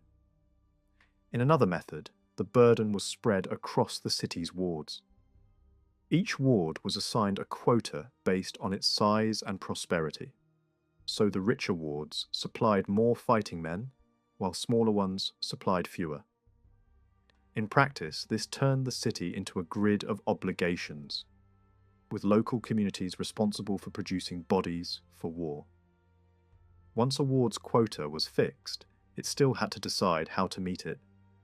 A ward might pool money and collectively outfit its required men. Or it might push the responsibility onto wealthy residents, ordering them to provide soldiers at their own expense. This second approach produced a paper trail that reads, almost like a ledger of personal responsibility. Lists of who provided whom, who still owed men, and what fines awaited those who failed. In some cases, a single household supplied multiple soldiers. In others, men served themselves rather than sending substitutes. Behind each entry lies a private calculation about cost, loyalty, risk, and reputation. The structure of these contingents also emerges from the documents. Large groups were commonly organised into hundreds with appointed leaders, and then broken down into smaller units under subordinate captains. Some leaders returned again and again across different campaigns, suggesting a pool of men in the city who accumulated practical experience in command. If recruiting men was difficult, paying for them could be even harder. Sometimes the Crown promised to cover costs, but London often found itself paying anyway, either because reimbursement was uncertain or because the immediate expenses could not wait. The city relied on two main financial strategies. One was to pressure the wealthy to provide funds as loans or gifts. Lists survive of individuals who advanced money in sums that ranged from moderate to substantial. The other strategy was wider and more intrusive. A general tax assessed across the population and administered through the wards. Residents were evaluated, their goods estimated, and their share extracted. In theory, this system spread the burden. In practice, it also spread anger. That tension surfaces vividly in an episode where a man refused to pay his portion and ended up imprisoned. While held, he did not simply stay quiet. He reportedly spoke publicly, claiming many others felt the same resentment and suggesting violent action against the city's richest men. Whether the threat was realistic or exaggerated, the moment reveals the pressure inside the capital. War funding was not just arithmetic. It could become a flashpoint, turning civic unity into suspicion and class hostility. Once funds were collected, the city spent them on the full range of military necessities. Wages were the largest expense. Pay varied by role. Archers earned modest daily rates. Mounted light cavalry earned more, and men-at-arms earned more still. Captains and mounted elites received much higher sums.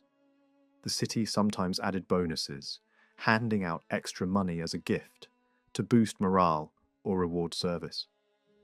It also provided gifts that were not coin at all, such as wine distributed to the troops before departure.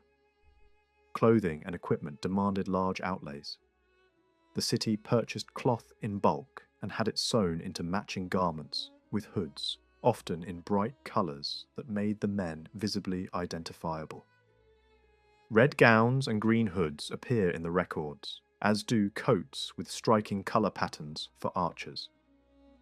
Weapons were purchased too, including lances that were likely intended for leaders. Standards and pennons were bought so the contingent could march and fight. The same records that explain how troops were raised also preserve the names of many who served. Muster lists survive for several campaigns across the period, and another list captures Londoners who served in a privately organised mercenary force. Together, they preserve hundreds of names, enough to see patterns rather than isolated stories. Some later commentators dismissed these soldiers as little more than apprentices and journeymen, implying the city sent amateurs. The lists, however, complicate that easy judgment. A significant number of men served more than once. Some appeared in 3 campaigns or more. One man's name recurs across every listed expedition in the early sequence, shifting roles as needed. When London sent smaller detachments, they were often packed with veterans, men who already knew the discipline and danger of campaign life. Yet the method of recruitment mattered.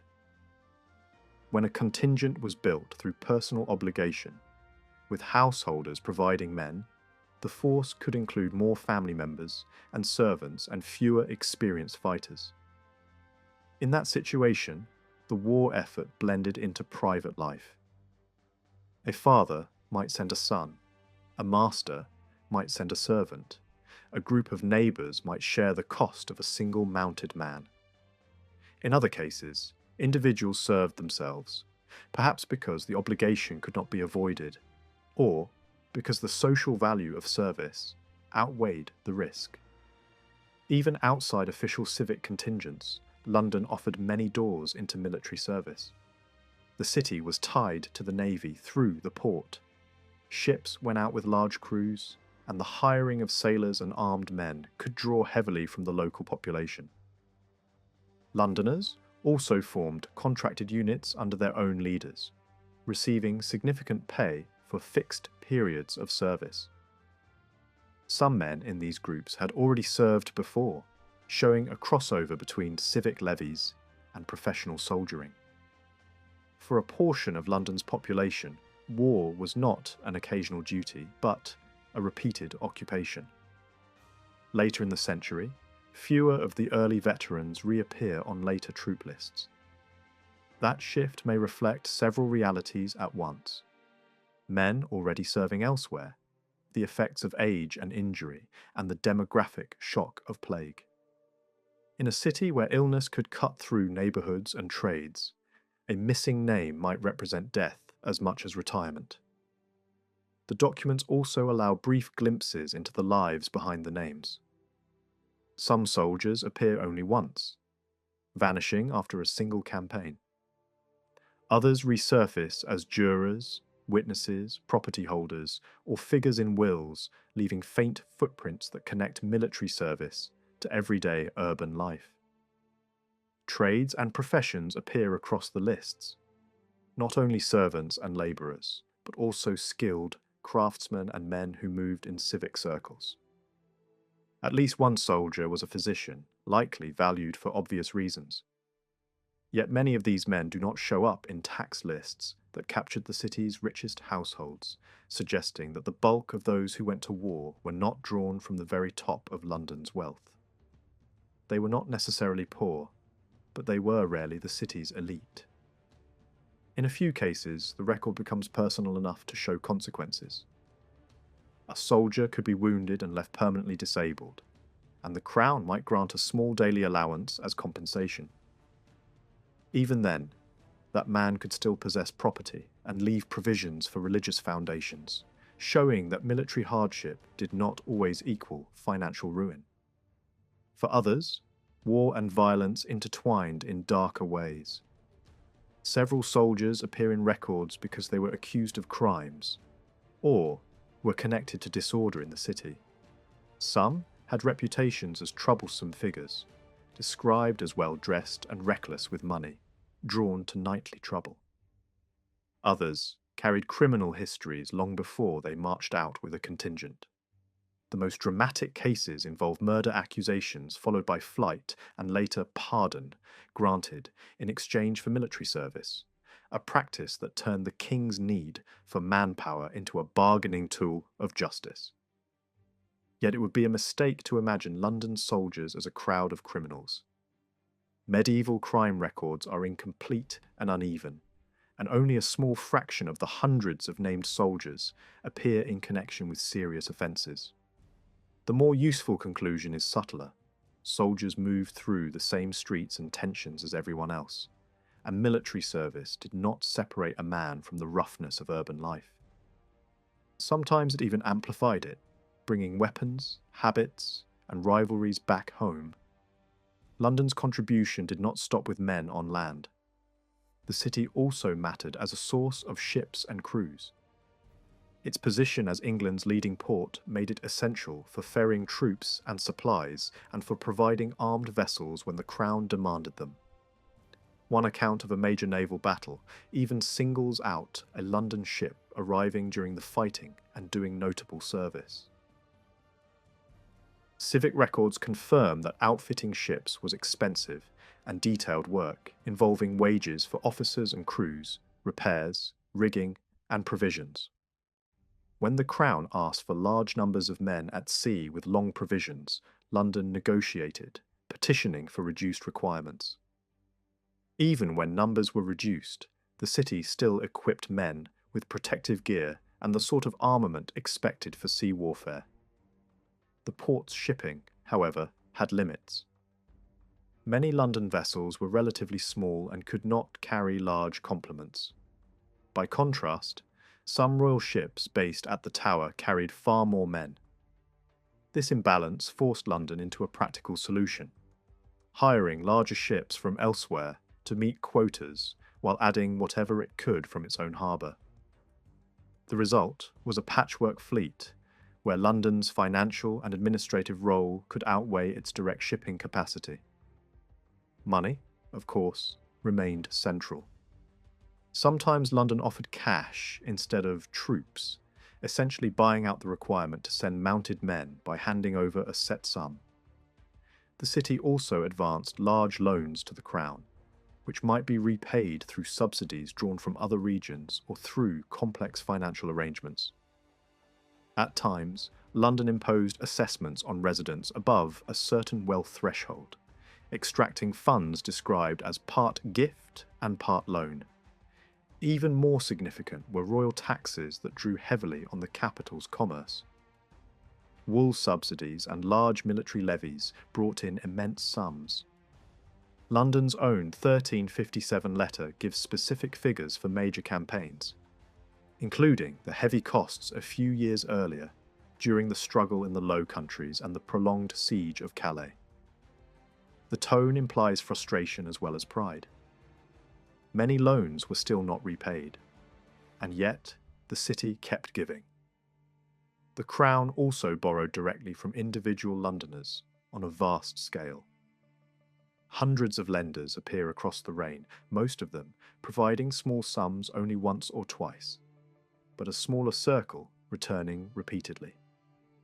A handful became regular financiers of war, advancing money again and again in amounts that ranged from minor contributions to enormous loans. This was not just personal generosity.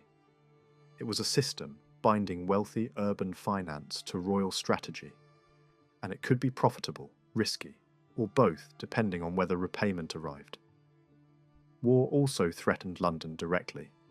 The city had to defend itself when invasion seemed possible, and the early years of the long conflict with France produced a particularly intense moment of fear. Rumours spread that an enemy fleet was gathering. A raid on the south coast made those rumours feel real. London's leaders responded with practical urgency. Warning beacons were established in key locations, so an approach could be signalled rapidly to surrounding regions and to the capital. The Guildhall became a centre of decision-making as large meetings settled emergency measures. guards were posted day and night on walls and along the riverfront. Gates were assigned fixed numbers of men depending on the hour, and heavy missile weapons were set in place with ammunition ready. Along the Thames, the city tried to control access by driving massive piles into the river so that ships could pass only in restricted ways. A fortified structure was raised near the tower as a strongpoint and storage site for additional artillery and large stocks of missiles. Financing these works required loans and special assessments, which reached not only private owners but also major religious institutions and prominent households. Defence was treated as a shared obligation, even if the burden fell unevenly. Inside the Guildhall, the city also kept a new kind of weapon and supplies for it, including lead shot and stores of powder. The exact form of these weapons is uncertain, but their presence signals a transition in urban defence, a city beginning to incorporate emerging technology alongside older devices. London also organised a special internal force responsible for safeguarding the city during crisis. The names recorded for this body are revealing. Rather than drawing primarily from men with combat experience, the list leaned toward those already tied to civic administration and local authority. Many were involved in tax assessment and recruitment. A notable portion would later become aldermen. Many were wealthy enough to appear in tax records. This was less a militia of veterans and more a security structure rooted in status, governance, and the ability to command cooperation. As invasion fears faded, some defensive works were dismantled, but the pattern did not end.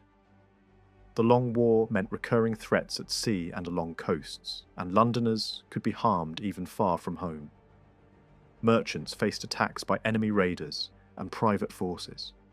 Ships could be seized, crews killed, and survivors imprisoned in foreign strongholds.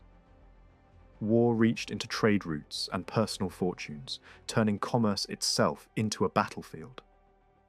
Finally, London expressed its wartime identity through public ceremony.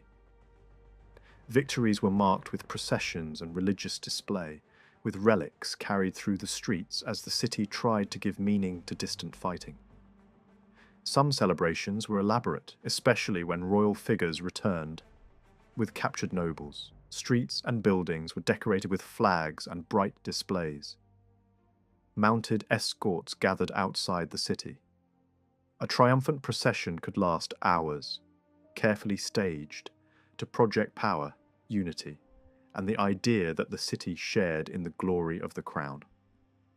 Across these decades, London became the clearest example of a broader shift in England's military system.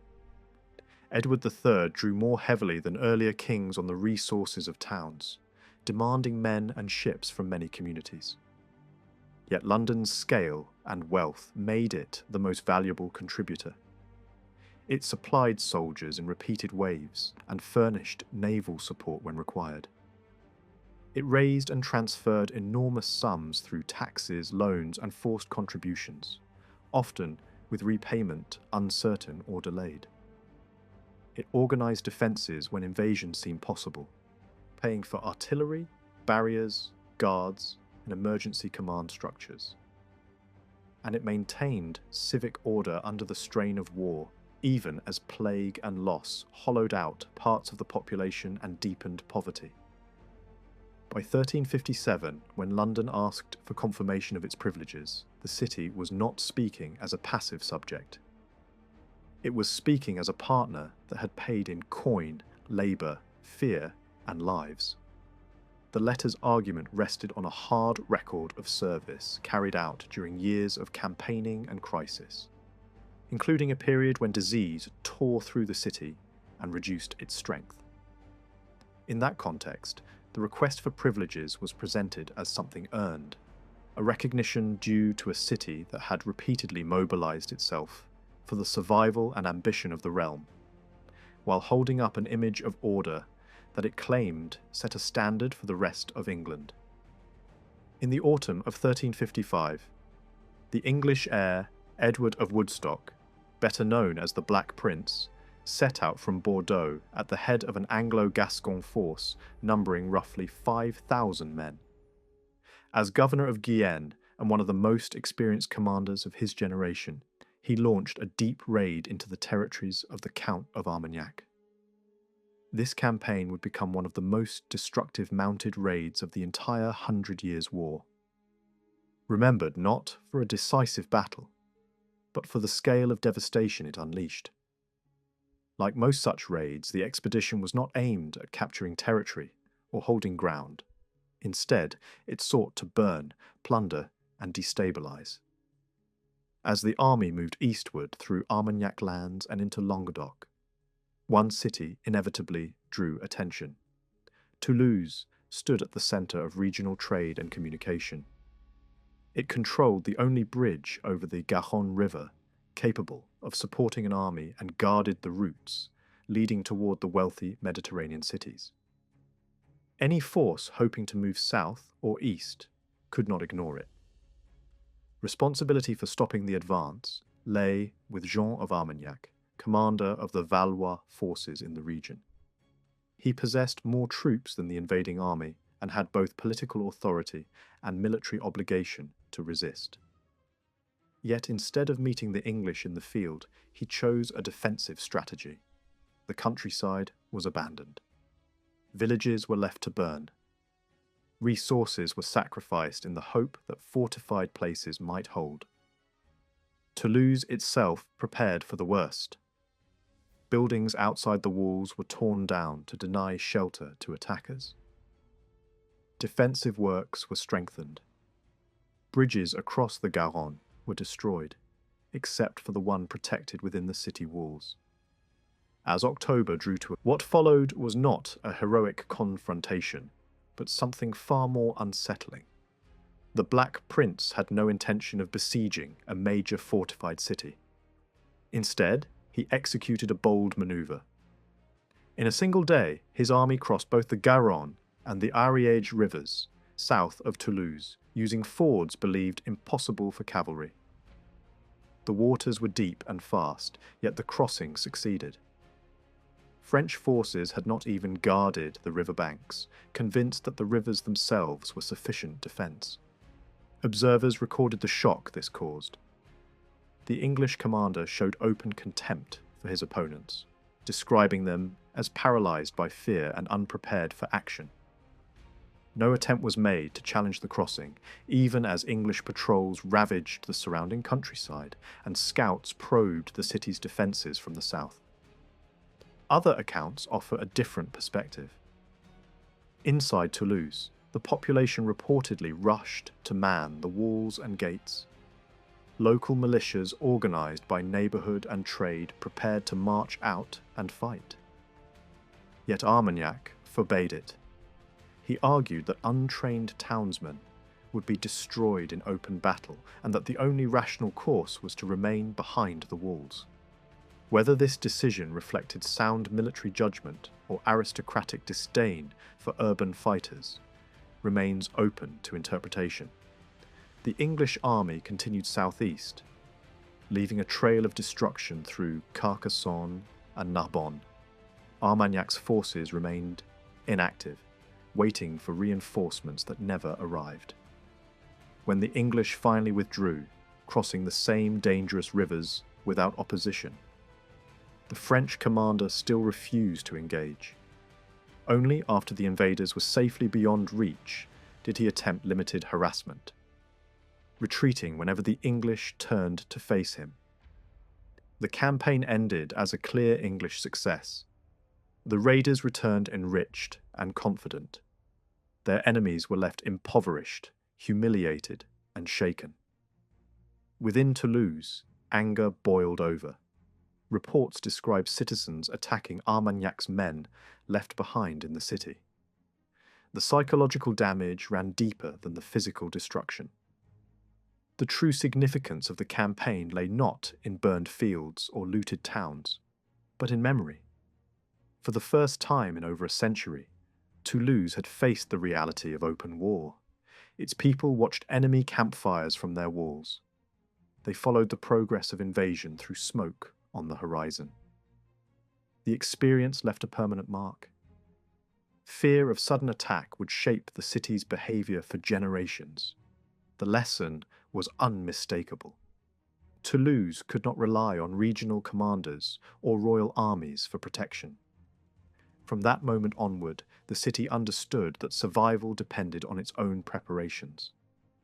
A new phase of urban military history began. Though large campaigns would rarely approach the city again, the possibility of danger never disappeared. Toulouse remained on constant alert, prepared to act independently in defense of its interests. This transformation was not unique. Across France, many cities were forced into similar roles. Walled urban centres, capable of sustaining themselves militarily, became increasingly important.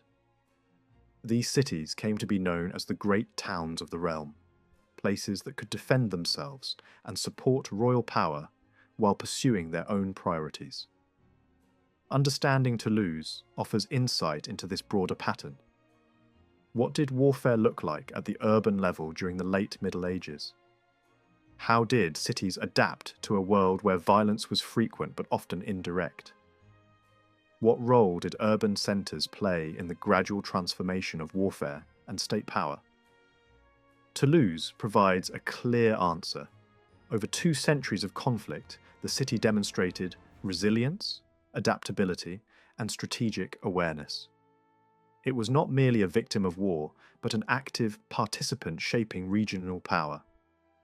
To grasp this role, the broader context of war in southwestern France must be considered.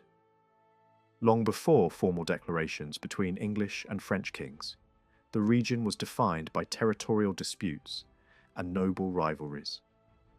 The outbreak of open war in the late 14th century intensified conflicts already underway. For Toulouse, the war can be divided into 3 broad phases. The first stretched from the opening campaigns to the disasters of the 1350s, ending with the Treaty of Bretigny. During this time, royal defeat left cities dangerously exposed. The second phase was marked by instability, broken truces, and mercenary violence that lasted for decades. The third began in the 1440s, when royal reforms finally restored. In the early years, Toulouse played a limited role. It served as a logistical hub, supplying arms and men to campaigns elsewhere. Raids along the frontier heightened concern for local defence, but the city itself remained untouched until the mid-century crisis. That crisis changed everything. Plague and famine had already weakened the city when enemy forces pushed deep into the region. Toulouse declined challenges to battle, but acted decisively to obstruct enemy movement, destroying bridges and forcing withdrawals. Later, threats prompted alliances with powerful regional figures, when royal leadership proved ineffective. The deeper cause of devastation lay not simply in foreign invasion, but in internal rivalries. Conflict between regional magnates created a landscape of perpetual instability. The Great Raid of 1355 succeeded in part because neighbouring lords allowed it to pass, calculating that a rival's suffering served their interests. After the defeat of French forces at Poitiers, chaos followed. Armed bands roamed freely. Toulouse itself remained secure behind its walls, but trade collapsed and agriculture suffered. The city found itself surrounded by violence it could neither defeat nor ignore. Over decades, the greatest threat came not from royal armies, but from mercenary companies. These forces lived off the land, extorting payment and spreading fear. Toulouse responded pragmatically. When resistance was impossible, negotiation followed. Payments were made to secure withdrawal. Alliances were formed when necessary. The goal was survival, not glory. At times, the city openly defied royal authority, aligning with regional powers who could provide immediate protection. Such choices carried risks, including fines and political pressure, but they also preserved stability when alternatives failed. Gradually, royal power reasserted itself. Military reforms introduced permanent forces and reduced reliance on mercenaries. New systems of recruitment improved discipline and effectiveness. Toulouse became an administrative centre for these changes, supplying men and resources without sacrificing autonomy. The walls of Toulouse tell this story in stone. Rebuilt after decades of neglect, they consumed enormous resources. Taxes were levied. Emergency labour was conscripted. Materials evolved from earth and timber to brick and stone as technology advanced. The result was a fortress capable of withstanding early modern warfare. These defences were not symbols alone. They guaranteed security and justified the city's refusal to accept a permanent royal garrison. Armed citizens guarded their own walls. Night watches expanded. Militias organised by district ensured readiness without risking internal disorder. Despite possessing manpower, Toulouse rarely sent large forces into the field. Its strength lay in defence, logistics, diplomacy, and finance. When military action beyond the walls occurred, it was limited and carefully calculated. This restraint reflected experience. Armed mobs could threaten civic order as much as external enemies. Maintaining balance was essential. The city preferred negotiation to confrontation, payment to destruction, and influence to force. Throughout the war, loyalty to the French crown remained consistent, though often pragmatic. Support was offered when necessary. Resistance was mounted when demands exceeded capacity. Political alignment shifted when survival required it. By the mid-15th century, the transformation was complete. Toulouse was no longer a frontier city at risk of devastation. It had become integrated into a modernizing monarchy, contributing resources efficiently and defending itself effectively. When massive royal armies passed nearby in later centuries, they no longer threatened local life. Systems were in place. Cooperation replaced chaos. The city's long investment in defence and administration had paid off. Toulouse's story reveals how urban communities shaped the evolution of warfare and state power. Modern armies and centralised authority did not emerge solely from royal ambition. They were built through negotiation with cities that demanded security, autonomy, and respect. Toulouse was never a sovereign state, nor did it seek to be. Yet its capacity to choose how and when to deploy its resources made it a decisive force. Through careful strategy, it protected its people, preserved its privileges, and helped shape the political order that followed the 100 Years' War. One of the central responsibilities of medieval rulers was the defence of the lands they governed. In Catalonia, this obligation became firmly defined from the 12th century onward through a long-standing legal tradition. The duty of collective defence was embedded in customary law and was understood as a responsibility shared by all inhabitants when the territory faced external danger. This obligation applied broadly, regardless of social rank, and extended across the entire principality. The defence system was activated when the land itself was threatened. In such moments, all able-bodied men were expected to respond.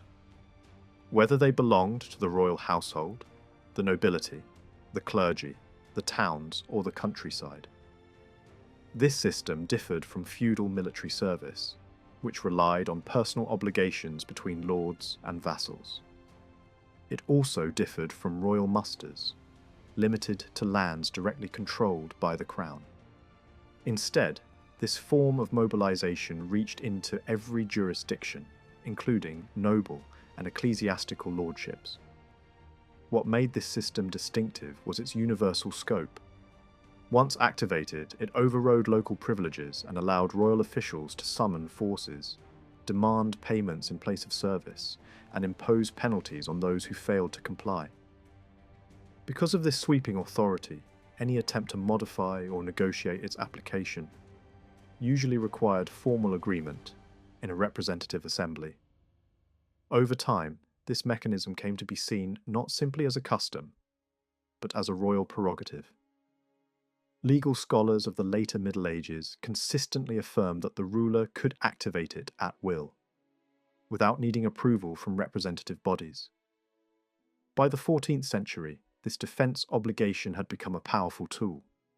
It allowed the crown to raise forces across the entire principality, even in territories outside direct royal control. Royal officials could gather troops, collect funds instead of service, and enforce discipline through fines and penalties. This authority gained particular importance during a period of escalating military pressure and financial strain.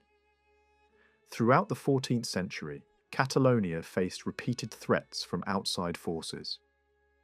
Foreign armies, mercenary companies, and rival claimants crossed its borders during moments of wider European conflict. Each crisis tested the effectiveness of traditional military obligations. While the system promised universal mobilization, in practice it often produced large numbers of poorly trained and poorly equipped men who strained local resources without significantly improving defense.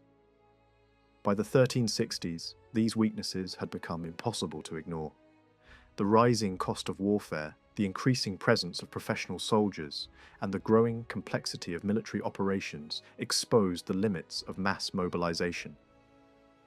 Rulers needed trained fighters, reliable equipment, and steady funding. At the same time, representative assemblies sought to limit arbitrary demands on communities and individuals. The crisis reached a turning point when large mercenary forces began moving through the Pyrenean regions. Their movements were unpredictable, their numbers substantial, and their impact devastating. Villages were burned, supplies seized, and entire districts destabilized. Faced with this danger, the ruler attempted to activate traditional defense measures repeatedly. But the results were inconsistent and often disappointing. In response to mounting pressure, a major assembly was convened in Barcelona in 1368. Initially focused on other political issues, the gathering quickly shifted its attention to the immediate threat posed by foreign troops approaching Catalonia. The ruler sought once again to call out the population under traditional defense obligations. The representatives resisted, arguing that experience had shown such mobilizations to be ineffective. They pointed out that many of those summoned lacked training, proper weapons, or discipline. Rather than strengthening defense, they often consumed supplies and caused disorder. A new solution was proposed. Instead of requiring everyone to serve in person, the obligation would be transformed into a structured contribution. Communities would provide a fixed number of soldiers based on household counts, or pay money instead. These funds would then be used to hire trained and properly equipped fighters. After extended negotiation, the estates agreed to this approach. The agreement established clear rules. For every set number of households, one soldier would be provided. If the numbers did not divide evenly, the remaining obligation would be paid in cash. Infantry would be organized into defined categories, with specific equipment requirements and daily wages. Communities would be responsible for meeting their quotas, while appointed officials would oversee recruitment and payments. This arrangement marked a significant shift. Military service was no longer a direct personal obligation for most individuals. Instead, it became a collective financial responsibility managed by towns and villages. Recruitment moved away from spontaneous musters toward planned organization. Payments replaced presence, and professionalism replaced sheer numbers. Despite its promise, the system faced serious challenges.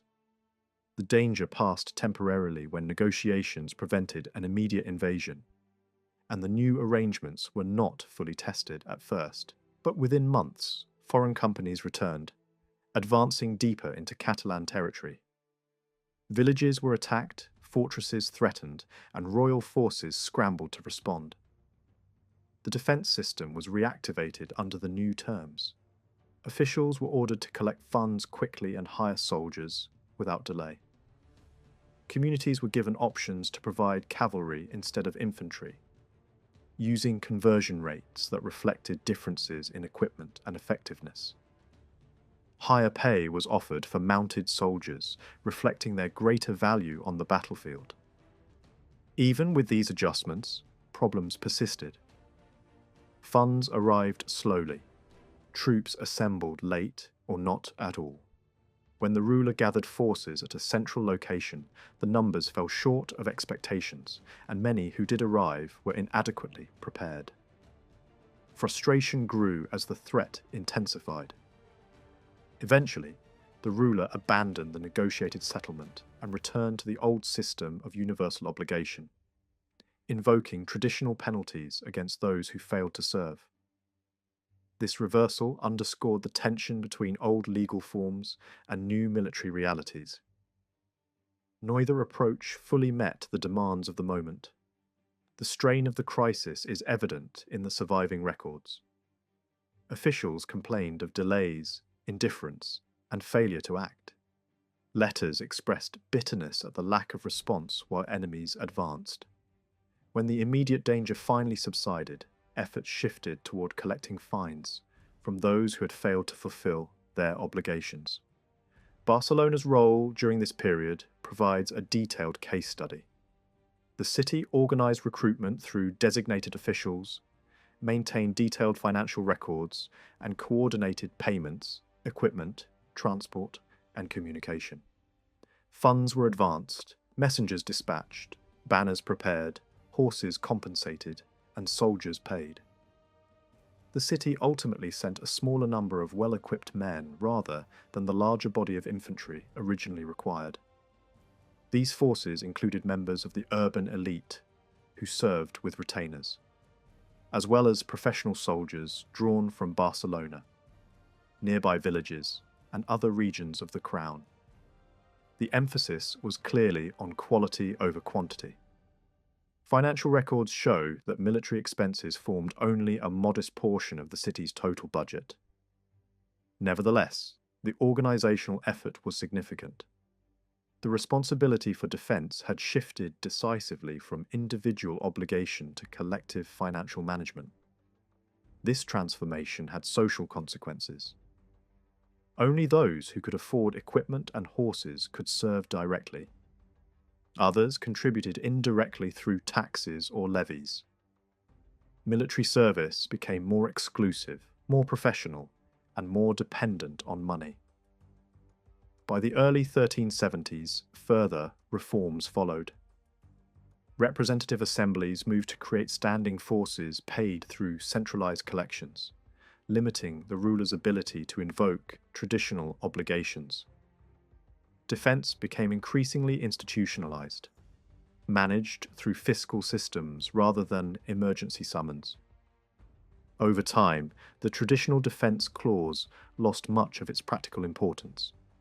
Its frequent use during the reign of Per III reflected a transitional moment. As warfare became more demanding and expensive, older forms of collective obligation gave way to taxation. This evolution mirrored developments elsewhere in Europe. In different kingdoms, rulers experimented with similar methods, transforming military service into a fiscal tool that extended royal authority across entire territories. In Catalonia, this process unfolded through negotiation, crisis, and adaptation. The army of Florence was leaving the city gates when an almost naked wanderer stopped in the street, watching the soldiers march past. He asked what was happening. Someone nearby told him that war had been declared against Pisa. The wanderer listened, then asked whether peace would come after the war. The reply was dismissive. Peace, he was told, was impossible now. The true struggle was only beginning. The man paused, then asked again whether peace would eventually return. He was assured that all wars end someday, but that this was not the time for peace. Then he asked a final question. why not make peace now, before the war grows and consumes everything? The question was met with silence. The story ends with the reflection that the so-called fool had spoken wisely, and that wars might never begin, or might end early if such questions were taken seriously. Yet wars are rarely shaped by wisdom. They expand outward, drawing in lives far beyond the battlefield. Among the least visible participants in this process are women, whose lives are repeatedly disrupted by the advance and retreat of armed conflict. In the 20th century, one image briefly made this invisible labour visible. During the Second World War, American women became known through a single figure: Rosie the Riveter. When men left factories for the front lines, women entered industrial spaces, working long hours to supply weapons and equipment. Millions of women took part. When the war ended, most returned quietly to domestic life. They had not fought with rifles, yet their labour had sustained the fighting. This pattern, often seen as modern, had deep historical roots. Women in medieval Europe experienced war in ways that closely parallel those of the 20th century, though often under far harsher conditions. During the 100 Years' War, women did not choose the conflict, yet they were drawn directly into its violence. Unlike their modern counterparts, they could not retreat behind oceans or national borders. Their homes stood directly in the path of armies. The stakes were immediate and personal. During this long conflict between England and France, men fought as attackers and defenders. Women, by contrast, almost always fought as defenders. This distinction is crucial. It forces a reassessment of how medieval warfare is understood and who is recognised as a participant. War during this period rarely consisted of great battles. Instead, it unfolded through raids, sieges, and prolonged devastation of civilian life. Most military action took one of two forms. One involved rapid raids that swept across the countryside, destroying crops, burning villages, and spreading fear. These operations aimed to weaken the enemy by breaking the population's ability to survive. The other form was siege warfare. Armies surrounded fortified towns or castles, either attempting to breach the walls through force or waiting patiently for hunger to do the work. In both cases, women were deeply involved. When raids approached rural communities, women took part in preparations for flight or defence. Livestock had to be moved, food hidden, children led to safety. Churches were transformed into makeshift fortresses, stones were gathered, crossbows were loaded, boiling water was prepared. These actions did not require formal military training, but they were essential to survival. The countryside of France suffered especially. Unlike cities, villages were rarely fortified. Their inhabitants lived with constant danger. Armed groups moved unpredictably across the land, sometimes under royal banners, sometimes as independent bands of pillagers. These men were not restrained by discipline or loyalty. They struck without warning, robbed indiscriminately, and showed little mercy. Communities learned quickly that resistance often brought harsher punishment than surrender. Women faced particular dangers. Laws of chivalry offered them little real protection. Homes were burned. Food was seized. Violence against women was common, even when commanders issued orders meant to prevent it. Such orders were difficult to enforce, and soldiers were often pardoned if their service was considered valuable enough. When villages had time to prepare, women worked alongside men to defend their homes. Young women might drive animals into forests or hidden valleys. Others carried supplies or helped reinforce defences. If resistance failed, women fled with their families carrying what little they could. Survival depended not on heroism but on speed and planning and endurance. Siege warfare brought women even closer to the heart of combat. Cities under attack required every available hand. Walls had to be repaired. fires extinguished, ammunition prepared. Women carried stones, lime, pitch, and boiling liquids to the walls. They hauled debris, reinforced barricades, and tended the wounded. During moments of direct assault, they poured burning substances onto attackers, or helped push away ladders. In such moments, distinctions between civilian and soldier blurred completely. Anyone inside a resisting city was considered an enemy. If the walls fell, punishment was collective. Chroniclers describe massacres in which men, women, and children were killed without distinction. Mercy was rarely shown to populations that had resisted. Cities such as Limoges and Caen paid a terrible price for defiance. Once breaches were opened, attacking armies flooded inside. Orders were given to kill indiscriminately. People begged for mercy, but rage over resistance drowned out their pleas. Entire populations were slaughtered. Women were not spared.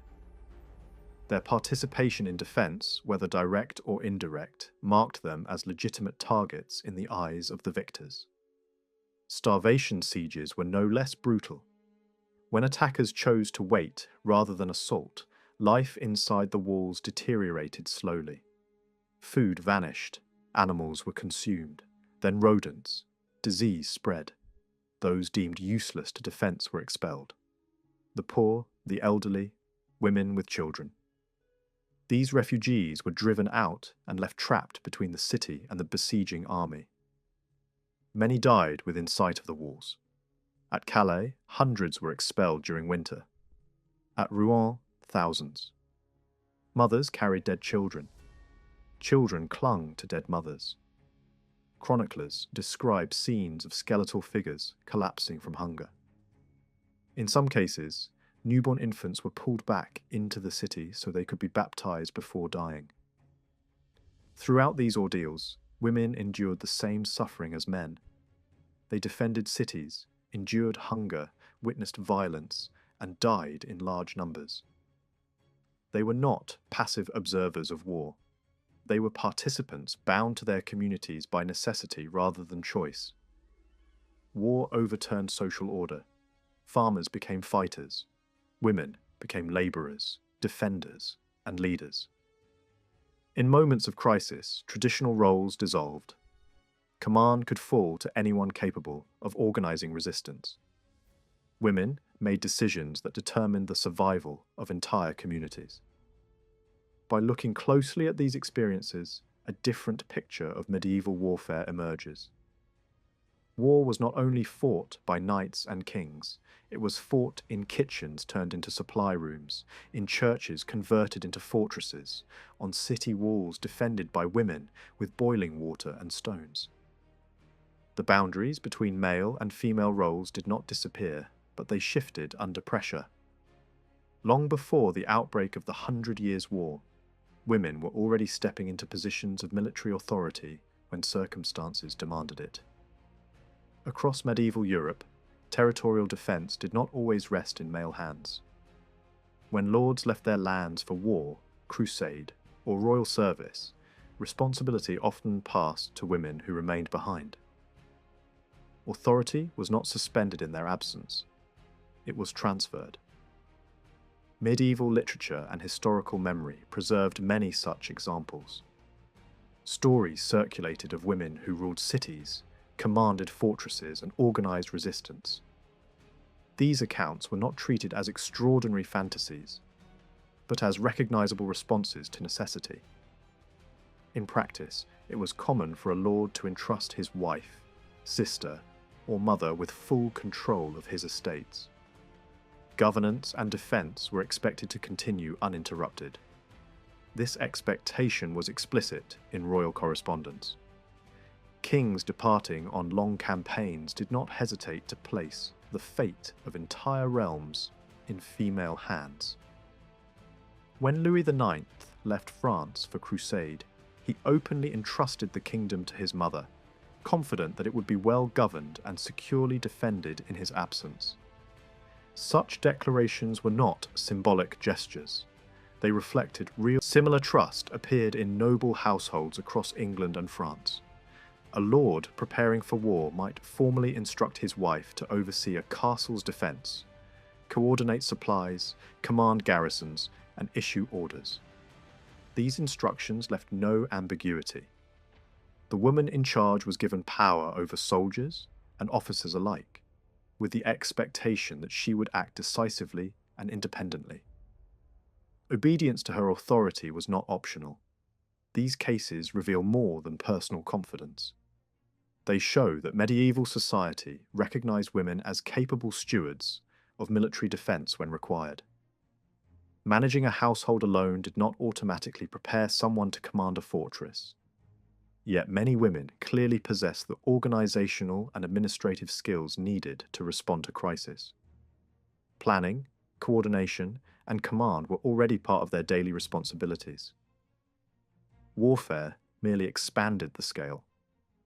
During the 100 Years' War, this pattern became more visible. Prolonged conflict meant prolonged absence. As armies moved across borders and campaigns stretched on for years, women repeatedly found themselves responsible for defending towns, castles, and regions vulnerable to attack. In some cases, these responsibilities were shared. In others, they rested entirely on one individual. Royal policy acknowledged this reality. When Edward III feared invasion while campaigning elsewhere, he issued orders directly to several noblewomen, instructing them to prepare defences, assemble armed retainers, and coordinate local resistance. These women were expected to act quickly, summon advisors, armed servants, and tenants, and stand ready to repel attack. The language used was firm and unambiguous. Hesitation would not be excused. Success would be praised. Edward placed similar trust in his queen. While he fought abroad, she governed the realm and oversaw its defence. Under her authority, threats were confronted and enemy forces defeated. Only after the danger had passed did she travel to join her husband, accepting personal risk to do so. The war itself offers striking examples of women exercising direct military leadership. On the Breton coast, a noblewoman found herself besieged.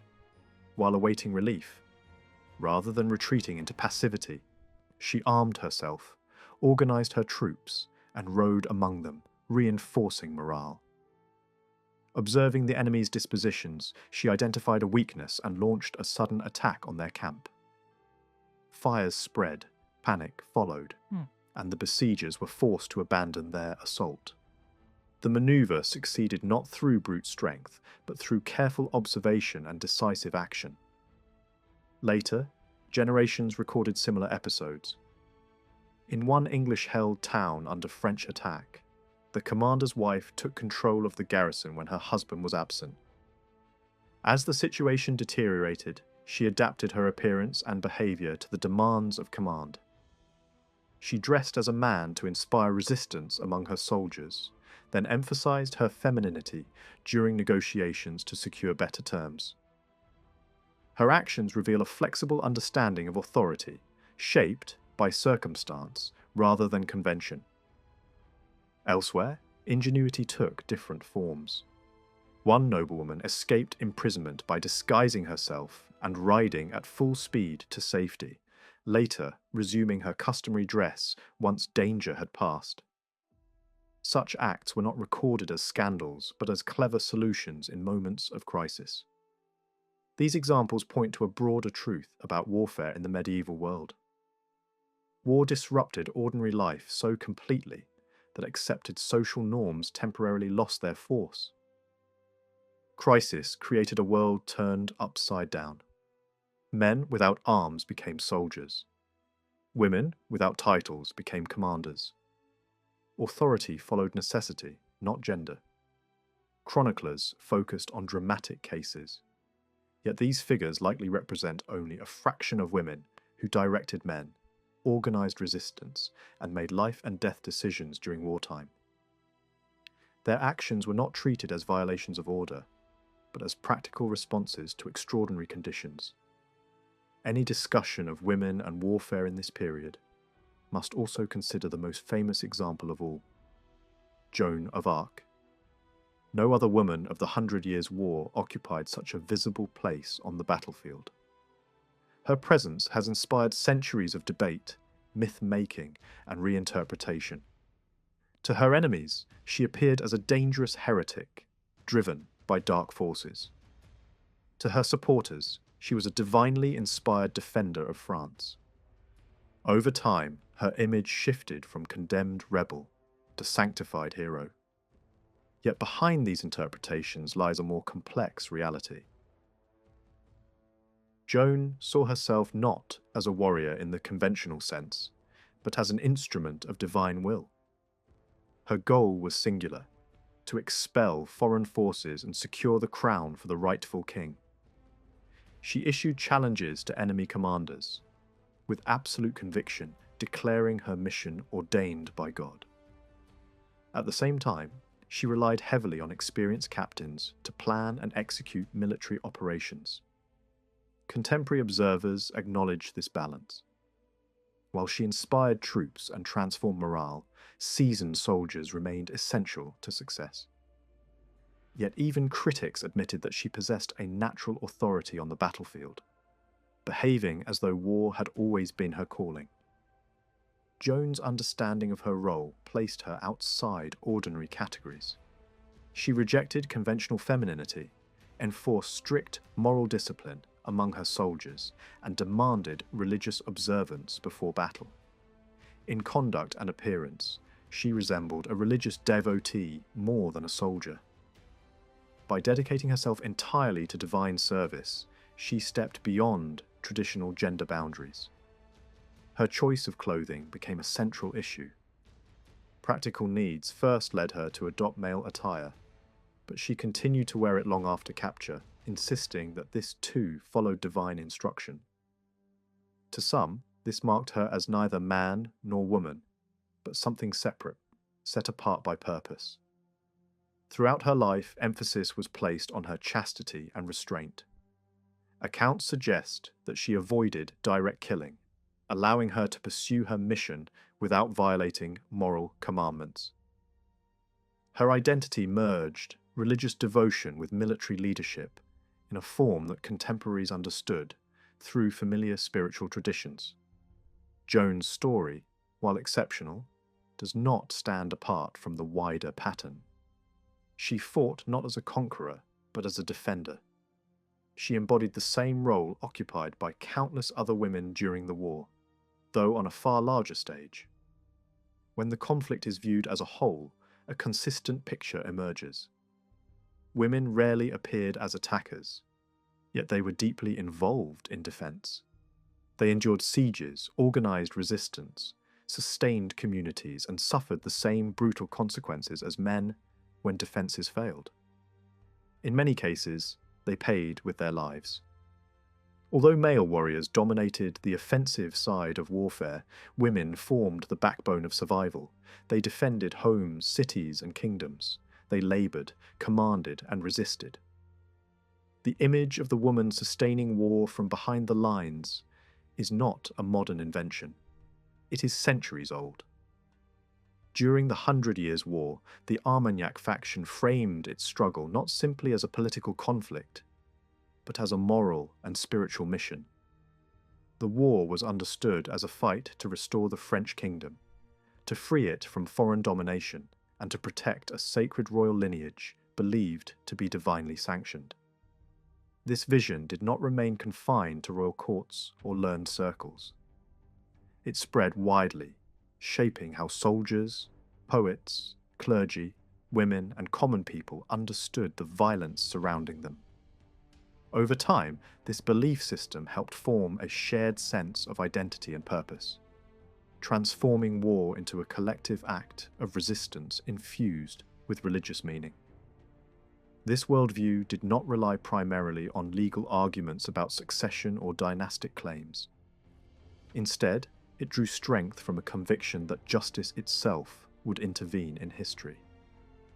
Many believed that God actively guided events, rewarding righteousness and punishing injustice. This belief gave rise to a powerful sense of unity, cutting across social divisions. Farmers, nobles, clergy, and townspeople increasingly saw themselves as participants in a shared struggle for moral restoration. From this atmosphere emerged a new political consciousness that emphasized language, culture, community, and responsibility to the collective good. Within this context, the rise of Joan of Arc became possible. Her appearance challenged social expectations and redefined who could act as an agent of divine justice. A young, uneducated peasant woman came to embody a national cause, not through lineage or learning, but through conviction. Her story resonated because it aligned perfectly with a belief already taking root, that justice did not depend on power or status, but on moral purpose.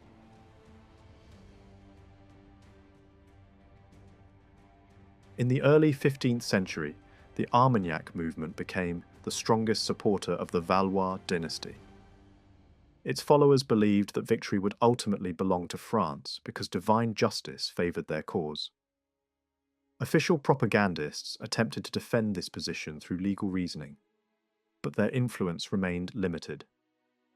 Many people felt disconnected from abstract arguments about law and inheritance. Instead, support for the French cause grew from a more instinctive belief that suffering had meaning and that deliverance would come through divine action. This belief did not originate in scholarly texts. It spread through sermons, stories, songs, and shared experiences of hardship. It found its clearest expression in Joan of Arc, whose actions gave form to ideas that many already held. She did not present legal theories or political treatises. She spoke in simple terms about justice, obedience, and divine will. That simplicity made her message accessible and powerful. Alongside Joan, several figures helped shape this ideology in different ways. Writers, preachers, and thinkers framed war as an instrument of moral correction. They argued that victory did not belong to the strongest army, but to those who acted with discipline and purpose. Suffering was understood not as meaningless destruction, but as a form of purification. Defeat could serve as punishment for wrongdoing, while victory signaled divine approval. These ideas drew from older Christian traditions that had long attempted to reconcile faith with violence. War was seen as tragic, but sometimes necessary, permitted only when aimed at restoring peace and correcting injustice. Violence was to be restrained, purposeful, and directed by legitimate authority. Within this framework, war became an extension of moral responsibility, rather than a rejection of it. Joan of Arc embodied these principles in practice. She sought approval from royal authority before acting. She offered peace before battle. She framed violence as a last resort rather than a goal. She carried a banner instead of a weapon, avoiding direct killing. She discouraged looting and excess. These actions reinforced the perception that her mission was guided by restraint and justice rather than vengeance. Her victories reinforced a powerful belief that divine justice favoured the morally right, even against overwhelming odds. When French forces succeeded under her leadership, it was widely interpreted as proof that righteousness outweighed military strength. When defeats had occurred earlier in the war, they were explained as punishment for moral failure rather than evidence of injustice in the cause itself. This interpretation helped people endure prolonged hardship. It allowed suffering to be understood as part of a larger process of redemption. War became a test, not only of armies, but of collective virtue. Individuals were encouraged to confess, repent, and reform, believing that moral renewal would bring political deliverance. Joan's capture and execution revealed the limits of this unity. Divisions within France remained deep, and not all accepted her authority or vision. Her death demonstrated that belief alone could not immediately overcome political fragmentation. Yet, her impact endured. After the war turned decisively in France's favour, attention returned to her legacy. A formal effort was launched to clear her name and reassess her trial. Witnesses from across the kingdom testified to her character, faith, and conduct. Their statements reveal how deeply her mission had shaped public consciousness. Many described her arrival as a moment of hope during a time of despair, a sign that deliverance had come from beyond human power. Church authorities reviewing her case emphasized her discipline, restraint, and obedience. They argued that her actions aligned with long-standing moral principles governing war. She had acted with proper authority, pursued a just cause, and maintained a clear intention to restore peace. In their view, her mission reflected divine will rather than personal ambition. This reassessment solidified an interpretation of the war that placed moral purpose at its centre. France's victory was understood not simply as a political outcome, but as a moral resolution. The belief emerged that the French, at the heart of this belief, was a paradox. The enemy was Christian, not foreign in faith. Killing fellow believers posed a moral dilemma. Different voices offered different resolutions. Some hoped for reconciliation and unity against external threats. Others believed that defeat itself could serve as spiritual correction for the aggressor. In this view, loss became a form of redemption. Joan's position was uncompromising. She focused on expulsion, not reconciliation. Her mission did not emphasize shared identity, but moral boundary. This stance contributed both to her power and her downfall. Yet it also reflected the intensity of belief that defined the Armagnac movement at its peak. Over time, the idea of France as a chosen nation took hold. The kingdom was imagined as uniquely favoured, entrusted with defending faith and justice. Attacks against it were seen as assaults on moral order itself. Victory, therefore, carried universal meaning beyond borders. This ideology did not vanish with the war's end. It shaped how later generations understood authority, responsibility, and restraint in conflict. It emphasized discipline over aggression and justice over conquest. It suggested that power must answer to moral judgment. Joan of Arc's legacy lies not only in battlefield victories, but in how her story reshaped ideas of leadership and legitimacy. She demonstrated that conviction could rival force, that restraint could define strength, and that moral clarity could mobilize a society. Through her, war was framed not as domination, but as a struggle to restore balance in a broken world. The Battle of Agincourt in 1415 marked a decisive turning point in the 100 Years' War and shaped the political and military balance of Western Europe for decades. The victory gave Henry V immense authority and psychological advantage, discouraging French leaders from risking further open battles. As a result, English forces were able to advance steadily in northern France, capturing towns and fortresses and later securing the conquest of Normandy. The destruction of much of the French military elite and the shock of defeat made English power the dominant concern of the period. The march from Harfleur to Calais, often described as reckless, was in fact a calculated strategic decision. Henry V was an experienced commander who understood that without a decisive battlefield victory, his invasion could fail. Medieval warfare strongly favoured defenders who avoided battle, and only a clear military triumph could force France to accept major concessions. Confident in the discipline, cohesion, and leadership of his army, Henry deliberately moved in a way that forced the French either to allow his passage or to confront him under conditions he believed he could control. Although Henry moved quickly and travelled light, this did not mean he feared battle. Speed reduced the risk of encirclement, starvation, and strategic containment, which posed a greater danger than open combat. Reports of negotiations before the battle do not prove that he wished to avoid fighting, but rather suggest caution against being trapped. When the French finally chose to fight, the result confirmed Henry's judgment. Agincourt shattered French confidence and made the later English successes in France possible. The later discussion challenges the idea that early gunpowder weapons automatically made medieval fortifications obsolete. Campaigns led by the Duke of Burgundy show that even massive artillery forces often failed to break traditional stone walls. Towns such as Compiègne and Calais resisted prolonged bombardment, while successful sieges depended as much on morale, discipline, and organization as on technology. Only in specific conditions did artillery produce decisive results.